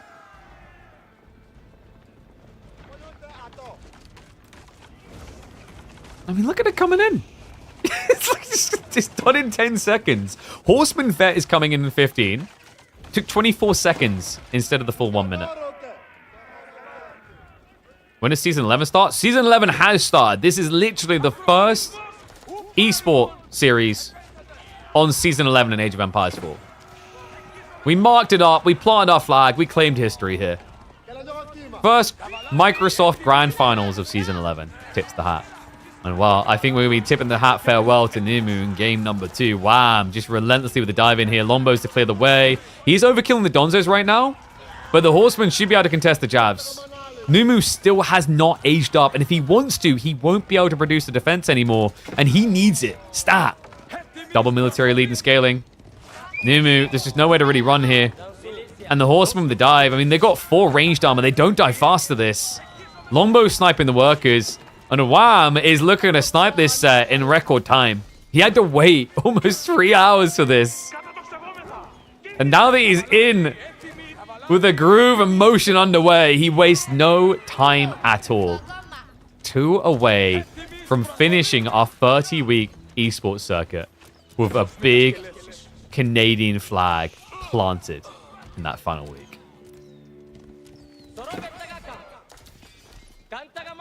Yeah, Nimu at this stage is reluctant to give over the game. But the Varangian are coming, and the Musafati reaction is cool, but the problem is how quickly he produces these. It only takes him, like, is it 8 seconds, I think it was? He's got multi-raxes, and it takes him, sorry, 13. Yeah, 13. He hasn't got Military Academy yet. Still, 13 seconds per Varangian. And you're going to need 2 Musafati to really beat them per Varangian. Musafati did get discounted. I mean, maybe if he switched into Farimba here for Mansa Musafati, but like you're still against Lombos, the other problem. Now he does get the breathing room. Looks like Wham did respect him and back off here. But it's still a Grand Fulani, and it's a half Lani. It's not full. This scares me a little because it just means you don't have that immediate food pump to just like dump out a bunch of Sofa. Like, Sofa for Numidan would solve every problem he has right now. But Sofa are a very exorbitant expense. One that he doesn't really have the width, the breadth to his economy for. And the Varangian wave convinces him it's over. The angry Vikings will ironically send the Swede back to the locker room. And he needs a plan fast. Best of 7, and we're just 2 games away from NA dominance being achieved. Oh my god, thank god the B Nimu set was so long, because this one is... Then again, actually, folks, this is kind of how the semis went, if you guys remember. B lost game 1, game 2 in ridiculously fast timing, and then it started to swing around. So definitely not over yet. But Byzantines versus Malians marked up. Good performance. And Nimu, once we get past... I'm trying to remember, it was game 6. Is Chim in the chat? It's game 6, right? After game 6... you can reuse a Civ you lost with. So, like, that's another interesting thing from Wham, is, like, he hasn't actually disposed of his best Civs. Lancaster and China have not been used. He could punt them out now, because this is, like, this is actually, like, crazy. I'm wondering if the new drafting is more snowballing than the last, because if now he loses with either China or Lancaster, at the end of the draft, that leaves him his best Civs, and Civs that match up, I think, quite well into French Malians, which have lost so far. So, like, this is where the BO7 draft is, like, really weird for Nimu. It's like, he could actually make this full redemption arc, and then the final game could just be, oh, crap. Like, dude, He has Lancaster / China. What do I do?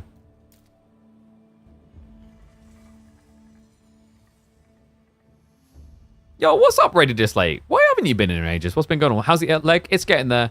So I've been doing advanced physio. I want to get back to climbing at the end of the month. I'm just holding off because I've got an event that I'm going to be doing in July in Germany.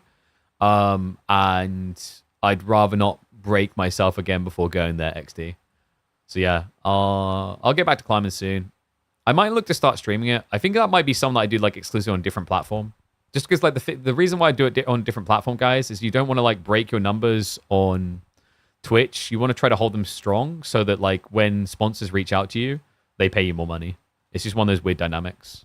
But we're probably going to break our like averages a bit because I've been talking about adding in a variety day. I'm not sure which day yet. I'm trying to figure that out. But I would love to have a variety day where we're able to mix up and try new game releases and do game reviews, actually, I think is something I've been quite eager about.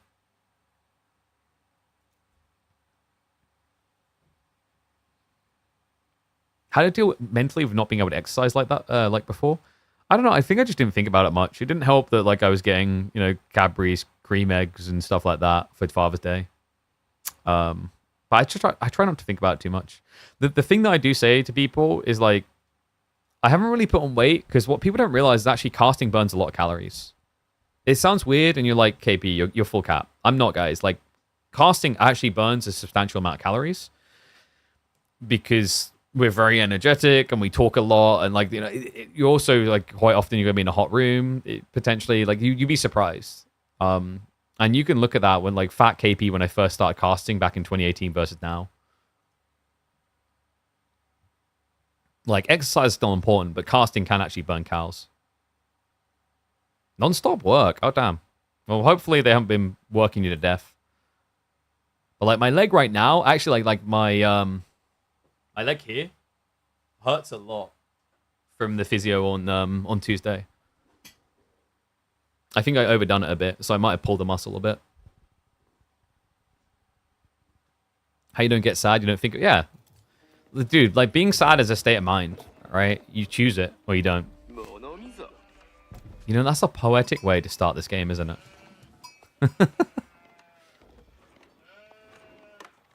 Yeah, being sad is a state of mind. You choose it, or you ignore it. So, let's not get sad for Numidan. Let's get hype. We hop back in to our grand finals here. The final week of our Midweek Muster Series. And Numidan is in trouble. 2-0 down, but he has a civ that you can trust in. Knights Templar on Phrygian Marshes. The response from Wham will be the one that was able to eliminate Dumu in the semifinals. It's the Japanese coming out in the swamps. And it is going to be a Dark Age Rax Rush. Smart play here by Wham. Just plays to his strengths, but at the same time, the anticipation is that Knights Templar are going to be greedy. Exactly what Numidan has done, moving out into the pond. Now, interesting thing is there has been a nerf. You do not get the value on Japan of the deer shove afterwards. So I think while Japanese might still engage in these spearman rush shenanigans on certain maps, and definitely Phrygian, it's going to have one of the layers of the cake missing because they basically over doubled the time it would take to deer shove compared to the previous meta. But here, it just makes sense because you're expecting fishing. Why are you expecting fishing? He picked Knights Templar. It's like, I'm not even oversimplifying. It really is that simple. A Knights Templar pick indicates a desire to fish really on this map. Some players will use that advantageously, like, oh, no, I'm not actually going to fish, and you've wasted effort. But Nimu just couldn't resist the temptation, it seems. The question now is whether he can make it worth it, where he rushes Feudal quick enough that the dock doesn't get burnt down. I think to do that, you probably have to stop at, like, maximum 2 fishing. Free fishing would give Wham the timing he needs.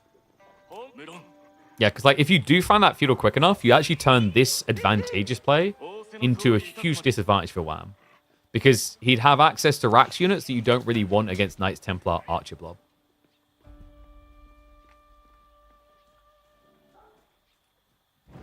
Do we have predictions up, by the way?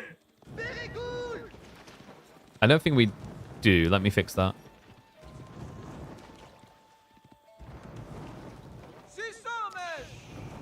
I think I need to get 1 or 2 extra mods to help poor Fat Plop out. Guy's having a hard day in the office today.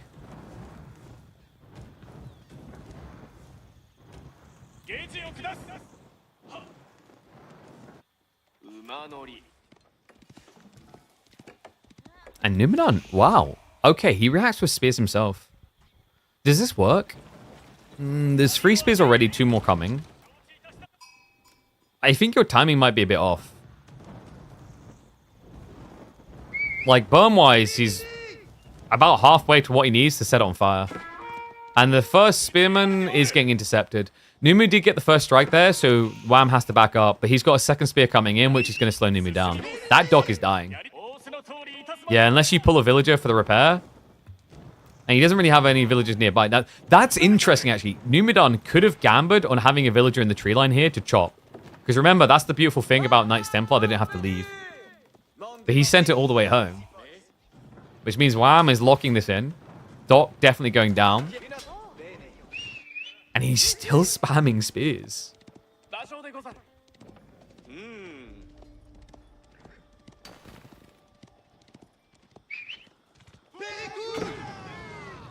Yeah, if I do have people interested in modding, bump me on the Discord side and I'll have a look at it later. I haven't set up an application form.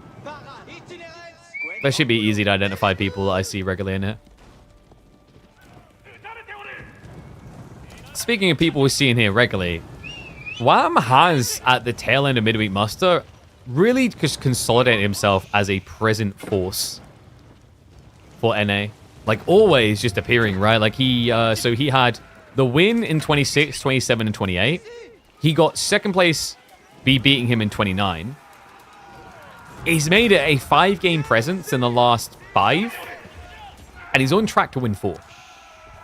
This Wham guy's something else. You know what? Like, I feel as if he needs someone to, like, contest him.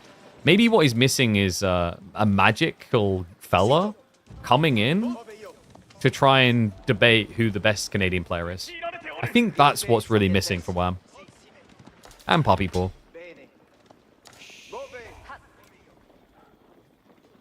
Because the problem is, like, I don't know, man. Like, how do we know that they're really twins?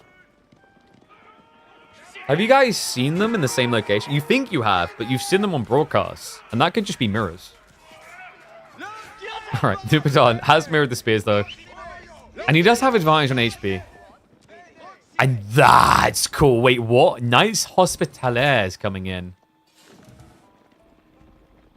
Hospitalier have been buffed, by the way. They got a change where they... Oh, sorry, no, they got nerfed, didn't they? I'm trying to remember now. They got the armor tweaked. I think they got nerfed overall, with a slight buff being that they have the movement speed now. Yeah. So civilian units now move quicker. So it's like having a wheelbarrow for free. That's a cool detail. I don't know if that applies to fishing boats, but it doesn't really matter here. But... Hospitalier against Japanese is a curious choice. I guess this is just like getting an imam type feeling, right? He can just stand them behind and heal up the damage. I wonder what Am's reaction is going to be, because I don't think he's actually scouted this yet. Yeah, so like this is weird because Hospitalier, the one pseudo example where they could be useful was like late game, but they were never really reaching it with that commandery, so it never got picked. So they nerfed the late game presence, but they buffed the bonus because you now get wheelbarrow. Right, you get 2/3 of wheelbarrow for free on the movement speed, which is interesting actually because like with Hospitalier plus wheelbarrow, you're like Yam. You know when you watch Mongols just dance around the base, like technically Templar can now do that. I wonder if the idea here is actually to play out onto fish now with that in mind. Because the other thing is, by getting Hospitalier, you not only get the better movement speed, but now your villagers are so tanky that they match Gilded Villager HP scaling. You start at 65, and then obviously Textile scales quite nicely. This is very interesting, actually. That's cool. That's so wacky as well. Guys, like, this just dropped. This patch just came in. There was no time to prep. The best they've done is, like, read and watch my patch notes video ahead of time. And Numidan was already conceptualizing something here. Something very different on a civ that, majority-wise, is always doing French commandery right now. Villager's going to sneak out. He got glimpsed out there. So we'll be chased. We have got archers arriving. We also do have one Hospitalier. Who's very slowly on his way over, I believe. Yeah, remember, these guys, they don't have much ranged armor. But I guess against Yumi, it's like whoop-de-doo. The Yumi do less damage. You're still 140 HP unit with 1 base range. The villager does get found, though. Will be chased home. But, like, you're seeing the difference it's making, right? Like, he doesn't have wheelbarrow, and he's able to run away. Mostly. Like, there's a very high probability you still die here. Unless he didn't want to deal with the one archer. Oh, yeah. I was about to say, like, free spearmen should be able to. Not on that elf ball. That explains everything.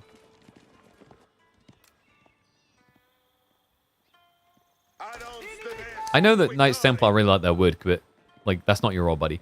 So Hospitaller weirdly rallied forward. What?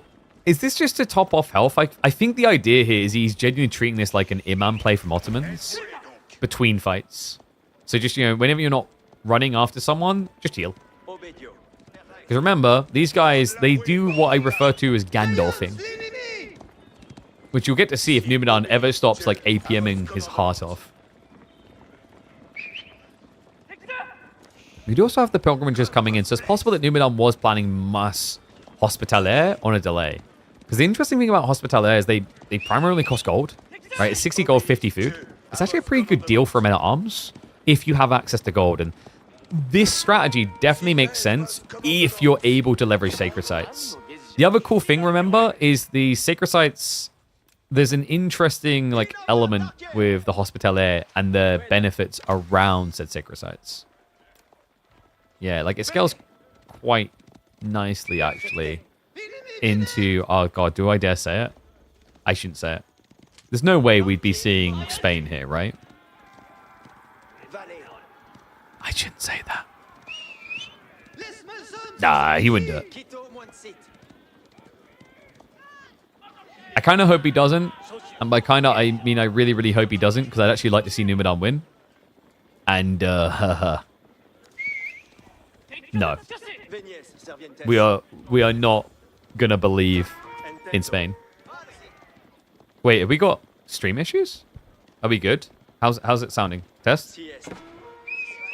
F5?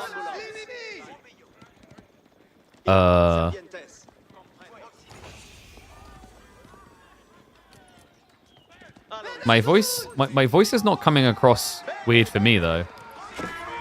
Is that better?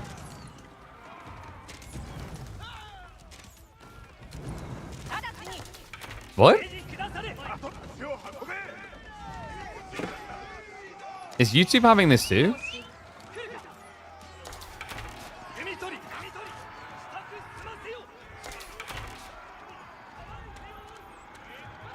That's weird, man. I think everything's fine. Like, monitor on mine. I think it's something on Twitch's side. Alright, I'll restart the Twitch stream. That's very weird.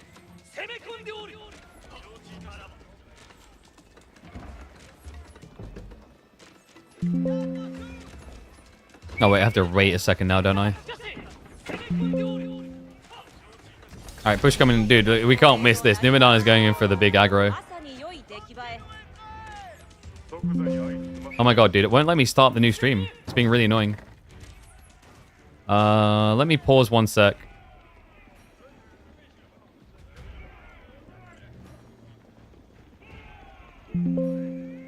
Dude, why is it being weird?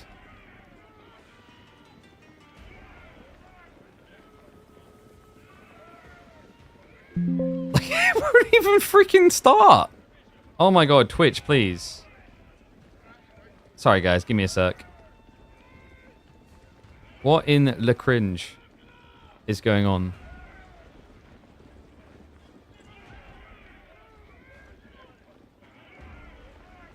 Alright, we're back. If that doesn't work, then it's something on Twitch's end and I have no answer. Alright, let's get back to it though. Alright, back into the action. Apologies, folks. We had to restart the live stream. We were in the middle of a Numidan aggro, but this is tricky. The archery range got placed all the way at the back, so Wham is going to get the Yorishiro drop, and he has got the veterancy for Yumi on the way. A little bit worrisome here, actually. Like, Numa has a really good count of archers. a lot of forward infrastructure is exposed, and also because the gold blocker, like, you can only play Yumi. You live or die by them. Now, the good news is you're against a Knights Templar player who does not have Chevalier. So that's not going to be a skill point option. Yeah, I don't know what that was. Like, whatever it was on Twitch's end, because YouTube did not have the problem at all. So very weird. Glad that was solved. Nimi. Can he actually find the kill point here? With enough archers, you can actually just dive in and start killing lots of workers. So maybe that's the goal in mind he has. He's gonna start diving in now. The Yumi are upgraded. He tries to go for... No, he got baited by the Bannerman. Guys, Bannerman's not an easy kill. He's got 3 ranged armor and 170 HP. Good luck. What's Numu's win condition in his mind right now? Like, tech up has to be the big primary concern right now. Like, when do you feel like you can?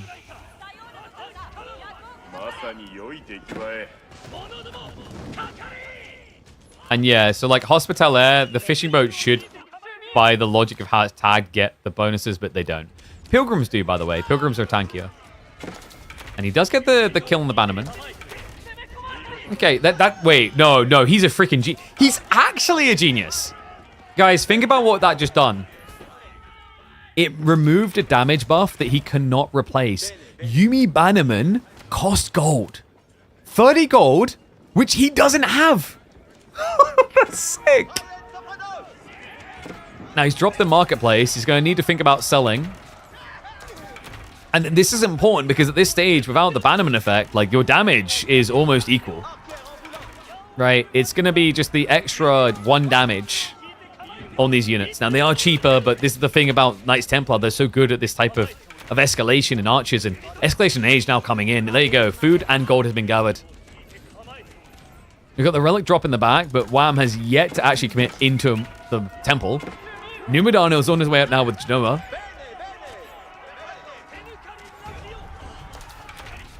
And the archer lead is still big here, folks. 34 to 20. He can trade out reasonably evenly. We do now have the Bannerman coming in again. He's once again going to go for the snipe. He doesn't quite finish it, though. Finally goes down. What on earth is this game, man? Numidan is crazy. I feel like I'm loving watching this guy more and more as time goes on.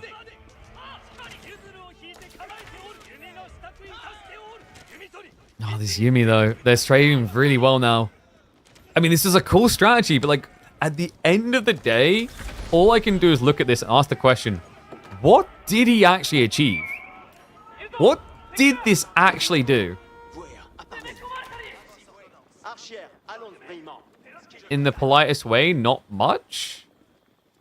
I mean, you slowed your opponent's timing, right? But now he has a decent number of Yumi. He has more archers than you. And it is going to be switching to Templar, bro. Okay, so I see what he's cooking with. The scary thing here is your opponent did Yorishiro drop an archery range. So if he rushes gold now, Onimushi's on the menu. But obviously, like, there's what he knows and there's what he doesn't. Right now, Wham does not know about Templar Brothers. You wouldn't really expect Templar Brothers. More so with Hospitaller over the French Commandery, because the French Commandery gives you a bit of a discount. Yeah, like, he chose the not cavalry-leaning Commandery.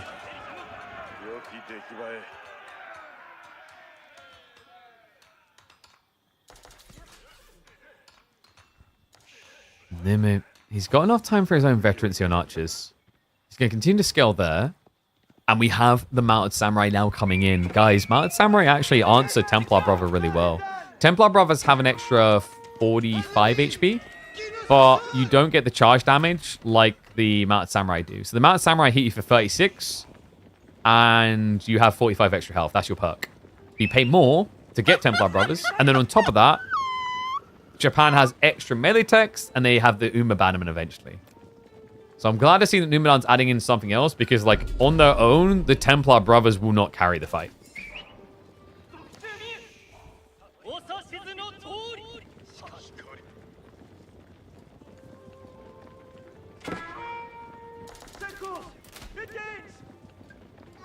And looks like we've got men-at-arms as well from Numu. Wait, instead of the Hospitaller? The cheaper? And can heal? Freya, what's wrong?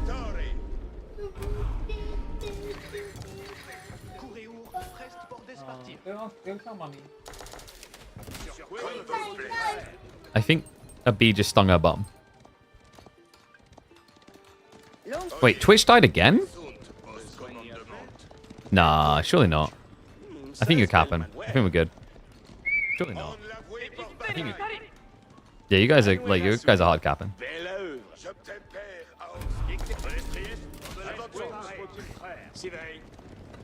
Okay, anyway, we have got the Mountain Samurai revealed. He now knows what he's up against. Pilgrims are also starting to get sniped.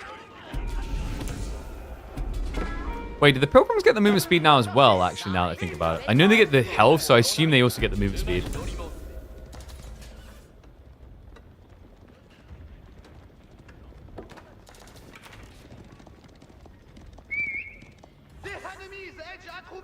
And Sacred Side suddenly locked in for Wham. It's actually kind of crazy the way this rubber banded back.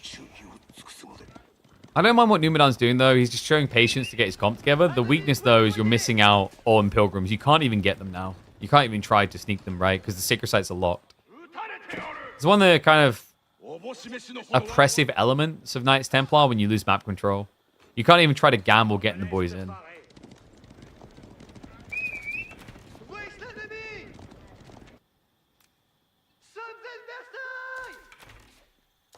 We have got more relics coming back now for Numu. The final split is going to be in favor of Wham, however. 3-2.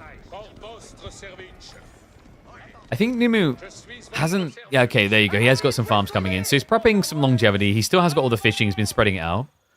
Wham never went for the fishing, by the way. He's just relying entirely on a farm transition, which is infinite food. And he is getting close to level 2 Daimyo, which is actually, I think, quite a scary point for Numu. So we'll be looking for a fight soon. The boys do look to march out.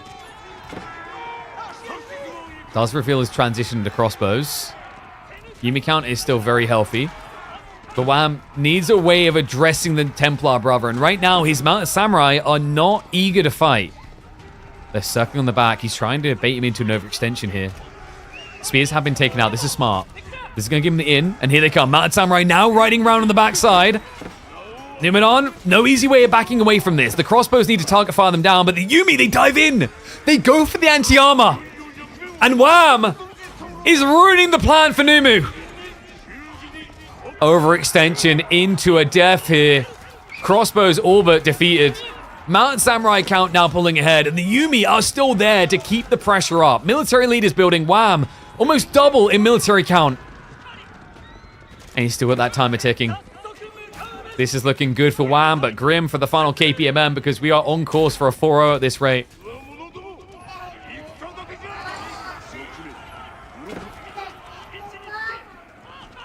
And this is the thing about Yumi. It's just such a punishing unit we have to start running away. I've got Freya as a joint co-caster on this one, apparently. Witnessing the Canadian dominance because it is going that way. It's now 3-0. Numidan, the dream of making a grand finals is starting to turn into a nightmare. Look at what I'm dealing with. What?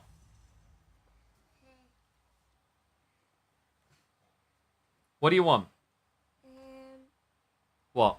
I want to say anybody times. What are you saying? Anybody's time. Anybody what? You gotta speak loud. Anybody's time. Anybody times. Why don't you say, hello, stream? Have you ever time? Have you ever time? Have you do what you never? Say, love you, stream. You do another one? Yeah, I got another PC, yeah. It's really cool, isn't it? Wow, it's it. Yeah. You wanna go play? It's us. You go play. It's us, Daddy. Yeah, it's us. Give me a kiss. Give me a kiss. And lovely and Bye-bye. snotty. Bye-bye. Cuddle. Cuddle. You go play. Go get mummy. Go get mummy. Say, mummy, you have to play with me.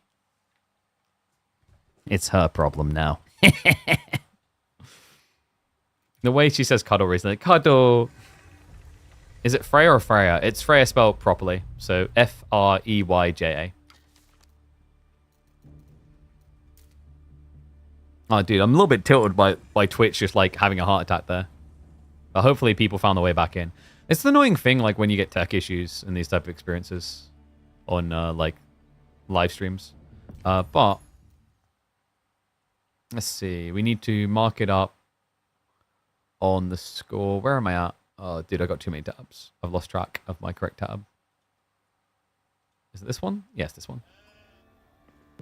So 3-0, and we're about to head into Gorge.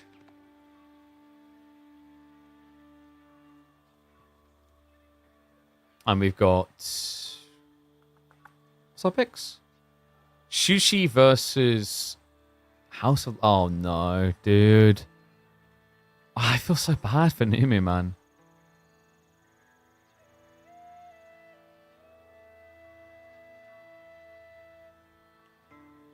Lash is reading patch notes for the first time now.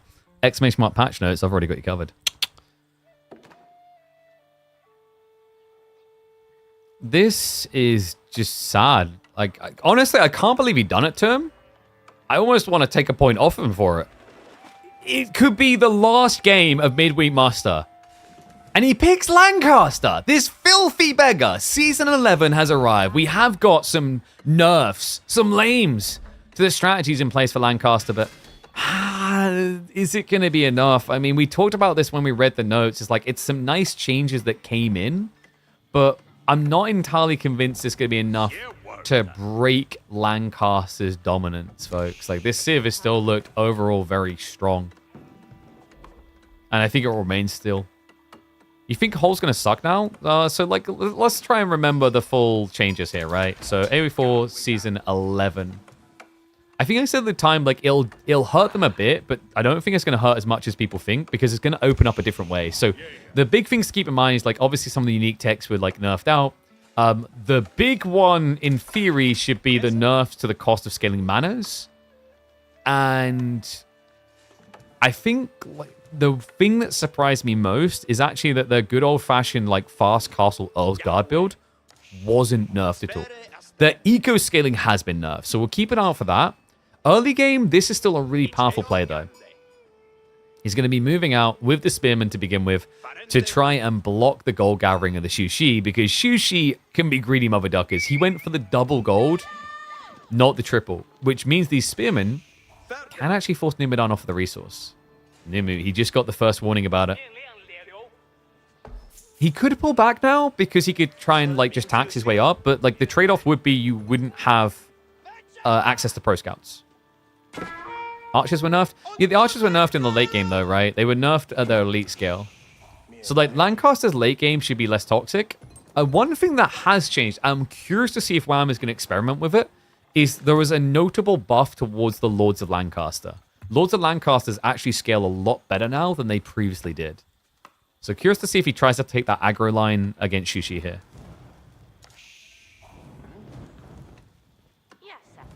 Like, I think Yeoman's interesting now, by the way. Yeoman were already killed in Feudal, and they've been hurt in Imperial Age. But I think Yeoman in Castle is still intriguing, especially in this matchup, actually. Because if it turns into Mass Chiganu versus Yeoman, Yeoman can actually just kite and kill. So what's the win condition for Numu? In this matchup, I think you usually quite like the idea of fast castle into the Lancer spam. Especially now that Lancaster's been nerfed there a little, their Collar Vestas tech is less impactful than it was previously. And also, with it being harder to scale manas, the Demi-Lancer play is a little bit more difficult to scale and pull off.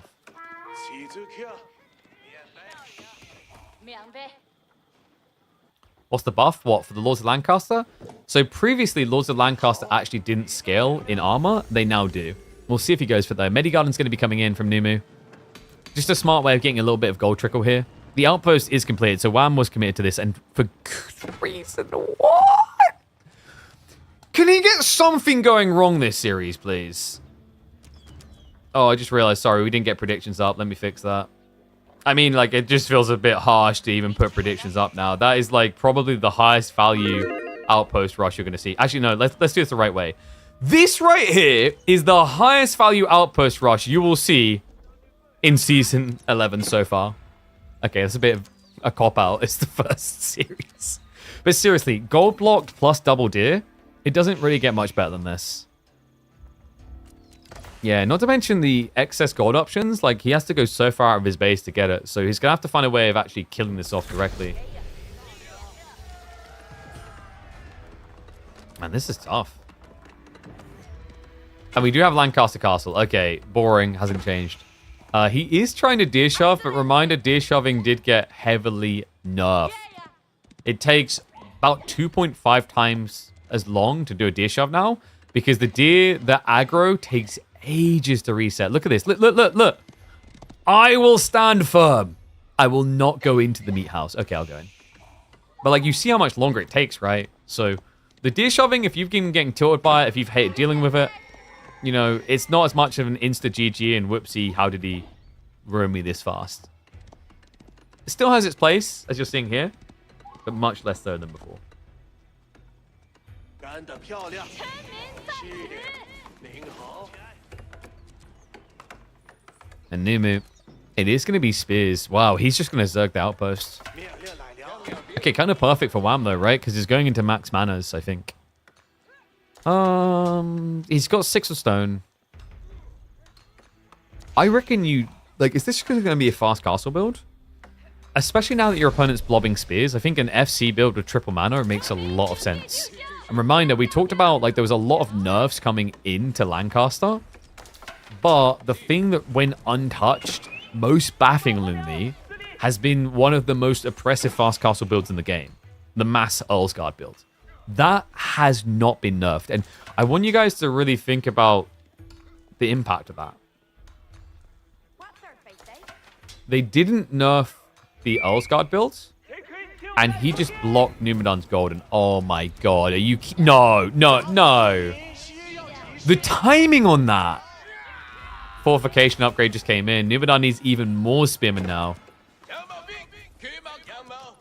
Yeah, this is a perfect Earlsguard rush game. It's got 2 manas on the way. Third one coming soon. The mill drop, the deer. Like, dude, this actually might be the best Earlsguard rush build opportunity you're going to see all year. I can't think of any way you can make it better for Wham. Oh, man. The stables now from Nimu? Oy. Like, what?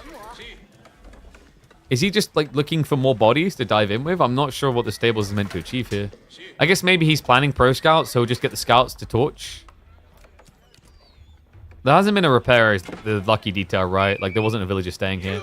But here we go. Dives out again. This should be enough to kill it. Arrow Slit's just kicked in, so he's taking more damage. The spearmen are going to leave. But, like, if you're Wham, I think you're happy with this. Think about the delays involved in this, right? Like, if Numidan rushes castle now, you're still going to be quicker as Wham, but no way. He takes the bait and does the pro scouts. What else could Numidan have done here? I think you could have potentially just walked out onto the deer and gathered it after the outpost kill. And it might have been necessary after the damage done here. Because while Wham has been greedy, he hasn't been, like, insanely greedy. Right, this isn't a 6 and 9 mana game. He locks it in. Pro Scout's on the way. Gee, I wonder what Wham is going to do next. What oppressive play could start to ruin Numidan's plan?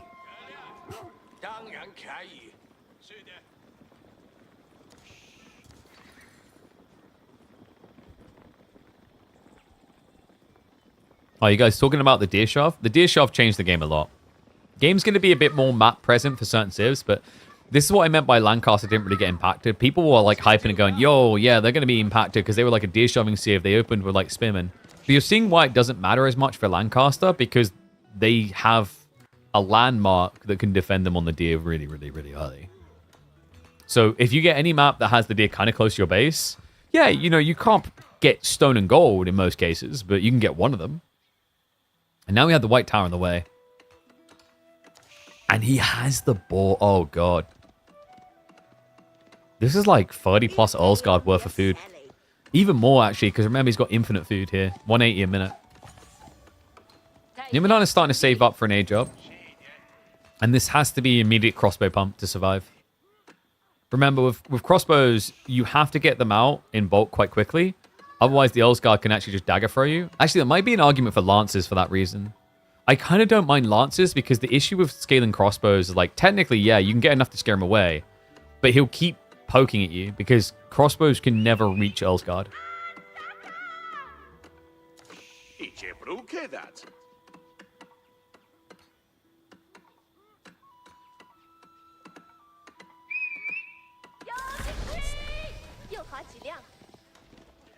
Mountain Academy in response is pretty logical. It gives you that extra little bit of food pump. Also, you know, one of the big counter plays to try and stop the Earlsguard from getting off the ground is to get enough crossbows and other things out quick enough. There is a tech inside the Mountain Academy called Regional Inspection that doubles the supervision production speed. Here we go. How many racks is? Only one so far. I mean, he could afford to go for the second, I think, very soon. Yeah, his current food gold income, like he needs probably like another minute, and then he can afford double Earlsguard spam.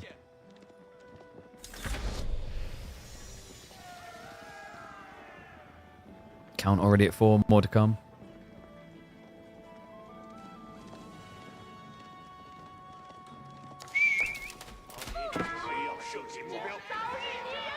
Crossbows are prepping here. And you see what I mean. He immediately hurls the dagger at the crossbow. Because this is the only thing that should be killing your Earlsguard. The spearman damage is kind of negligible. Right? Like half of it is actually just gone to armor. This is a bit ambitious from Wham. He did want to back off more. He has got plenty of troopers coming. But maybe a little bit early here. Numidan. Actually, he doesn't like it. He backs off. The crossbows were coming. But I guess his concern is like the 4 dagger throws could just kind of ruin you here. 5 would definitely get the kills. There you go. Snipes one down, moves away. So crossbow for an Earlsguard, a reasonable exchange here. Same cost, right? Different resources, of course.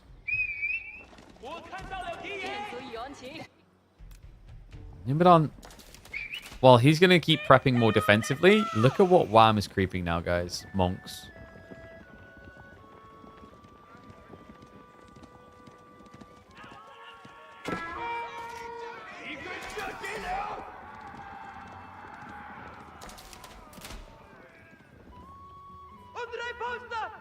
How did you guys gamble, by the way?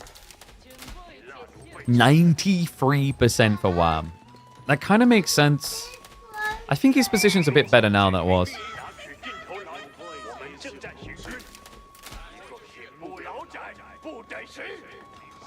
White Tower is a mistake.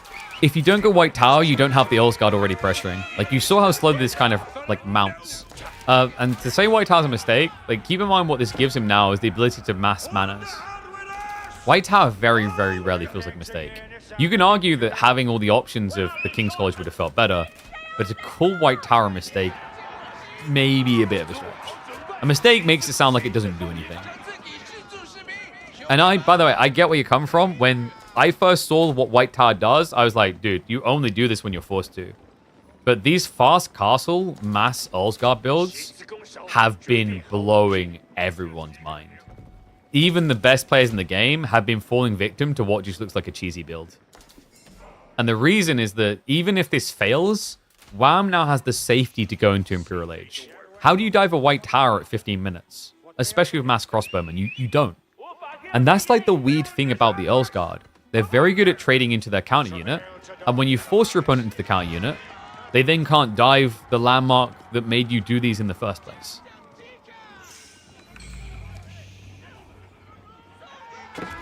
Earlsguard, okay, so I'll agree, like, Earlsguard's throwing damage shouldn't be that high. I disagree on, like, the arrow volley shouldn't be in the game. I actually want more abilities like that. I'm bored, like, it's almost elitist hearing people say, I don't want more micro-oriented things in the game. Dude, you've got your macro-oriented things, you've got your, like, you know, your focus on base building, blah, blah, blah. What's wrong with enabling more playstyles? I, for one, welcome it. I love, like, I've said this as well about, like, hero-type units, like, supporting auras and stuff like that. I love that. But the dagger throws I agree on. Like, the dagger throws are too good. Like, the dagger throw, realistically, the dagger throw should do less damage than the Warhammer attack. I mean, look at this. He just walked in against the counter unit, killed one, didn't lose anything in return. And now the awkward part arrives for Numidan. Congrats, you've pushed him all the way back to the base, but how do you now get in the base? That, by the way, is wild. We've got Hobbler production already. Should be 4.5. I think if you make it 4.5 tower range, it needs to be double the attack animation, though. Because the problem is, it is a very long wind-up.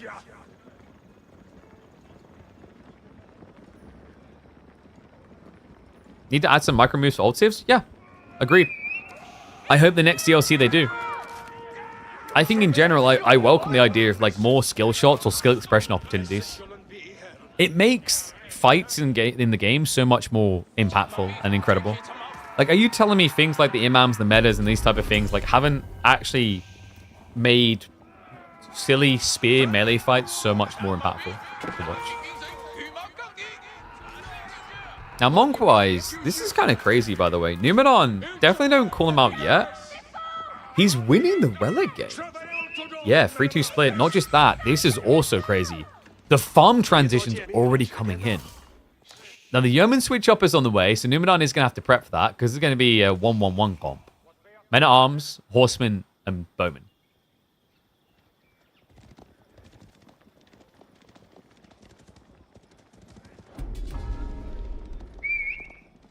I play LoL if I wanted to play skill shots.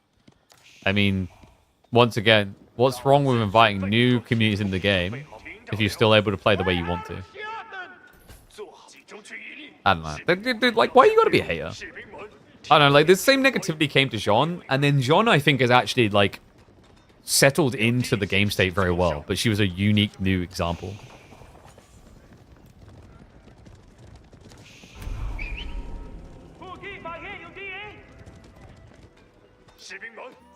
Like, if anything, sync shot, I've said before, like, the cool way to do sync shot would actually be that it's, like, a scaling thing, where you start shooting slowly, and then you start shooting quicker, but you have to stand still. If you really want, if there really need to be a change, which, by the way, there doesn't. There really doesn't. Sync shot is not actually that good anymore. Most players agree. Like, if you still want to change sync shot, that's the way you do it, so there's a trade-off.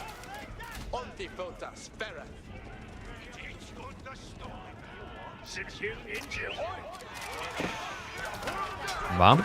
This is kind of ridiculous mathematically. Look at the count.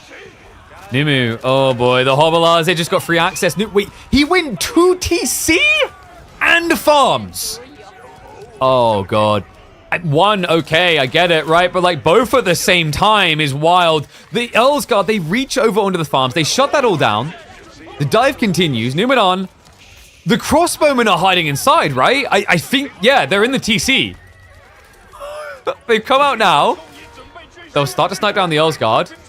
The Yeomen need to be addressed by the town centers, though. Villagers are scurrying across the garrison side, but more and more troopers are arriving here. And, you know, yeah, you've killed the Earlsguard, but the Hobblars taking their place are unanswered. Numidan, half his economy plus is not working.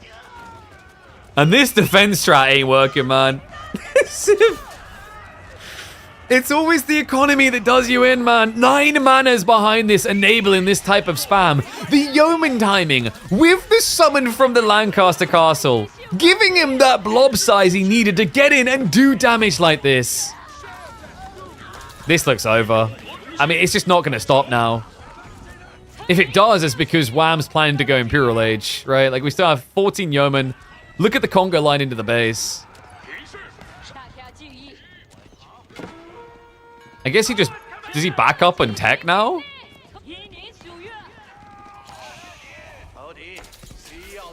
I think if Numu comes back from this position, it'll be a miracle, man. Like, dude, if Numu... I feel like he already deserves Player of the Week, but if he wins this now... My whole expectation for this Grand Finals reverses. I mean, it would be one hell of a story as well to round out Midweek Muster, making a comeback from match point. The farms are still not working, guys.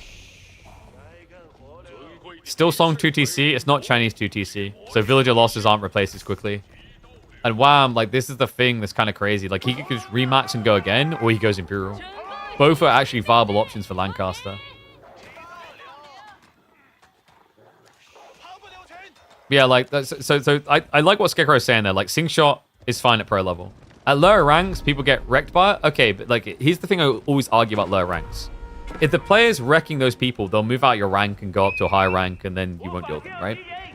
But like, it's the same logic of going that low rank players die to a knight, killing the woodworkers. It's like, that's a skill issue. And like, do you want to babysit the skill or accept that you just need to improve somewhere, right? That's like saying I can't aim in CSGO, so can I please have like aim assist?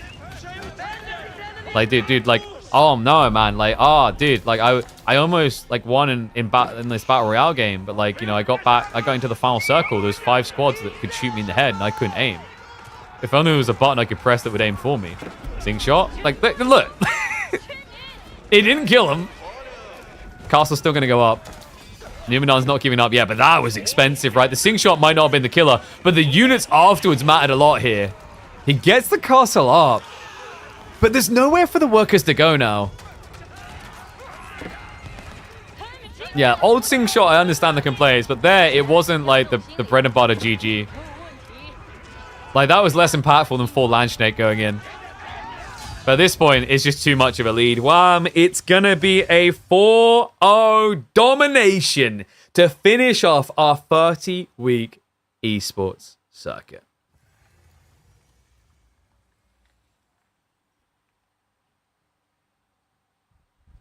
But yeah, the things that you should be addressing about Lancaster are the things that are not fun to play against. Sing shot is fun to engage with. Maybe it's not fun to lose to, but like, actually, like, here's the weird thing. You feel like a god when you dodge sink shot. So that's my trade-off comment to that. The mana spam and the dagger throws are the toxic parts. So yeah, I don't know. I think anyone who's calling for sink shot to still get nerfed doesn't understand like design and balance at this stage. It's like you're remembering a clip from like several months ago where it looked ridiculous, and agreed it looked ridiculous, but now it's fine. That game was won by Earlsguard into mana spam. But yeah, GG's to Numu. He still achieves his best performance to round out the midweek muster, but unfortunately wasn't able to put a dent in. And what is up, El Yona? Thank you very much, mate. Appreciate the raid. I hope you enjoyed the games. Hope you had fun watching them. Welcome to the French community. So, what now? Bye. Midweek muster is complete. We've been doing this now for 31 weeks, actually, because we had the All-Stars over Christmas. 31 weeks of midweek muster. What do we do on Mondays, Tuesdays, Thursdays, and Fridays now? Well, guys, we'll still be streaming. We'll still be live. But it comes to an end. Now, Nilly already revealed. Did you guys not pay attention to that? Nilly's like roadmap thing already revealed that something's coming. But we don't have the deets to give yet. So I am working to get them. But like, if you guys don't know what I'm talking about, like if we go across here, and give me a sec, let me open it up. There was an announcement of upcoming tournaments, etc., and there was a nice little footnote in there from nearly... Oh, wait, this is like... Oh, cringe. Get out of here, Rising Empire. AoE for Reddit.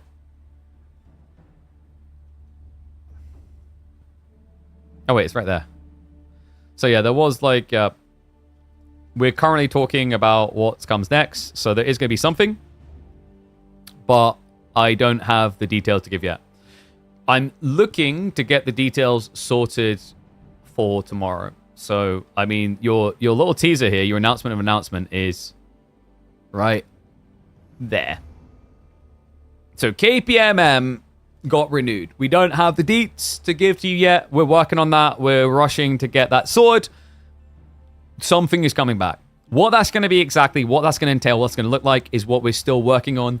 My goal is I'm rushing to try and get the necessary details so that we can maybe talk about it in the next few days.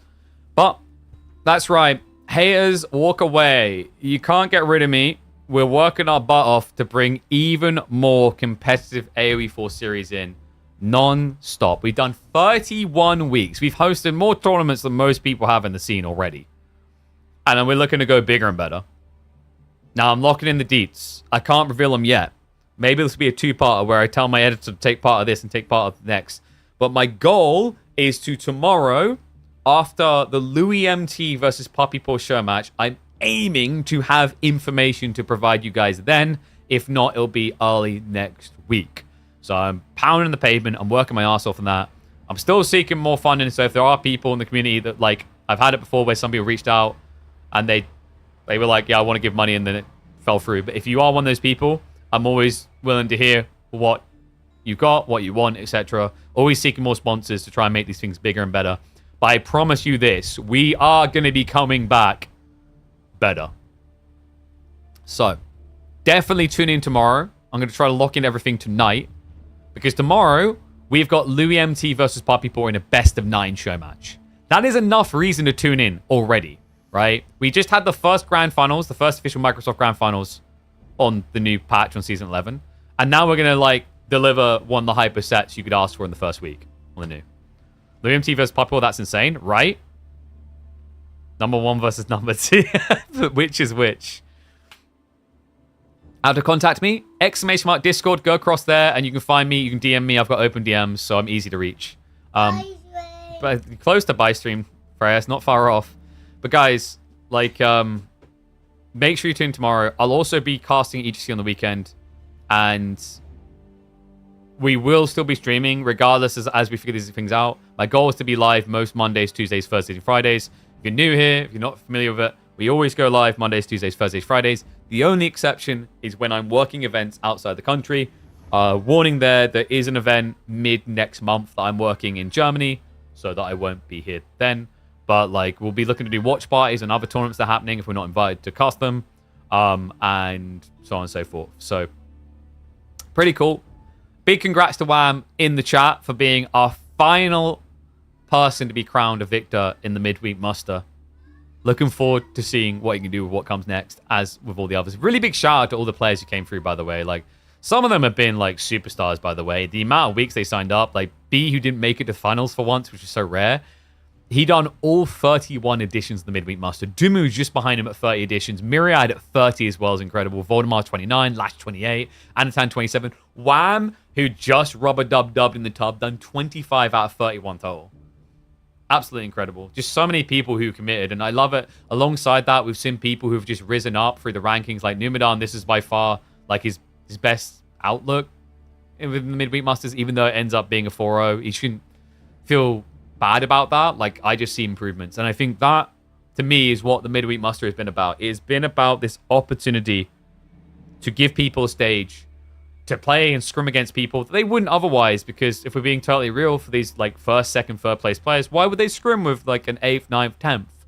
But the idea is that route to progress, that familiarity with the tournament format, an opportunity to also introduce brand new maps that could be used in bigger tournaments. By the way, we succeeded in that. We've seen that, actually, like maps that we created with Caillou going through and being used there. Maps created by members of the community that otherwise would have been ignored being used there. Excavation, first appearance for it in tournament play, was in Midweek Muster. Literally being used in Master Summers right now. So I feel like we've done a lot success with this. KPMM,